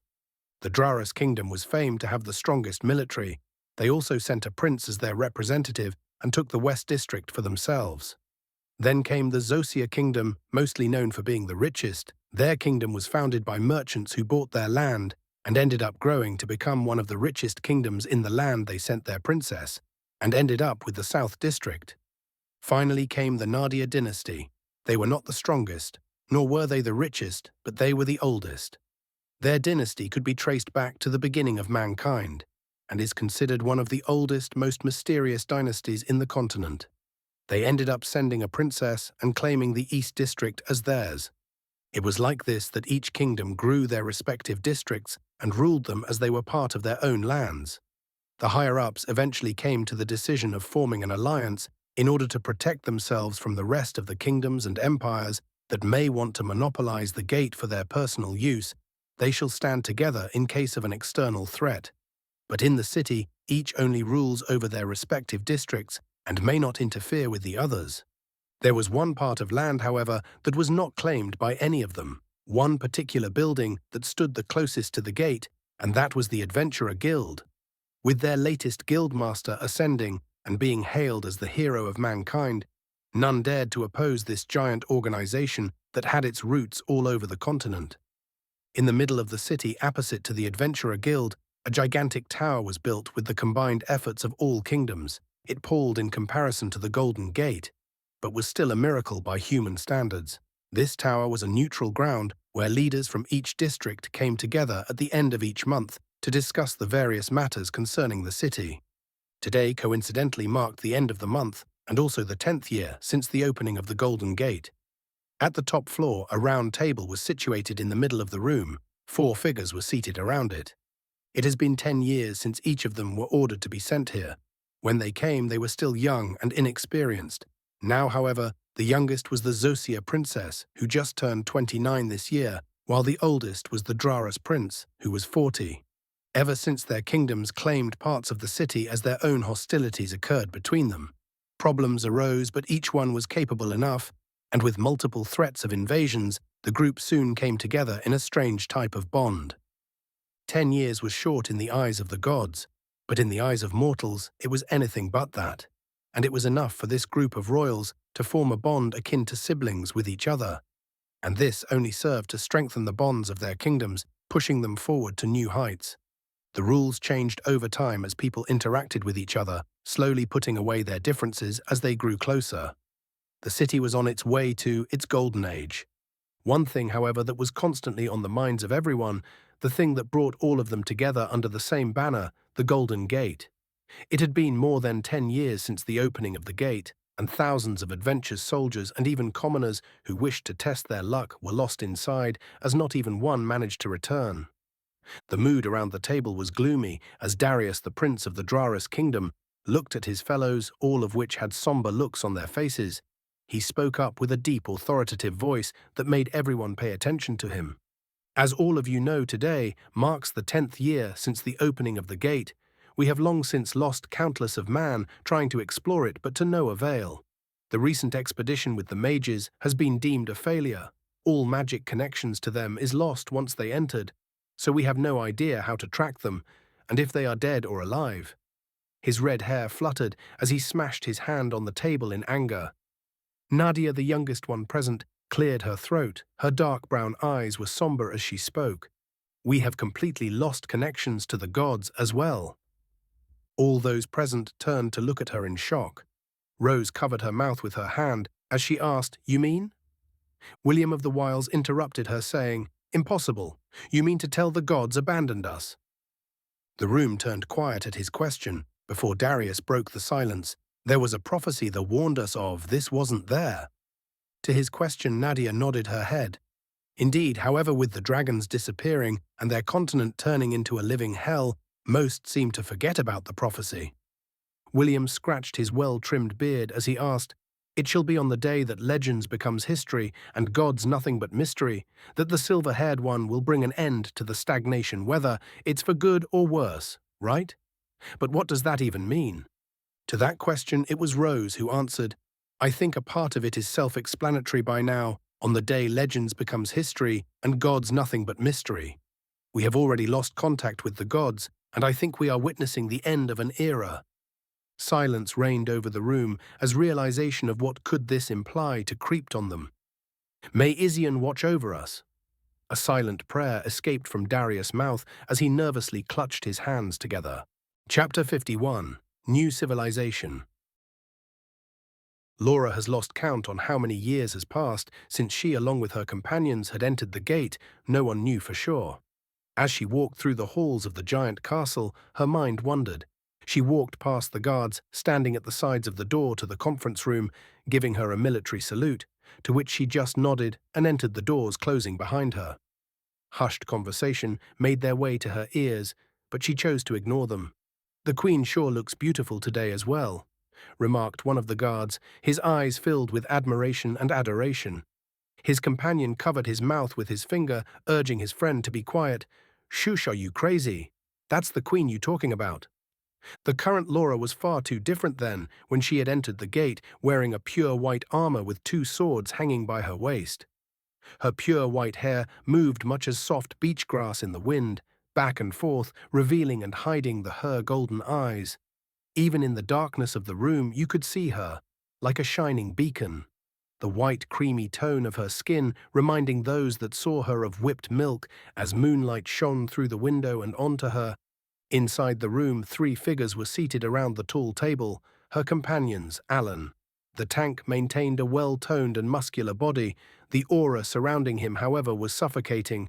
A scar that ran from his forehead, going down to his left cheek, had robbed him of his sight in his left eye. As it laid closed, it only served to make him look even more intimidating in his full-body knight armor. Colin next to him hadn't changed much, his hair now longer tidily arranged to the back. His dark eyes carried a hint of exhaustion in them. As he rubbed his temple, a black staff that had the shape of crescent moon at the end was held in his other hand. Lana, the elven archer, looked the best out of them, as she kept her youthful looks. She wore a light green armor that covered her vital parts. The uncovered parts, however, were littered in scars that spoke volumes of the battles she'd been through. As Laura made her way to her seat, Lana spoke with a beaming smile. "There's our angel queen." Laura smiled softly before sitting down. Colin raised his tired gaze to her. "I'm guessing from the look in your eyes that it's bad." Alan and Lana somberly looked at her, waiting for the confirmation. "Yes, the scouts were able to locate the entrance to the 100th floor. However, it is indeed what we were afraid of. Past the 100th floor is a series of trials. Once you step past it, you will have to continue till the end. Either you pass and have your wish granted at the end, or you lose." Alan sighed before asking, "There is no teleporting back to any of the safe floors, I assume?" To which she just shook her head. Colin, rubbing his eyes, spoke, "What I still don't understand is why have we been teleported straight to the 20th floor when we just came? Others apparently had all started with the first one and gradually ascended." Shrugging, Lana added, "It's a miracle we even made it, I tell ya." Alan asked Laura, "Any other dreams? I mean, you mainly entered for the princess, and it's been hell have to be years since you last brought anything about her." A complicated look reigned on her face as she spoke. "I lost connection with her before the battle to conquer the 50th floor." Lana stood up in shock at the revelation. "What? That long ago?" To which Laura just nodded solemnly. "I did not know what to do at the time, so the only thing that seemed right was to push forward." Colin's eyes seemed even more tired as he asked, "No message from the gods?" Once again, only earning him light shake of her head, indicating that there was none. "Her Holiness Angel Over only left me one message before I lost contact. Push forward." Frowning, Lana smashed her hand on the table. "What the hell is that supposed to mean? Isn't that what we've been doing this whole time? All the way till this damned 99th floor, hell, we even ended up creating a fucking kingdom along the way, only to find out there more after the 100th. Frustration was clear on her face. Along with the rest, everyone was quiet. Leaving after the 100th floor meant leaving behind everything they worked for. Sure, it wasn't a perfect kingdom. Nonetheless, it was theirs. They started at the 20th floor. They only got to know that later on. Along the way, they met new allies, made a few enemies, and somehow they found themselves with a whole army following them. They swept through the floors, clearing them one after the other, gather some of the survivors along the way, all till the 99th floor. The floor was a huge forest infected with all sorts of monsters. At the very middle was a safe zone, a haven for them. A few years perhaps had passed. It was hard to tell with it always being light outside. No sun, just one blue moon that illuminated the area. It was here that they built their own little kingdom. Laura was hailed as the Angel Queen. Colin was their archmage leader of the whole mages. Lana was the leader of the Ranger Squad. responsible for scouting the area surrounding their small town for any possible threat and providing provisions. Alan was the defense, their wall in charge of the safety and maintaining the order around. It wasn't perfect, but it was theirs. They built all of this together from scratch. They had people looking up to them. They were responsible for them. And to leave all of that behind was a hard decision. Most people have long lost hope of leaving the gate in their lifetime and were content living here. Laura took a deep breath and raised her head to look at her companions. I will continue forward. I will not stay here. Chapter 53, Departure. What was her dream? What was it that she wished for? Why was she pushing herself through all of this? Was it because she lost contact with the princess? No, that wasn't it. She was afraid. She could still feel that feeling of powerlessness on that particular day in the forest. The day everything changed, the day of the summoning. She was far stronger than she was before and could easily defeat the beast. But still the fear she felt that day was not something so easily forgotten. No matter the years, it stayed with her, and it changed her.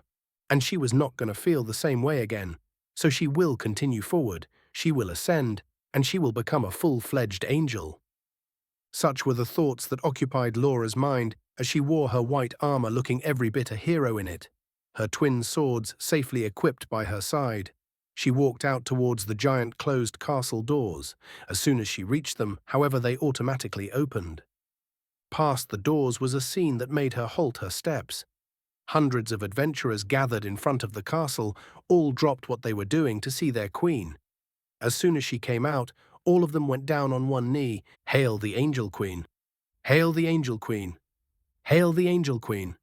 The chants continued as she felt herself go emotional. Her eyes moistened as she straightened her back and raised her head high. Looking at all the adventurers in front of her, her companions were in the front row smiling gently at her. She nodded and raised her hand as the crowd quieted down. Today, I have decided to continue forward. Today, the real challenge begins. Today, our fight for immortality, for ascension truly begins. Roars and shouts erupted from the crowds as she raised her sword high up in the sky. Tanks hit their shield in unison. Mages shot fireworks to the sky as they all chanted in unison, Hail the Angel Queen! The preparations were not easy. Her companions have all decided to follow her, but not all adventurers did. Some chose to settle down in the city. Only a few decided to try their luck and push forward. Here came the problem: who would run the city after they were gone? It took a long discussion between the team before they finally came to an agreement. From today onwards, there will be no king or queen to rule over the city. Instead, each one, Alan, Lana, and Colin, chose a successor to continue their duties. The tanks are the defense squad and the law and order of the city. The rangers are the scouts and the warriors in the shadows, and finally the mages. Those were the trump card.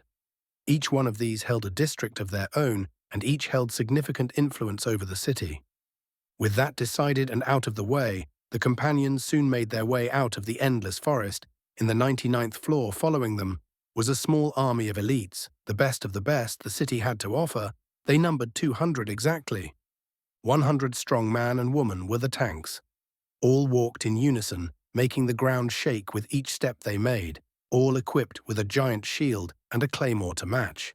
Behind them, 80 rangers followed along nimbly, all equipped in light armor to help their movements and bows. Twin daggers were sheated safely in their waists. After them came the mage squad, their numbers small 20. All wore mage clothings, made for battle, and had staffs similar to Colin's, only theirs seemed smaller and a bit dimmer.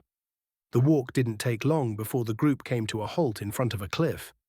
Past the cliff, one could see endless sea on all sides, and it seemed as if one lost his footing and fell down. Hard rocks and crashing waves would be the end of him. Laura, Colin, and Alan turned their gazes towards Lana, the leader of the scouting squads. You sure this is the place, floppy ears? Gazing harshly back at Colin, she harumphed loudly and turned to Laura. This is definitely the place. With that, she walked slowly towards the edge. Looking down, it seemed Kia's realm was the only destination for anyone who fell down. Taking a deep breath to ready herself, she closed her eyes and moved one leg slowly above the edge. Seeing what she intends to do, Colin lost his usual composure as he dashed after her. "Oi, Lana, what in all hells are you doing?" Nonetheless, it was too late by the time he reached her. It only served to push both of them forward, sending them tumbling on the hard ground. Ground? Colin stared in confusion as the scenery changed around them. They were no longer on cliff, but in a rocky plain. A huge volcano in the distance spewed lava constantly. T. Colin? Lana's nervous voice came from underneath him. Looking down, the fall had sent him tumbling atop of her, their faces mere inches away. Lana's face heated up as she stared in his eyes. Colin didn't know what came over him as he gently leaned in and planted a kiss on her lips, shocking her silly, but she did not refuse nor push him away. Ahem. The sound of Alan clearing his throat sent the duo jumping to their feet as if they had been caught. Looking back, Alan had a smug smile on his face, and Laura was smiling as she tried to hide the smile with her hand. Lana turned beep red as she couldn't look at them in the eyes, Colin not faring any better. Scratching his head. "Cough, let's our move." With an evil grin, Alan replied as his eyes squinted, "Sorry, but we need to wait for the rest to come now." Lana, still not bearing to look at him, in the eyes jumped to hug Laura and buried her face in her chest. "Why are you so mean, Laura?" "Ha ha ha, but I didn't do anything." Gently playing with her head, she replied, a similar grin plastered on her face as she looked towards Alan, both smiling evilly. Alan walked towards Colin and threw his hand over his shoulder. So you finally had the balls to go for it." And so the mood lightened, as the group waited for the rest of the army to follow their final battle together, awaited the 100th floor. Chapter 54, 100th floor. Chaos, that was the only way to describe the scene.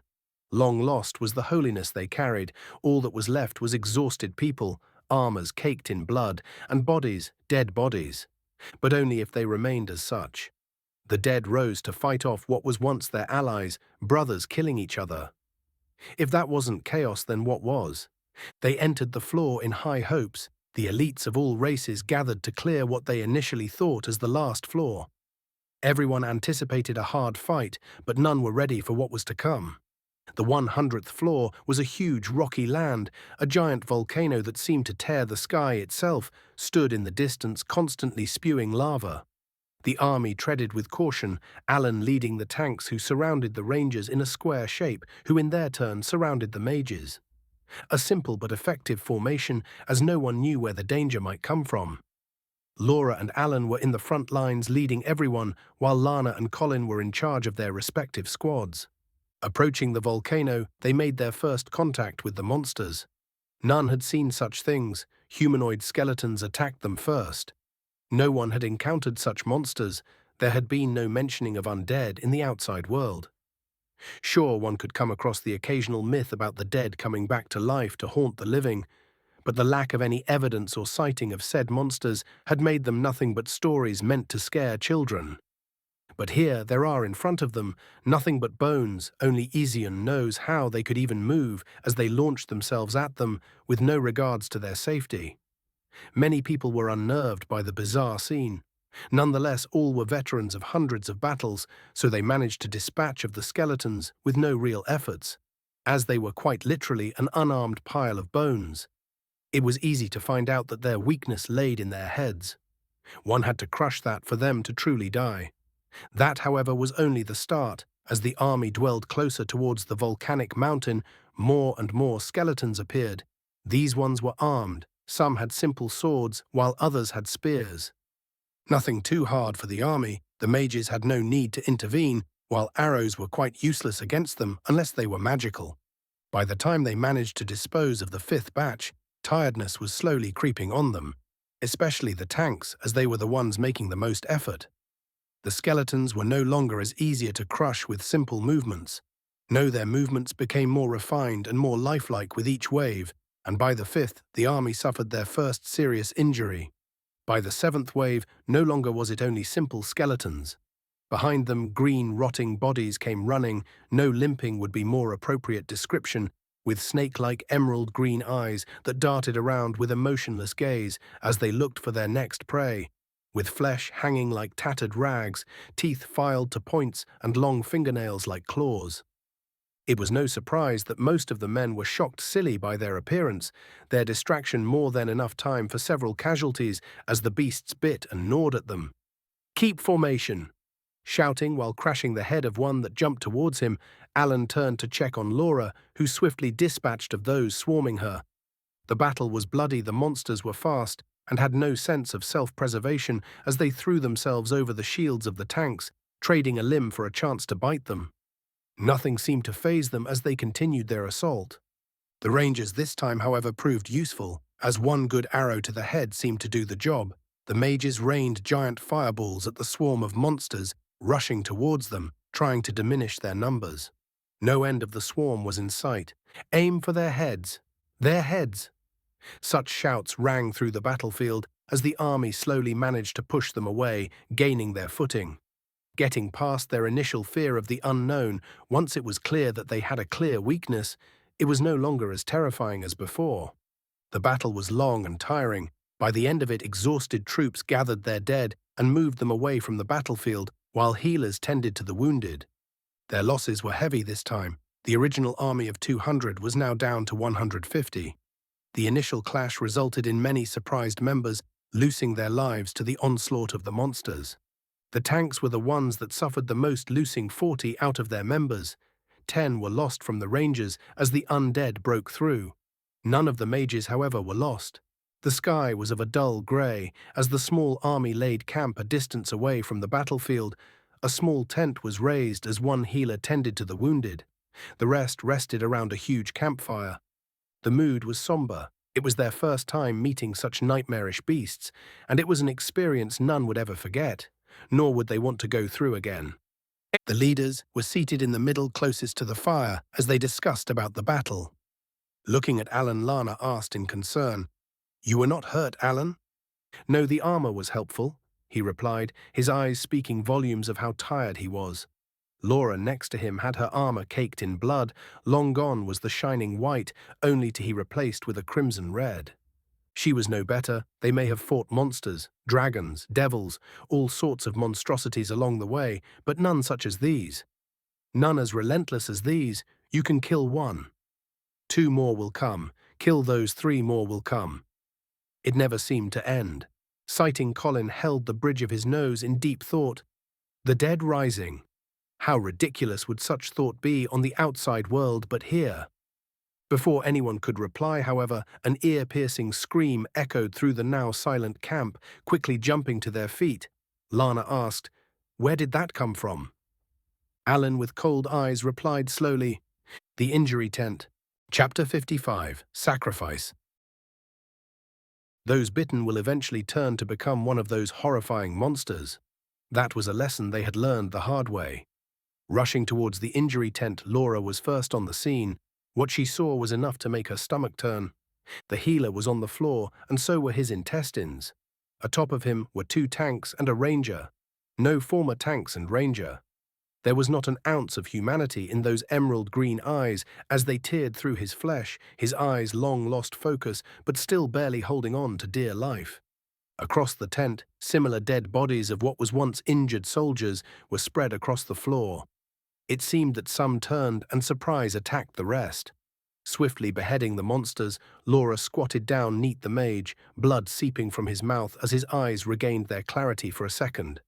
He looked at her as tears mixed with blood streamed down from his eyes. His hand grabbed her by the arm with such strength as he stuttered, I don't want to die. Please don't let me die. I'm scared." Choking on his own blood, his eyes eventually dimmed as life escaped from his body. Laura felt pain in her chest, another young soul dead. Was it her fault? Maybe she could have saved him if she was stronger. He was so terrified, one can only wonder what those last moments must have been like, being eaten alive. "Laura!" Lana came rushing, followed by Alan and Colin in tow. Looking at the scene around them, it was easy to understand what had happened. Standing up, she lightly muttered, "Burn all the dead, or they will rise again." The commotion only served to unnerve everyone else. With heavy hearts, the army moved their dead over to one place, near what was once the injury tent, as one of the mages summoned a great fire to burn down all the corpses. The smell of burnt flesh and blood lingered in everyone's noses as they stood in silence, paying their respects to the dead. This wasn't the type of funeral those brave man and woman deserved, but it was the only one they could afford. They stood there quietly watching as the fire ate away what was once their companions, what was once people with hopes and dreams, people with families, people that wanted to live, yet their lives taken away from them while they still stood here alive. That was the hardest part after each battle, a part none could claim to have gotten used to. It always made one wonder, would the next one be them? Alan's shout brought everyone's attention back. Men, form a line. Following their instincts, everyone stood to attention, forming a line as the leaders looked at them. Colin followed, speaking after everyone was in place. I'm sure all of you understand the meaning of this. Those that had been bitten would eventually turn to become one of those monsters. They would lose their humanity and become nothing more than mindless monsters in the flesh of former warriors. Taking a deep breath, he spoke once again, this time loudly and clearly. I ask this now. Those that had been bitten step forward. The implication those words meant was clear to everyone that heard them. Those that had been bitten were essentially as good as dead. A suffocating silence reigned over the army as everyone held their breath. It did not take long before 2 men and 1 woman stepped forward from the ranks. Their gazes were sharp as if they had made up their minds. One of the men was a young man, the other a middle-aged one with grey hair. Both were tanks while the woman was a ranger. As soon as they stepped forward, a young man from the crowd jumped forward screaming, No, no, no, Father, no, it can't be. As he rushed forward towards the middle-aged man, who turned to look at him and gave him a soft, loving smile. Father, please tell me this isn't true. Not you. This can't be happening. The father slowly patted his son's hair, his eyes moistened as he drew him to a tight hug. His son struggled out of his embrace as he cried loudly. His howls seemed to pierce straight towards the hearts of those present. The leaders' gazes were dark. No sane commander would ever want to be put in such a situation, forced to sacrifice the life of a few for the rest to survive. The other bitten young man seemed to have made his resolve as his gaze turned towards the Laura. He softly smiled. Please don't forget about us. My name is Reeve Rickett. With that, he unsheathed his giant claymore and plunged it deep towards his heart. Laura felt her heart break as the young man, known as Reeve's body, collapsed lifeless. The young woman was shaking in fear as she looked towards the army behind her. Whenever her gaze fell at someone, they seemed to avoid her. Was it out of pity? She did not know. All she knew was that she was afraid. She had survived all the way up until the 100th floor. All the way till now, her wish was simple, only to see her sister again. But now it seemed her journey had come to an end. She howled in rage and defeat. She refused. Why? Why? Why was life so unfair? She asked Ezion. Why? She asked him when he took her sister away, but now it seemed he was about to take her as well. Screaming, she unsheathed her dagger and howled her name in a final act of defiance. My name is Thefania Adderley. With that, she plunged it deep into her heart as she collapsed towards the ground and darkness started to overtake her. She seemed to have seen the figure of the person she longed to see, the person long lost to her. I'm coming to see you, sister, she lightly muttered as her eyes slowly lost focus. The army was quiet as the only sound present was that of the howling of a child screaming for his father. His dad lightly pushed him away and seemed to mutter something in his ears before he unsheathed his claymore. My name is Vicar Geffroy, and plunged it towards his heart. His son stood there with a broken expression on his face as his father kept staring at him while lightly smiling all the way till the end. Chapter 56. The Plan. Outside of the planet's atmosphere, the figure of the god of creation could be seen. He was seated cross-legged while keeping an eye on everything. His gaze, however, was distant as he contemplated matters concerning his universe. The space behind him rippled as the 8 great gods appeared one after the other. They had all changed, not physically, but the aura surrounding them all has changed. It grew sharper, more refined as they stood there behind him. One could feel the power out of them after going through the Golden Gate. Isian turned, kept his gaze on the planet below, and the gods remained silent, head bowed down in respect. Their father seemed to grow stronger by the day. his aura restrained, making one mistake him for a normal mortal at first glance. A second look at his face, however, would throw those assumptions away, as no mortal could be that perfect. They remained quiet, waiting for their father to speak. As he was the one to summon them, space rippled once again, and the giant figure of Ondan appeared in his dragon form. He nodded at the gods, and they nodded back as they awaited for Ision's command. He slowly stood up, as if he was on normal ground and not space. His eyes never left the planet the whole time. As he spoke, "I will be leaving soon." Ondan seemed to expect that as he changed to his human form and bowed down, the other gods, however, did not, and had no idea how to react. Nonetheless, they all bowed down. Julene was the first to speak. "Father, by leaving you mean?" "It's exactly what it means, child. I will be leaving the universe to take care of some unfinished business." Putting his hand over his chest, Kisdol spoke, "Then allow me to accompany you through your journey, father." Similar shouts came from the other gods as they voiced their wish to go with him. He turned around for the first time to face them with his usual light smile as he slowly shook his head. "No, the reason I called you, my children, is because you have a very important task." Everyone quieted down, not daring to speak as they waited for him to continue. "I trust you all, my children, with my universe, our home. As you all of you know, we may have won the last battle, but the war is not over. They will come back, and it's better if we are prepared." The gods had solemn looks on their faces as they remembered the last war. They were hopeless-faced to the calamity called Azumar, and that was something that sticked with one of them, the feeling of hopelessness as they had to watch their father fight while they could only stay in the sidelines. No one wanted to feel that way again. "There is still a lot we do not know, my children, and this trip is one for us to find answers." Unera fiddled with her fiery hair as she spoke nervously. "But father, if it's answers you seek, why not send us?" Nods of agreements came from the rest. Ondan, however, remained silent. Ision smiled tenderly at her as he patted her head, turning her face another shade of red. "That is simple. You are all my children, and no father would want to see their own children harmed.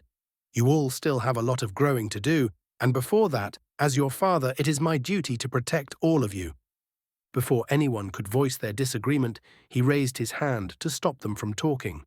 "You will remain here, and you will protect the universe from anything that may threaten its stability. Is that clear?" Zodor spoke up the first. "Is that an order, father?" Ision nodded with a serious face. "Yes." "Your wish is our command, father." Everyone replied simultaneously. They had learned by now to not question their father's decision, as much as they wanted to accompany him in his journey. Their task laid in protecting their universe. Saying as there were no more complaints, Ision nodded approvingly. "Good. If I may ask, when are you planning to leave, father?" asked Kier. "I'm still planning on sticking around until Laura clears the Golden Gate," he said, smiling as he turned his gaze back to the planet, seemingly piercing through the atmosphere all the way till the Golden Gate, as he seemed to be able to see Laura herself. "Do you plan to go by yourself, father?" Julene asked with visible concern. Well, Ondan over here will be accompanying me." All the gods turned to look at the dragon god, who just stood there with a respectful look on his face. The relationship between the gods and Ondan has always been a strange one, to say the least. It would not be wrong to consider him their oldest brother, as technically he was the firstborn. But he just officially became a deity not long ago. The gods respected him, but also felt a sense of rivalry between them. So now him being chosen to accompany their father made them feel strange, as if they had been defeated. It was hard to explain, as they themselves didn't know how to. Kisdal was the one to step forward. "Your wish is our command, father. Still, I request that you at least take me with you. My siblings are more than competent enough to protect the universe and keep the balance over the mortal plane. I, on the other hand, is not needed as much." The rest of the gods stepped forward to back up their brother as they agreed with his words. "We know that you do not need us to protect you, father, but do please accept our selfish wish, and at least take Kisdal with you." Julene stepped forward and kowtowed, followed by the rest of the gods. "Please, father." He lightly sighted and gently waved his hand, pulling them all to their feet. "So be it. Kisdal and Ondan, take care of your affairs. We will leave after the first ascension happens." Smiling, Kisdal straightened up and saluted. Yes, father. He then turned to face his siblings, who looked at him and smiled back. Then they directed their gaze smirking towards Ondan as if they had won. He, on the other hand, just maintained a neutral face as he looked at them. Ondan, you are coming with me for now. Yes, father. He bowed down to Ision before turning his head back towards the gods, a small smirk plastered on his face as they both disappeared. That son of a bitch! Unera's restrained aura flared out as she turned towards Kisdol. You better prove yourself towards father. We are all counting on you. Her siblings silently agreeing with her as they nodded. Kisdol's eyes hardened as he replied, I will. Chapter 57, The Aftermath. Is anyone still alive? A sole figure walked tiredly through a bloody, silent battlefield, her armor caked in blood as she used her sword as a walking stick to help keep her balance. Anyone? She shouted once again, her voice cracking as she looked at the surrounding dead bodies. It had been a bloody massacre. Her white hair was dyed dark red with blood. Her once smooth face was nowhere to be seen, as she was covered in all matters only Ision knows. She frantically looked for her companions at least. They were separated at the initial clash. The latest battles were hard and almost always ended with casualties. But the last one was something out of their expectations. A sole skeleton figure silently appeared floating above their camp as they were still too exhausted from their last fight. He rained down green hellish flames that seemed to come out of the depths of Zunir's realm himself. No shields were able to stop them as they ate away at anything they touched. Laura was able to draw the being's attention towards her as they started their fight, but that left her army vulnerable without their leader, as an army of hellish monsters attacked them from all sides. There was no plans, no formation. It was pure chaos. People fighting for their own survival as monsters and undead swarmed them. Alan, Colin and Lana gathered a small team around them and tried regrouping, but the monsters would not let them. Laura could still remember, as she was engaging with the skeleton being, she tried heading back towards her companions to help them, but he pressed her and did not give her a chance. A single slip allowed him to teleport them away from the battlefield as they engaged in their own battle together. She did not remember how long their fight ranged, as she summoned every ounce of her angelic blood to help her gain the upper hand. The more she used, however, the quickly it drained her. Her eyes had turned pure white as they shined, as transparent wings sprouted from her back, allowing her to move faster. The being, however, was a pure monster, as even with all that he did not go down without a fight. By the end, she emerged victorious. Her figure, however, was nowhere as glorious as one would expect.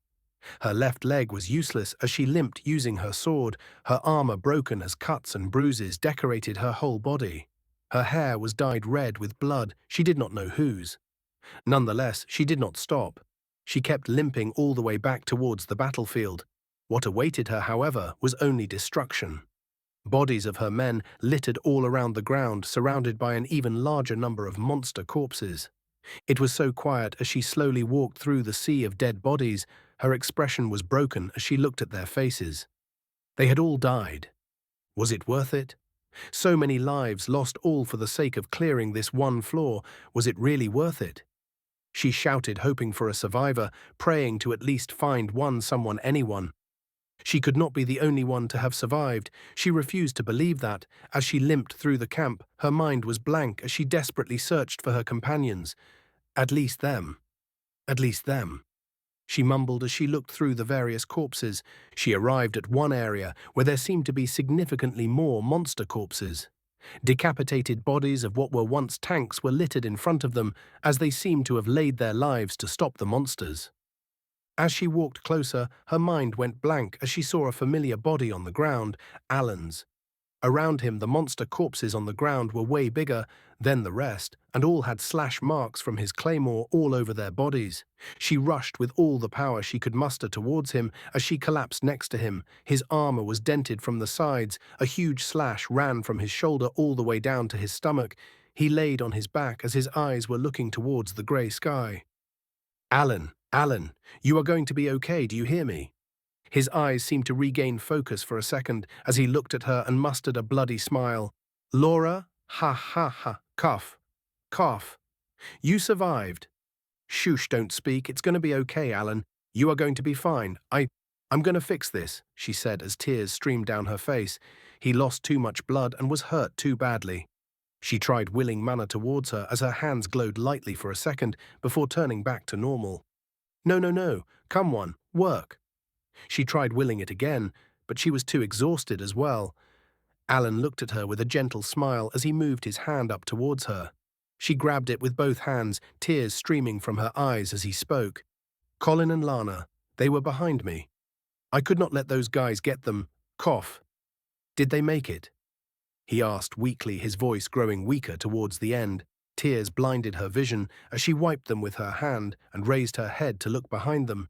She paused for a second before turning to look at him, smiling while tears ran constantly. "Yes.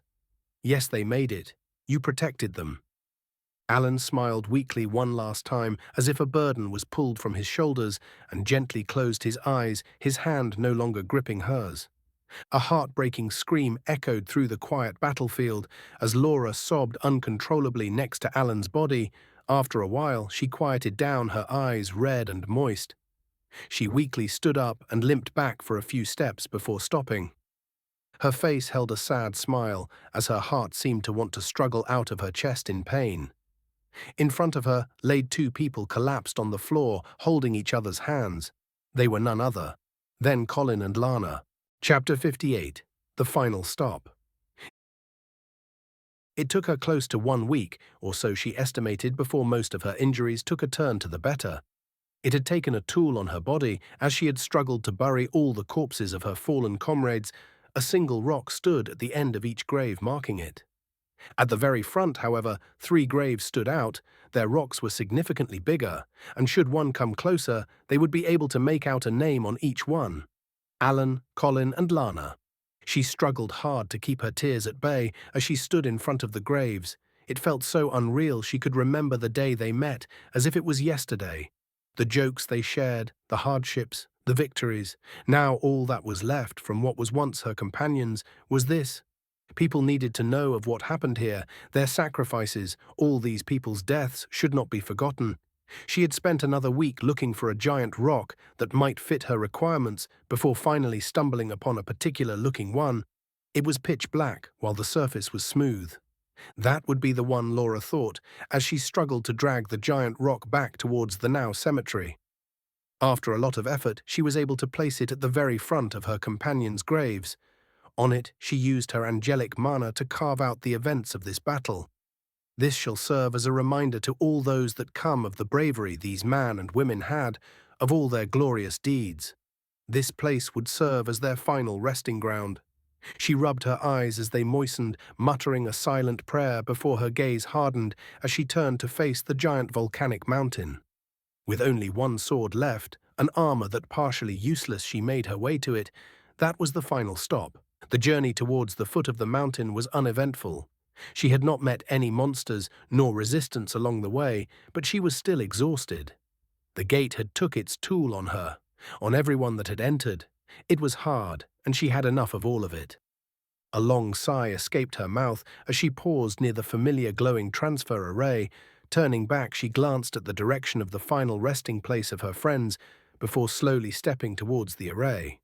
The usual screen hovered in front of her as she stood in the familiar world of pure darkness.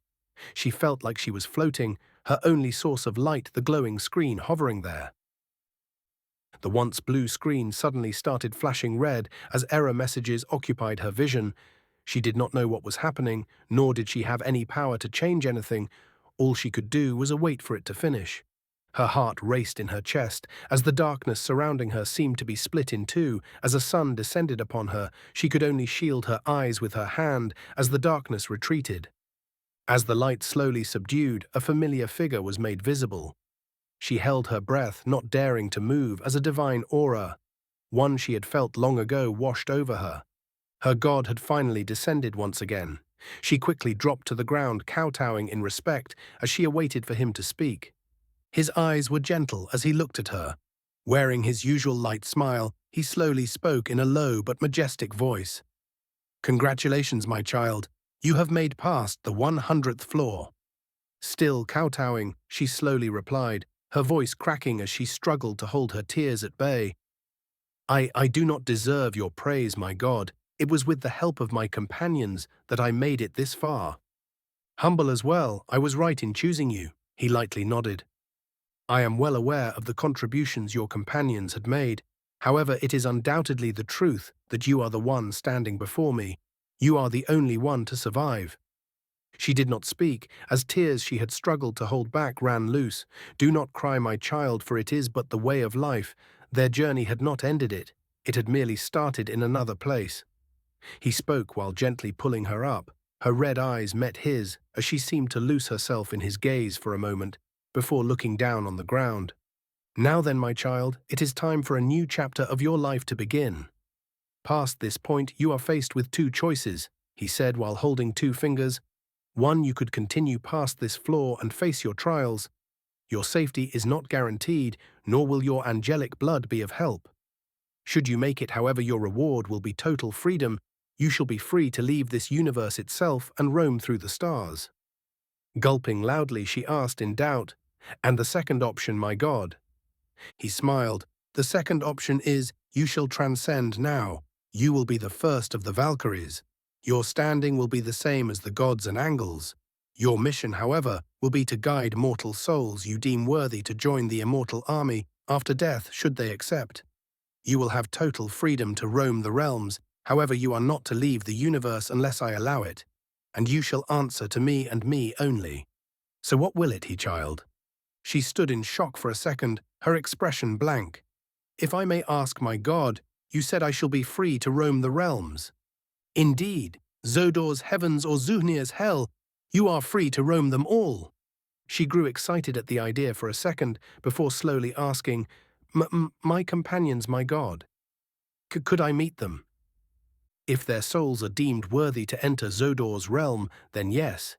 If they ended up Zunir's realm, however, you may meet them as well, though it would not be as pleasant. So what would it be?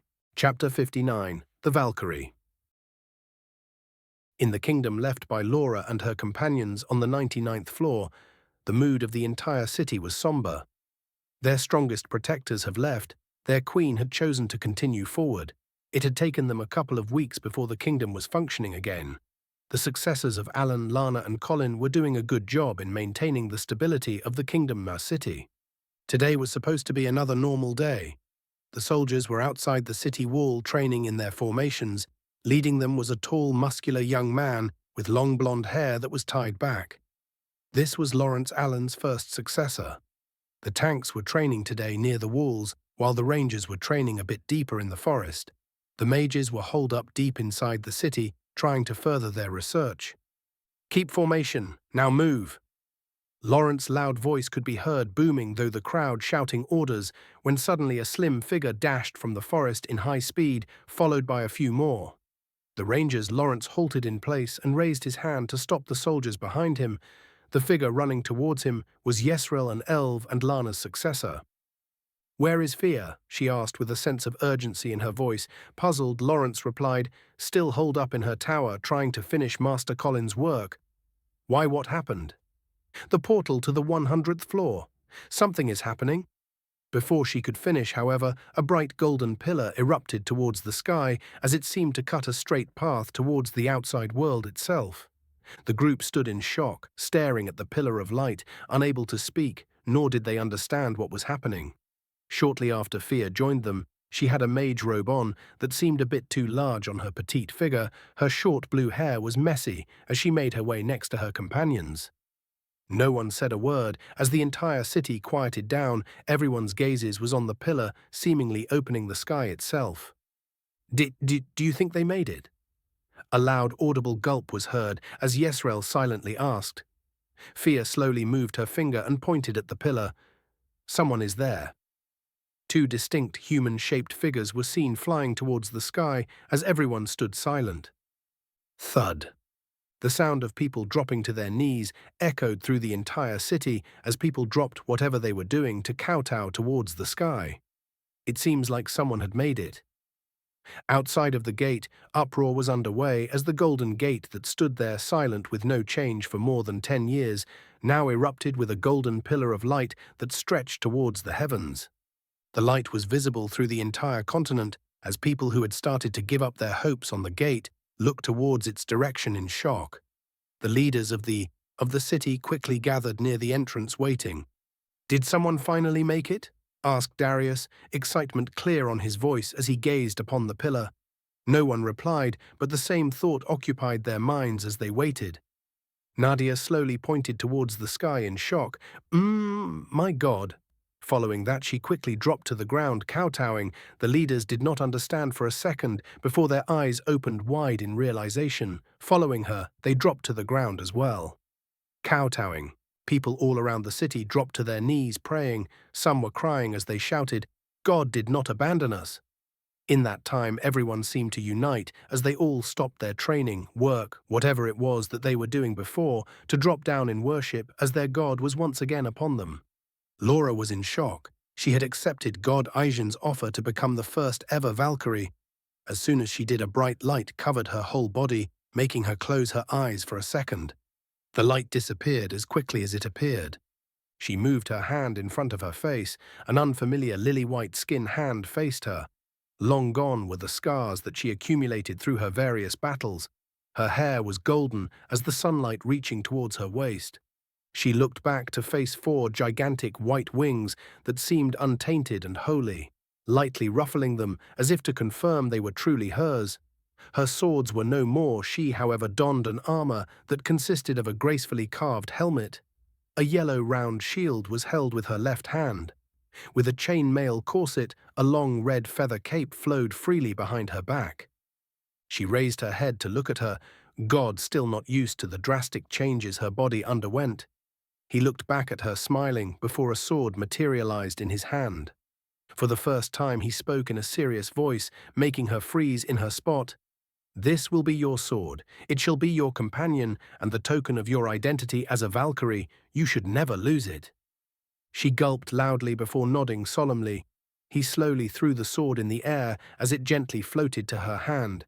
She inspected the sword, touching the ornate crossguard that spread out like a leaf, with a jewel embedded in the center. She ran her fingers across the runes, filling the blades fuller. She had no thoughts about what the symbols meant, but felt her fingers tingle as she traced their lines. The balance of the weapon was impeccable. The metal of the carved guard and leather-bound hilt balanced the thick, heavy blade efficiently. She raised her head and dropped to her knees, her sword in her hand.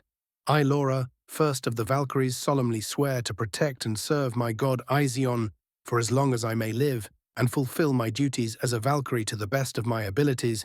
May you watch over me." Aizen looked at her approvingly before speaking. "Rise, my child, for today you are no longer a mere mortal. Today you ascend through the ranks of the divine. I welcome you, my child. Come."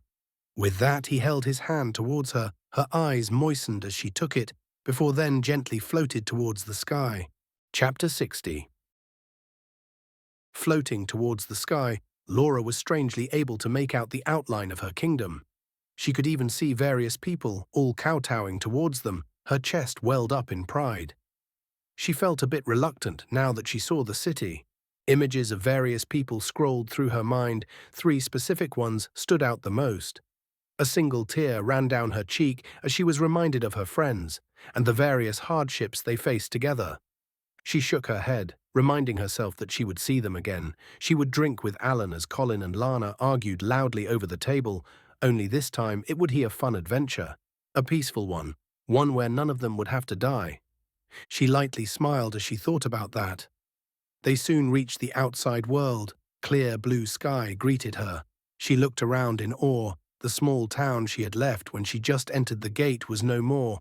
In its place, a gigantic city stood with long walls surrounding it. A tall tower stood straight in the middle. What caught her attention was the people. It was a majestic sight as everyone was on their knees in worship. Her new eyesight helped her see everything clearly. Everyone had various expressions on their faces as they looked towards her direction. Shock and envy were clear on most of their faces, but so was admiration. Looking at all of this made her feel like the world she was living in was so small, so insignificant. Now, however, she would get the chance to see everything, thinking about all that she couldn't help but giggle. Down below, near the gate, the leaders of the city remained on their knees in worship. As the bright pillar slowly faded away, along with the figures that were there, leaving everyone wondering what had happened and who was it. What happened? Asked Rose in shock. Was it really the gods? As if to answer her question, the gate itself started to shine, blinding everyone for a second, causing them to shield their eyes. Once the light had subdued, gasps could be heard as people pointed towards the right side of the gate. What's that? It looks like a name. Laura? In the middle of the right side, Laura's name was etched deep into the gate in big characters, making it visible to everyone. Next to it, a smaller text was there. The crowd quieted down as fear slowly floated near it to get a closer look at the text. Laura, the first ever mortal to clear all the 100th floors, let this stand in honor of her accomplishments as she now ascends through the ranks of the divine, shedding away her mortal body. Let it be known that on this day, the first Valkyrie was born. Gasps could be heard from the crowd, followed by uproar as fear read through the text. Laura, who is that? She said Valkyrie. Does that stand for the gods?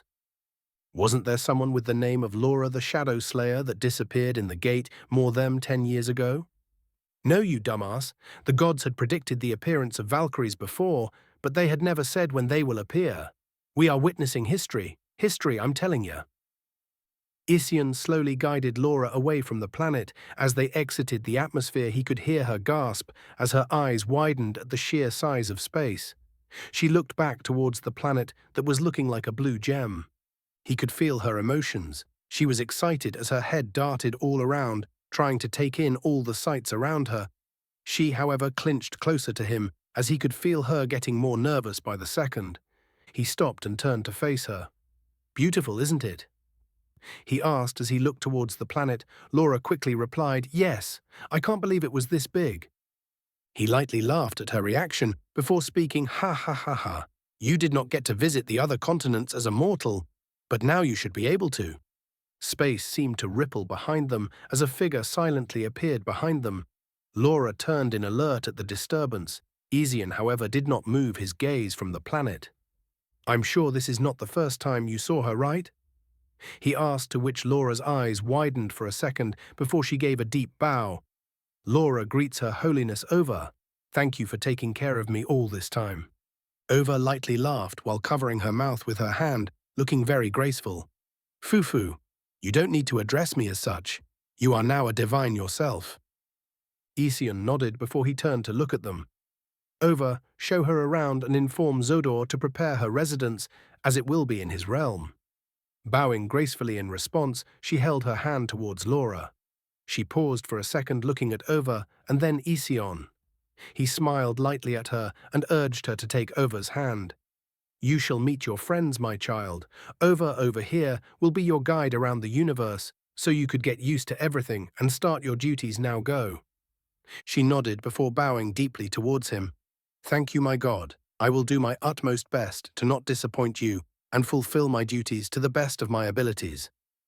He did not reply to that, but only smiled lightly at her as she took Ova's hand before then teleported away. His smile remained for a second as he looked towards the planet before turning cold. A deep, ancient aura that made the universe itself shudder escaped from his body as he turned his gaze towards the emptiness outside of his universe. His eyes seemed to glow for a second. Mana gathered around his palm, turning pure golden, forming a sphere that he shot at an unbelievable speed beyond his universe. Just wait. I'll be paying you a visit soon. His aura retracted to his body, the cold expression long gone to be replaced by his usual warm smile as he teleported back to his throne room. His aura, however, was felt through the entire universe, as gods and angels alike froze as it washed over them, making them feel the wrath in it. The realms were in uproar. Their god was angry. The main gods called for an emergency meeting as they felt his mana shooting outside of the universe. None of them could shake off the feeling of wrath and anger his aura held.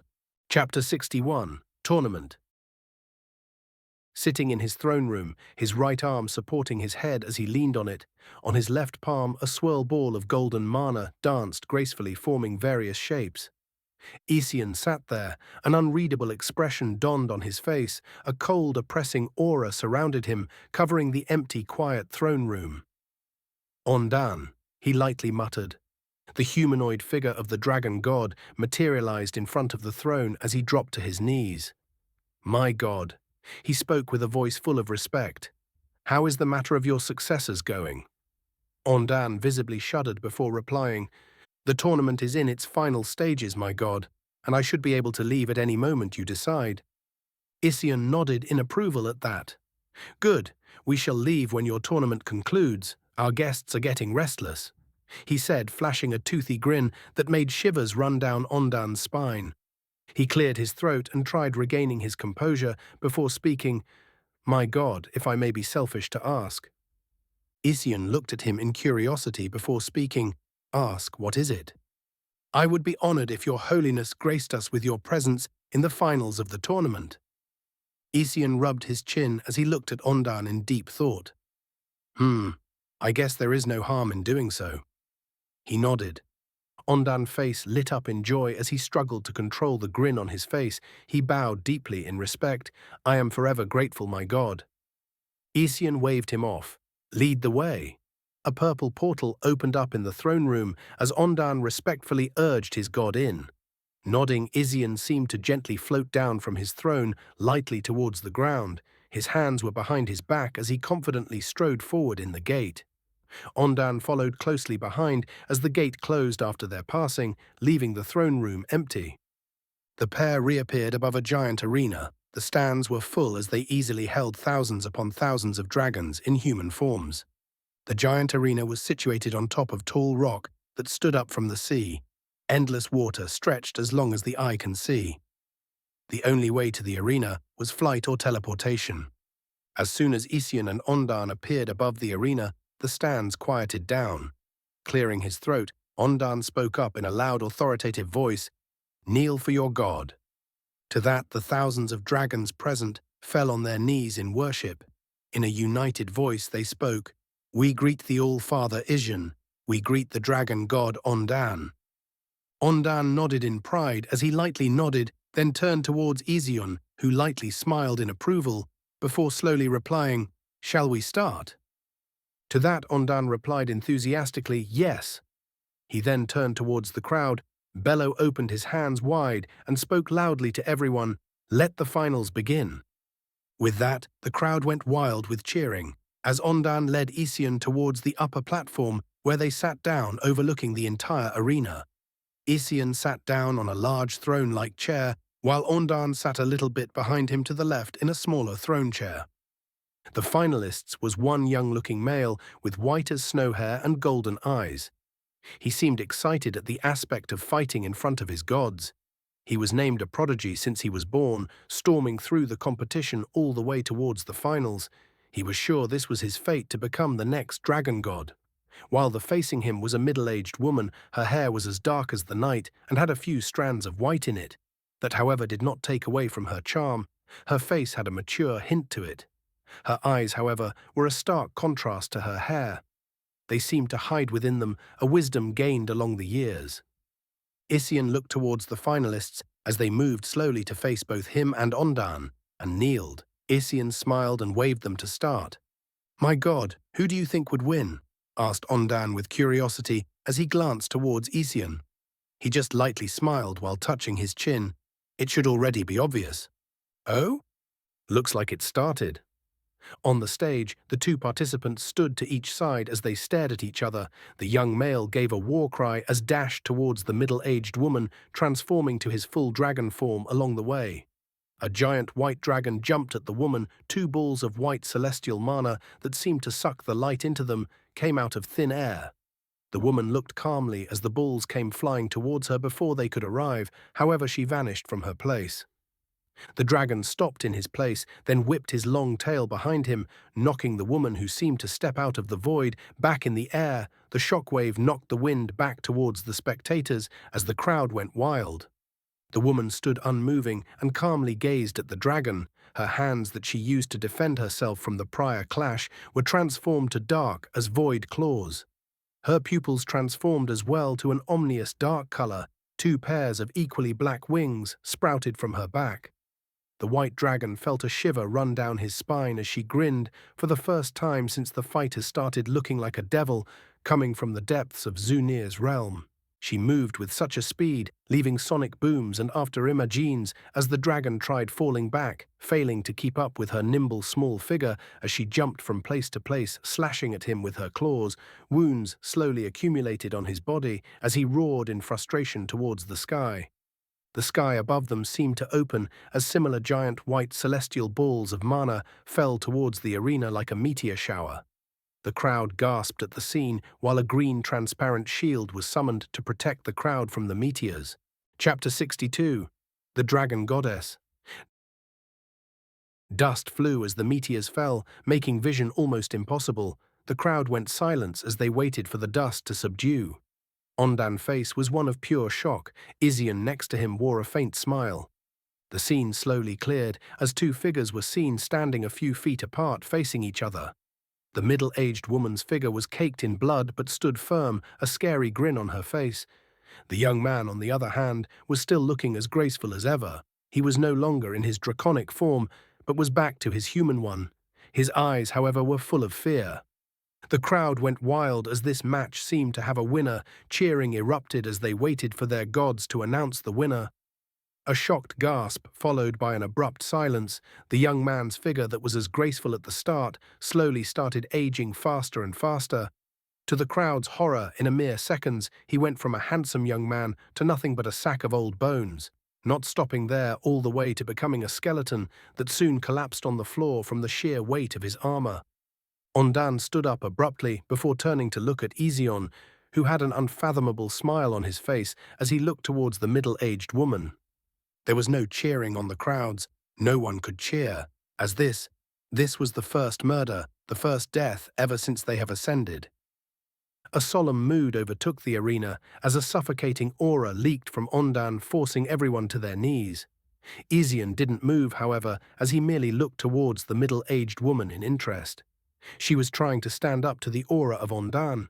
As she fell to her knees, her eyes were bloodshot as she struggled to look up.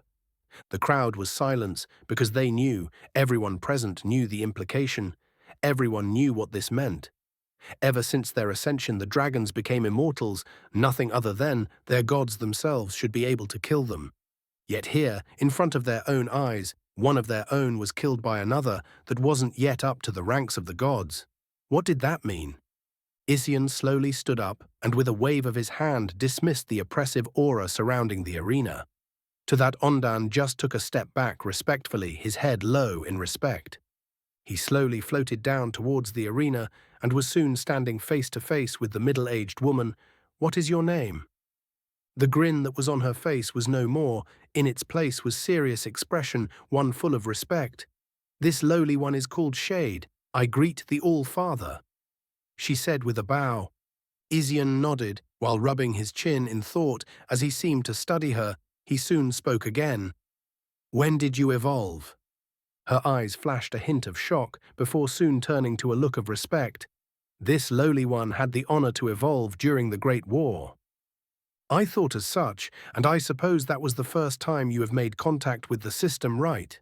he asked. Her eyes soon turned as wide as sausages before a look of understanding and utter respect was on her face. She fell to the ground, kneeling before she replied, "Yes, my God, that was indeed the first time." To that, Izion nodded with an enigmatic smile before speaking. "I'm curious if you have already made contact with the system. Why choose to stay here?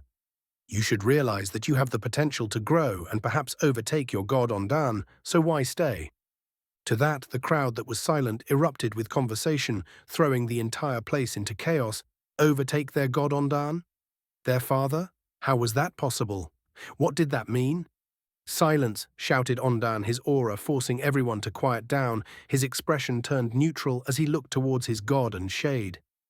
Shade looked back at Izion, whose gaze held nothing but curiosity in it.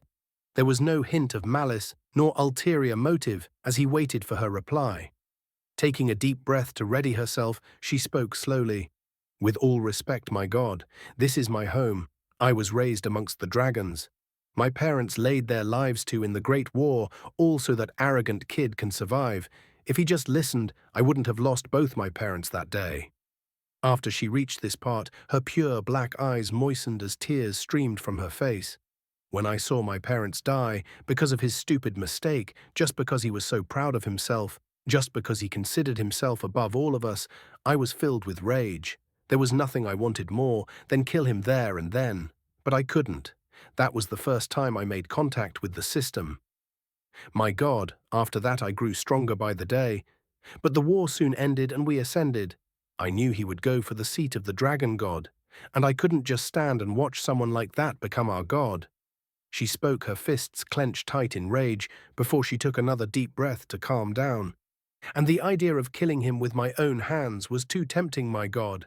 As for the seat of dragon god, you may say I'm still attached to the dragon race to let it fall in the hands of someone like Argus. Isian nodded in understanding before he turned to Ondan, who soon floated down next to him. If you may, my God, spoke Ondan, ushering Isian. Then so be it.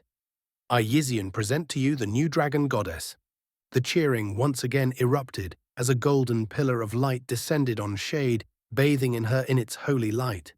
Most people watching had to cover their eyes, as when the light subdued, long gone, was the middle-aged woman that once stood. In its place a young fair maiden faced them. All imperfections seemed to have left her. She looked young, but her abyss-like eyes spoke volumes about her experience. Chapter 63. Departure. With the Dragon God tournament concluded, Isian teleported back to his domain once more. Taking his place on the throne, he waited for the rest of his children to join him.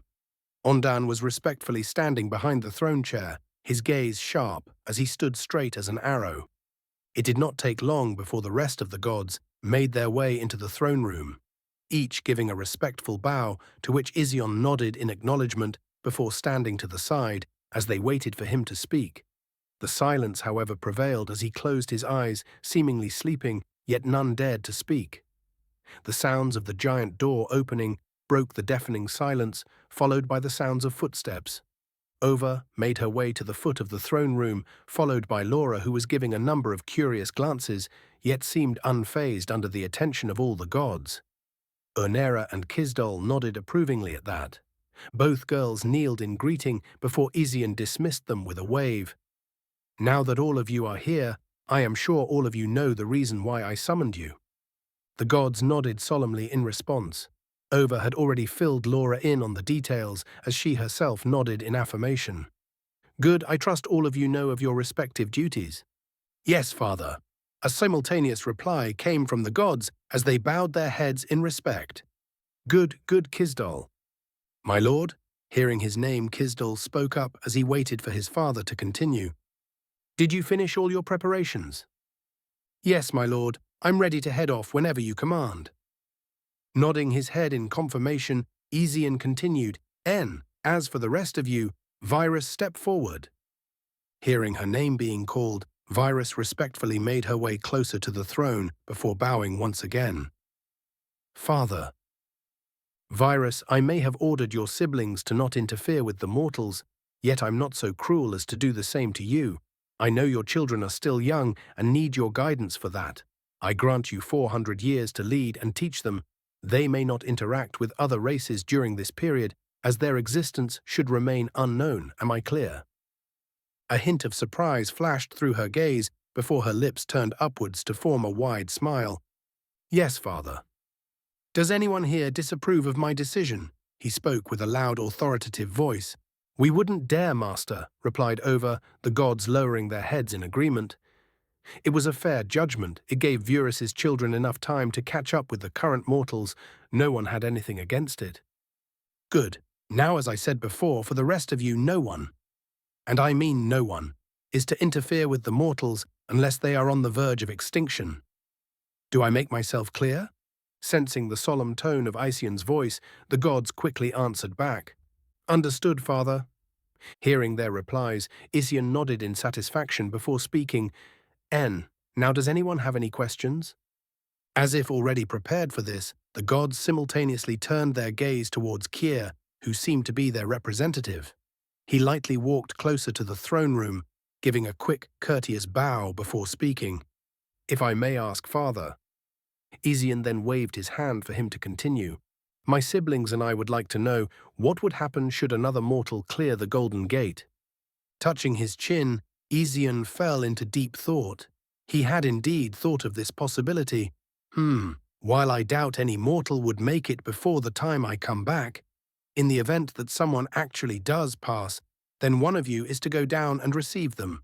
Should they ask for immortality, then the gate will take care of it. Should they ask to leave the universe, then one of you is to escort them to the edge, where they shall be free to do so. As for anything else, I'm sure you will be able to find that out by yourselves. Of course, Father. Anything else? Forgive me for asking once again. Before Kier could finish, Isian interrupted him. I know what you want to ask, and no, I do not know when I will return. At the very least, hundreds, at the max, thousands of years, but this is a journey I must embark on for the sake of the stability and safety of our universe. Grim expressions could be seen on all the gods. Julene seemed to be on the verge of tears, yet she managed to control herself. Over's face was without emotions. Yet Isian could see the sadness hidden beneath. Looking at his children, Isian slowly stood up and walked down from his throne. Julene looked at him with red eyes as she struggled to contain her tears. Looking at her, a gentle smile donned his face as he slowly patted her head. Julene, I need you to be strong for me. Can you do that? Unable to properly reply, Julene chocked on her words, as the only reply she was able to muster was a small nod. Good. Looking at the various gods surrounding him, Isian spoke once again. I am proud to call you all my children. I will be back. And when I do, I want to see how much you all will grow. Make me proud, my children. Looking back at Ova, he gave her one final gentle smile, as she as well struggled to contain her emotions before he disappeared, taking with him Kisdal and Ondan. When they reappeared once more, the trio was already at the edge of the universe. Far in the distance, they could see a small planet. Turning his gaze back from his home, Isian took a deep breath before speaking. His eyes, that were gentle just a second ago, turned frosty as an extremely cold aura surrounded him. Kisdal grinned as he also started to become surrounded by an aura of savage bloodlust. Ondan let out a roar that reverberated through space as his form started to change from his humanoid one to giant dragon one. Once done with his transformation, he bowed his head as he allowed Isian to stand on his back. Now then, shall we go to meet our guests? Chapter 64. First Encounter. Deep in space, a fight that transcends the mortal realm was taking place. 5 shadowy figures surrounded Isian, Kisdal, and Ondan. Shocking fluctuations escaped the shadowy figures with auras that indicated their identities as gods. This is your last warning. Do not resist, the esteemed shadow wants to meet you. Who dares summoned my god without even showing his face? Harumphed Kisdal in disdain. Truly shameless, allow us to dispatch of these pests, my lord. You do not need to concern yourself with them, added Ondan. Leave some alive, I have a few questions I want to ask, coldly replied Isian. With a respectful bow, the 2 gods turned around to face their opponents with grins on their faces. Their initial clash was enough for Kisdal and Ondan to understand the level of their attackers. They were indeed by mortal standards considered gods, but for Kisdal and Ondan, they were nothing but minor gods. Kisdal was the first to make his move. His tall, muscular frame grew even bigger as he towered over the 5 humanoid shadows. Roar! A roar echoed through the quiet space, followed by a deep, unprecedented aura. Kisdal's figure soon disappeared from his place, leaving the 5 attackers confused as they stayed on guards. It was then that space itself was split open as Kisdal's hand shot forward, grabbing his attackers by the neck and bringing him inside the void crack that he opened before closing it on him. A-A-A-G-H-H-H. A scream filled with despair escaped one of the attackers as the void closed on his neck, abruptly decapitating his head and leaving his headless body to float in space. The scene of one of their companions suddenly dying so easily made their blood turn cold as they huddled closer to each other. Aren't you forgetting something? I am still here, shouted Ondan as he teleported in front of one of the attackers. He then threw a lightning-fast palm attack towards him. Boom! The attacker was sent flying like a kite with its strings cut through space, all bones in his body broken and mangled as he barely seemed to hold on to his life. Kisdol's hand once again shot out of the void as he grabbed two attackers at the same time. They tried to struggle, but it was futile. Kisdol's grip was not something they could escape from. As they got dragged inside the void, he once again closed it on them, leaving half of their decapitated bodies to float in space. Seeing his companions dying like flies, the last shadow was petrified. His eyes that were hidden behind his shadowy veil trembled as he looked towards Ision, who did not make one move since the start of this fight. They were considered to be an elite squad. The five of them were supposed to be more than enough to wipe out a newly formed universe. Dealing with a young-born god was supposed to be easy. It was then that he remembered one piece of vital information they ignored. No, they did not believe. The god they were supposed to escort was doubted to be a god of creation. They did not believe it. No, they couldn't believe it. All gods of creations were supposed to be dead. They were supposed to be extinct. So why? Why? Why was one in front of him? Looking at Ision's icy cold gaze was enough to make for shivers to run down his spine. Unable to take it, he tried to make a run for it, yet as soon as he turned around, a deep, quiet voice reverberated in his ears. "Did I say you can leave?" calmly said Ision. As if struck by lightning, his body came to a sudden halt. He was unable to control himself. As Ision made a grasping motion with his palm, his body turned around and flew towards him. Grabbing the body that came flying towards him by the neck, Ision moved his face closer to his and gently spoke. "Why are you running?" A devilish smile made its way to his face. The void next to him opened up as Kisdol walked out. Ondan came flying as well. In his hand laid the limp, shadowy figure that was sent flying earlier. Throwing it, the body slowly floated towards Ision before coming to a stop. Gathering mana from his surroundings, Ision slowly pushed it towards the two individuals in front of him. As his mana surrounded them, he was able to feel some sort of barrier protecting their bodies and preventing him from seeing their real appearances. All he could see were two humanoid, shadowy figures. Interesting. As he tried to probe further, his mana was pushed away. Kisdol and Ondan quietly awaited by his side as they curiously watched their god work. "Aga!" A scream of pain escaped the lips of the figure Ision was holding by the neck. So if I try to forcefully inject my mana, the body will start decomposing. Seeing the dilemma his lord was facing, Ondan spoke up. "My lord, if I may try." "Oh, sure, but try not to kill him," replied Ision as he sent the mangled figure Ondan has punched towards him. As the two of them studied the shadowy figures, Kisdol was getting bored, so he summoned a small black flame as he twirled it between his fingers and watched them work. "Did you find anything?" "I apologize, my lord. I can't bypass the wall of mana surrounding their bodies. The only way that I think can work is by overruling it with your own mana.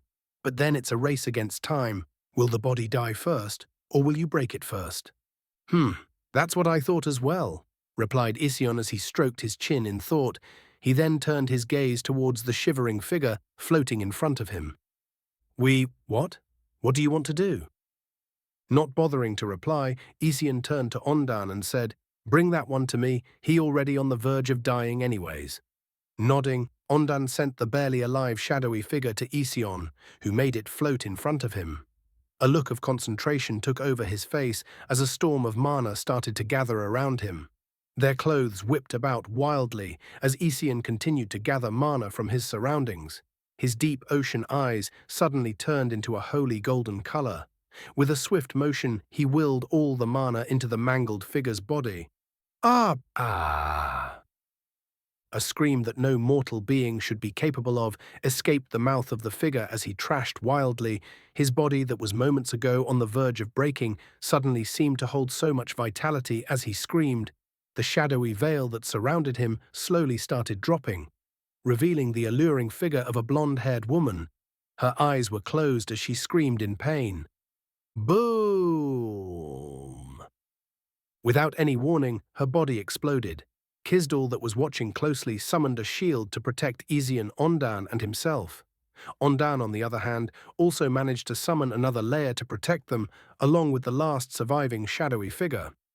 As the explosion subdued, Ision lightly spoke as he turned to look at the last surviving member of their attackers. "Interesting. Now then it's your turn." he said with a devilish smile that sent shivers down his spine. Chapter 65, Black and Golden. Azar! Stop! Please! Pleading cries echoed through the dark space as one shadowy figure contorted, the darkness surrounding him blinking in and out as if on the verge of disappearing. Floating in front of the said figure was Ision, as he willed the mana all around their surroundings to rush towards the shadowy figure in an attempt to break the darkness surrounding him. Floating to his left and right were Ondan and Kizdol respectively, as they watched with serious expressions, ready to pounce and protect their lord should anything go wrong. Ision, on the other hand, had all his concentration on breaking the shield of darkness, his eyes once again turned into a holy golden color. His hair whipped wildly behind him, even with the absence of wind. It was then that something unexpected happened. One of his eyes that was fully golden started to change to a darker color, slowly losing its brightness to a color similar to that of the dark void itself. With one eye shining with a golden halo and the other black as the deep void, Ision's entire demeanor seemed to change. The darkness that opposed him, rejected him at first, slowly heeded his will as it danced within his palm, flying away from the figure, leaving behind a young man with light blue skin and dark black short hair. Not paying attention to the bewildered expression on his face, Ision played with the ball of darkness with his hand as he examined it. Ondan curiously looked at the ball but dared not speak as he waited for his lord to finish. Kizdal, on the other hand, was more interested in the blue-skinned individual as he inspected him with an interesting look. After a while, Ision sent the ball of shadows towards Ondan with a wave of his hand. The latter took hold of it with curiosity. He quickly glanced at Ision's golden and black eyes before averting his gaze as he refrained from asking anything. See if you can learn anything from that later. For now, let's see what our friend over here has to say to us. Feeling Ision's gaze fall on him, the blue-skinned young man shuddered as he felt his heart beat wildly in his chest. "But please don't hurt me," he pleaded. He had never felt anything like he was feeling right now. Ision's gaze was cold, so cold, and devoid of any sort of emotion. As he looked down on him, it sent shivers down his spine as his back turned cold. This type of feeling was only similar to the one time he was in the presence of the esteemed shadow himself. No, back then he couldn't speak nor move, yet there was something odd, something similar in the aura this god of creation had on him. "How dare you ask anything from my lord?" Smack! "Know your place," growled Kizdal as he slapped the young man's head, causing him to groan in pain. Ision held his hand up, causing Kizdal to bow respectfully as he moved back. With a glance, Ondan was the one to speak next. "Identify yourself. What's your name? And who are you?" He spoke with a deep voice that carried a tone of authority and dignity. Calming his nerves, the blue-skinned young man replied, "My name is Ola. I am a member of the 4th Phantom Squadron," he said as he puffed his chest in pride, earning him another smack from Kizdal. "Ouch!" "You mean former 4th Phantom Squadron," replied Kizdal with a toothy grin. Looking at the still floating corpses of his former squadmates, Ola's expression quickly changed to a somber one as he looked back at Kizdal in defiance. That only lasted for a second, however, as he remembered something and turned to look back at Ision. Unable to keep looking at his eyes, he quickly averted his gaze and lowered his head. "Now then, Ola of the 4th Phantom Squadron, why did you attack us?" asked Ondan, his eyes turning into slits. "We were ordered to bring back the new god to visit our master," he said, his eyes darting between Ondan and Ision as he tried to study his expression for any type of change whatsoever, only to be disappointed as Ision's face was as expressionless as ever. "And who would your master be, Azuma?" "Ha ha ha ha ha, you think Azuma is my master?" Ola suddenly burst out laughing, as if he had heard the funniest joke, causing Ision to lightly frown. Sensing his lord's displeasure, Kizdal once again smacked the back of Ola's head harder this time, quieting him down. Ondan, on the other hand, fully released his aura as he locked it on Ola, causing his bones to creak under the pressure. "Speak!" "Heh, my master is the esteemed shadow himself," shouted Ola with a crazed look on his face. He suddenly lunged forward towards Ision, the darkness of space seemingly carrying him as both his pupil and iris turned black. Kizdal was the first to move to grab him by the hand. Aminda tieno sa twainen waranda pi kodan and tea soti Canada cheatin a card and waranda tea chucky tomanum some in doitin in my dear non in nine mining 20 mine money modern oi gone in mighty non in mind the monanti non in mine is waited to chow by quite to speed chuddy my kitian in mind sheet at tt twita twinkle dia stein teen in my to the tibim non to an see the tardum in talcan tron in titane pan in twine and town in manand in data tote tan and any kind of counted in modi combi a con and says when I got a gun in the kind of man shurishi mine in town in Tarant in Sanchi Amadi Santa chima and a city kind in sin time out one tente me dodging in tide and ancient same in sway trying to man tita try to make chata and titis ban and so on tantuma in the titi chen kan Kamenchi chatan in the Fambatana and trying to chaman short the twati start sat twatted tanapati switing and ashichin smite atranta trust him now marbound the make at I kachimani mein team antin on dam copper and shane on tranti man the katak with 20 my try unfazed. Ola pushed harder, causing his hand to rip. Unable to react fast enough due to bewilderment, Ola slipped away from Kisdal's grasp, only to find Ondan blocking his path. That did not stop him, however, as the darkness engulfed him, making him disappear from his place, only to reappear in front of Isian.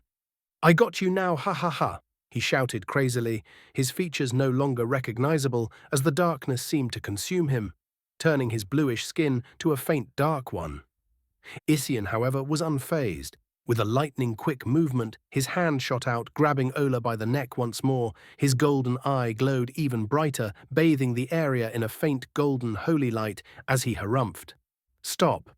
It was but one word, but it was more than enough to stop the resisting Ola. His dark black eye seemed to pierce through Ola, who regained his sanity. A shocked look, filled with disbelief, took over his face.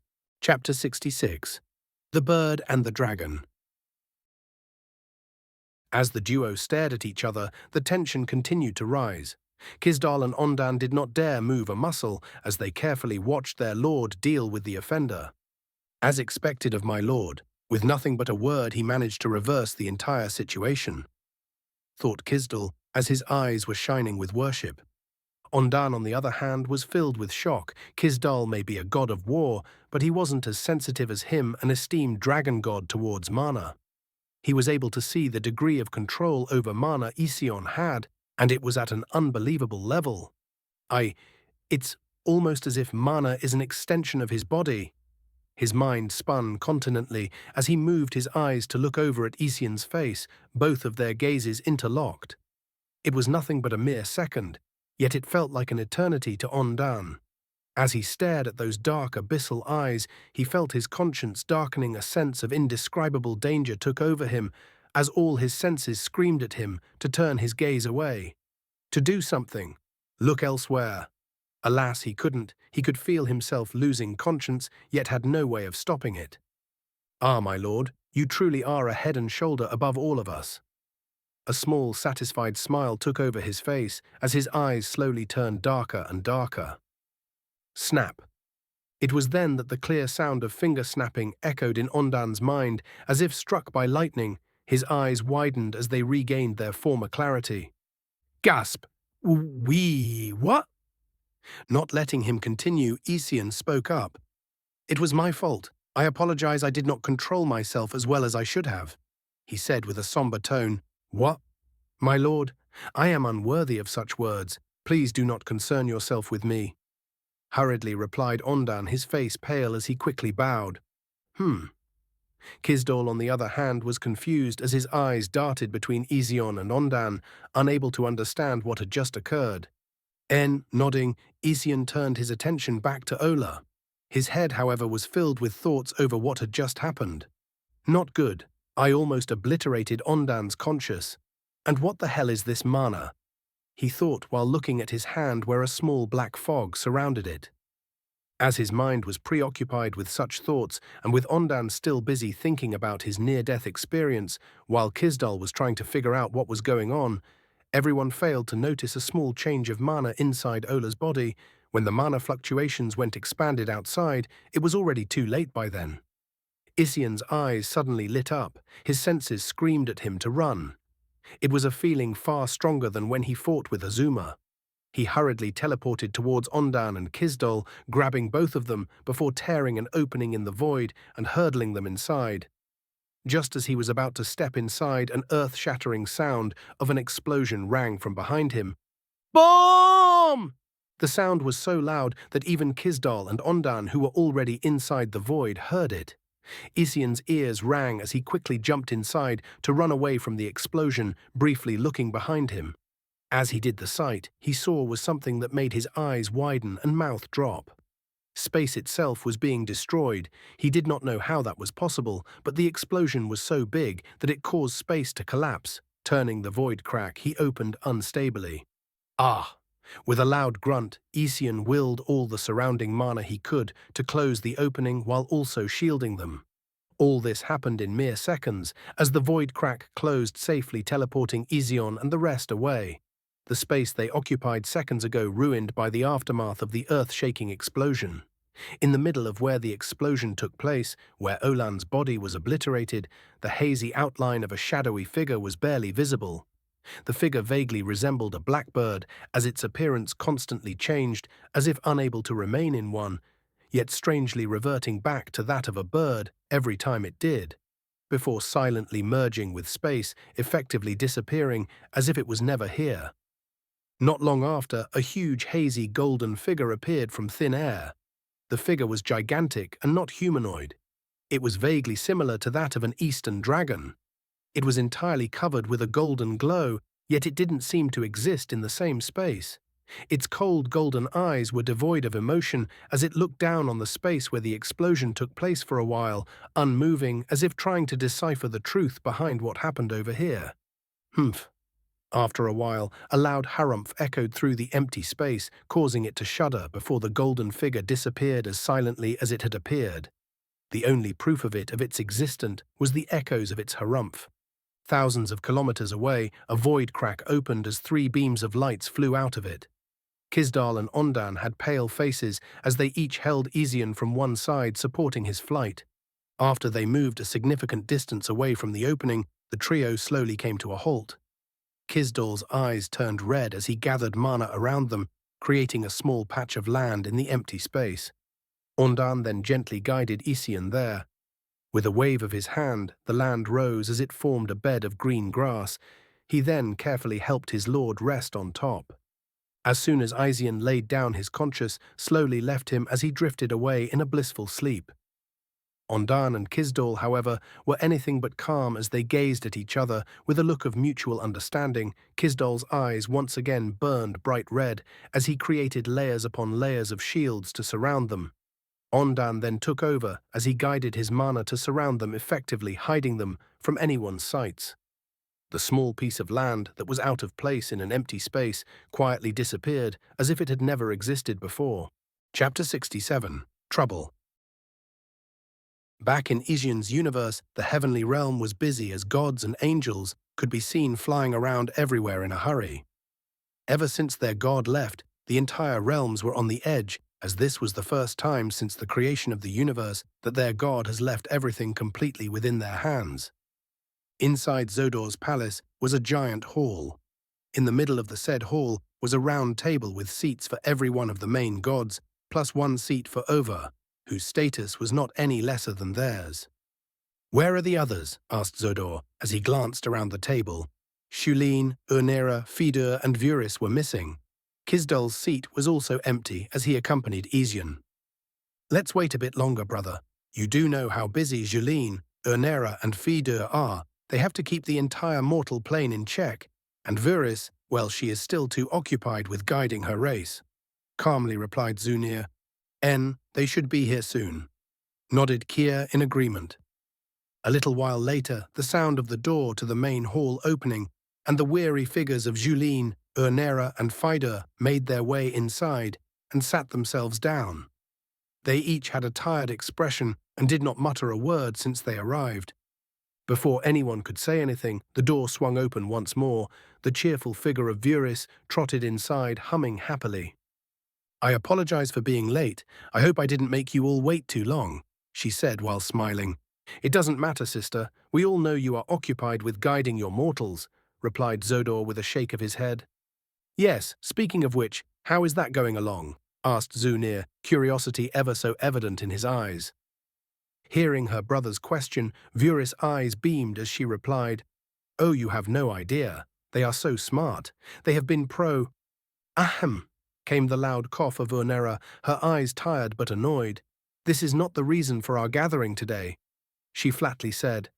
Ah, I apologize, I got too excited, blushed Vuris as she replied, Humph, harumphed Urnera as she looked away. Cough. Shall we get started with the meeting? Quickly spoke Zodor in an attempt to dispel the awkwardness. To that, everyone voiced their agreement. Kier was the first to start his report. The situation in my realm is not looking good. I have been losing a few souls again.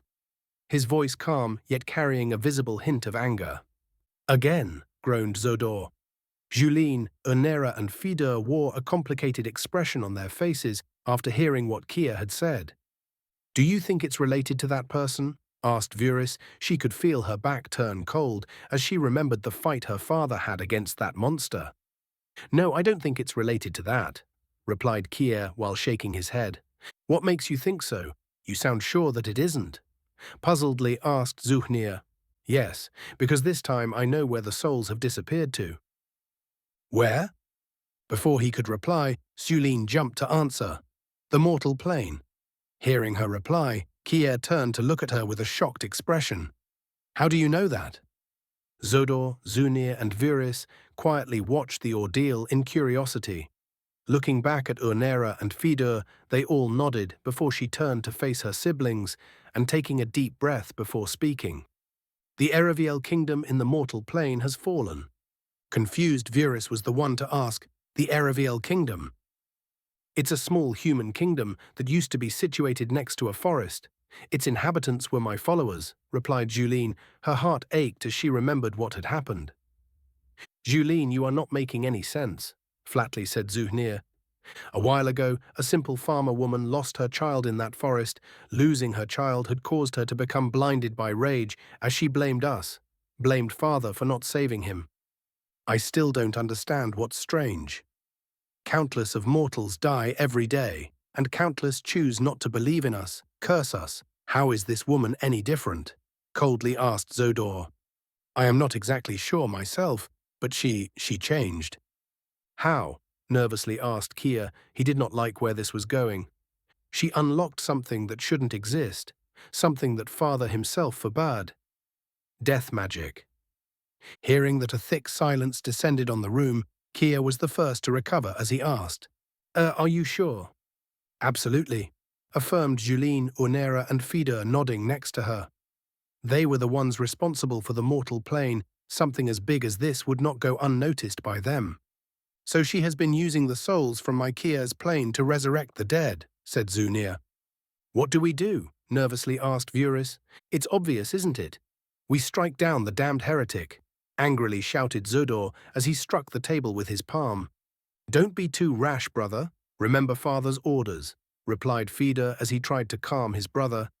Fidur is right. Father ordered us to not take action unless the situation absolutely calls for it, nodded Urnera. Grumbling, Zodor spoke. So we leave it until it gets out of hand again? It's only one small kingdom that's been lost, added Zunir. Vuris, that had been quiet, spoke up. She was able to successfully resurrect the dead. She asked, finding such thing hard to believe. No, what she brought out was not living beings. She summoned abnormalities, monsters that retained none of their human characteristics from when they were alive, replied Julien. Fidur next to her waved his hand as a ball of wind started spinning in the middle of the table. Soon its inside started to change as the gods were able to see the mortal plane bellow and the former ruined kingdom. What in the name of heavens is that? Shouted Zodor. The monsters the death mage has summoned were the decayed bodies and skeletons of the dead. They were reanimated using souls from Kier's realm, yet they retained none of their former intelligence and seemed to blindly follow the orders of their summoner. The most worrying thing, however, was their numbers. They were huge.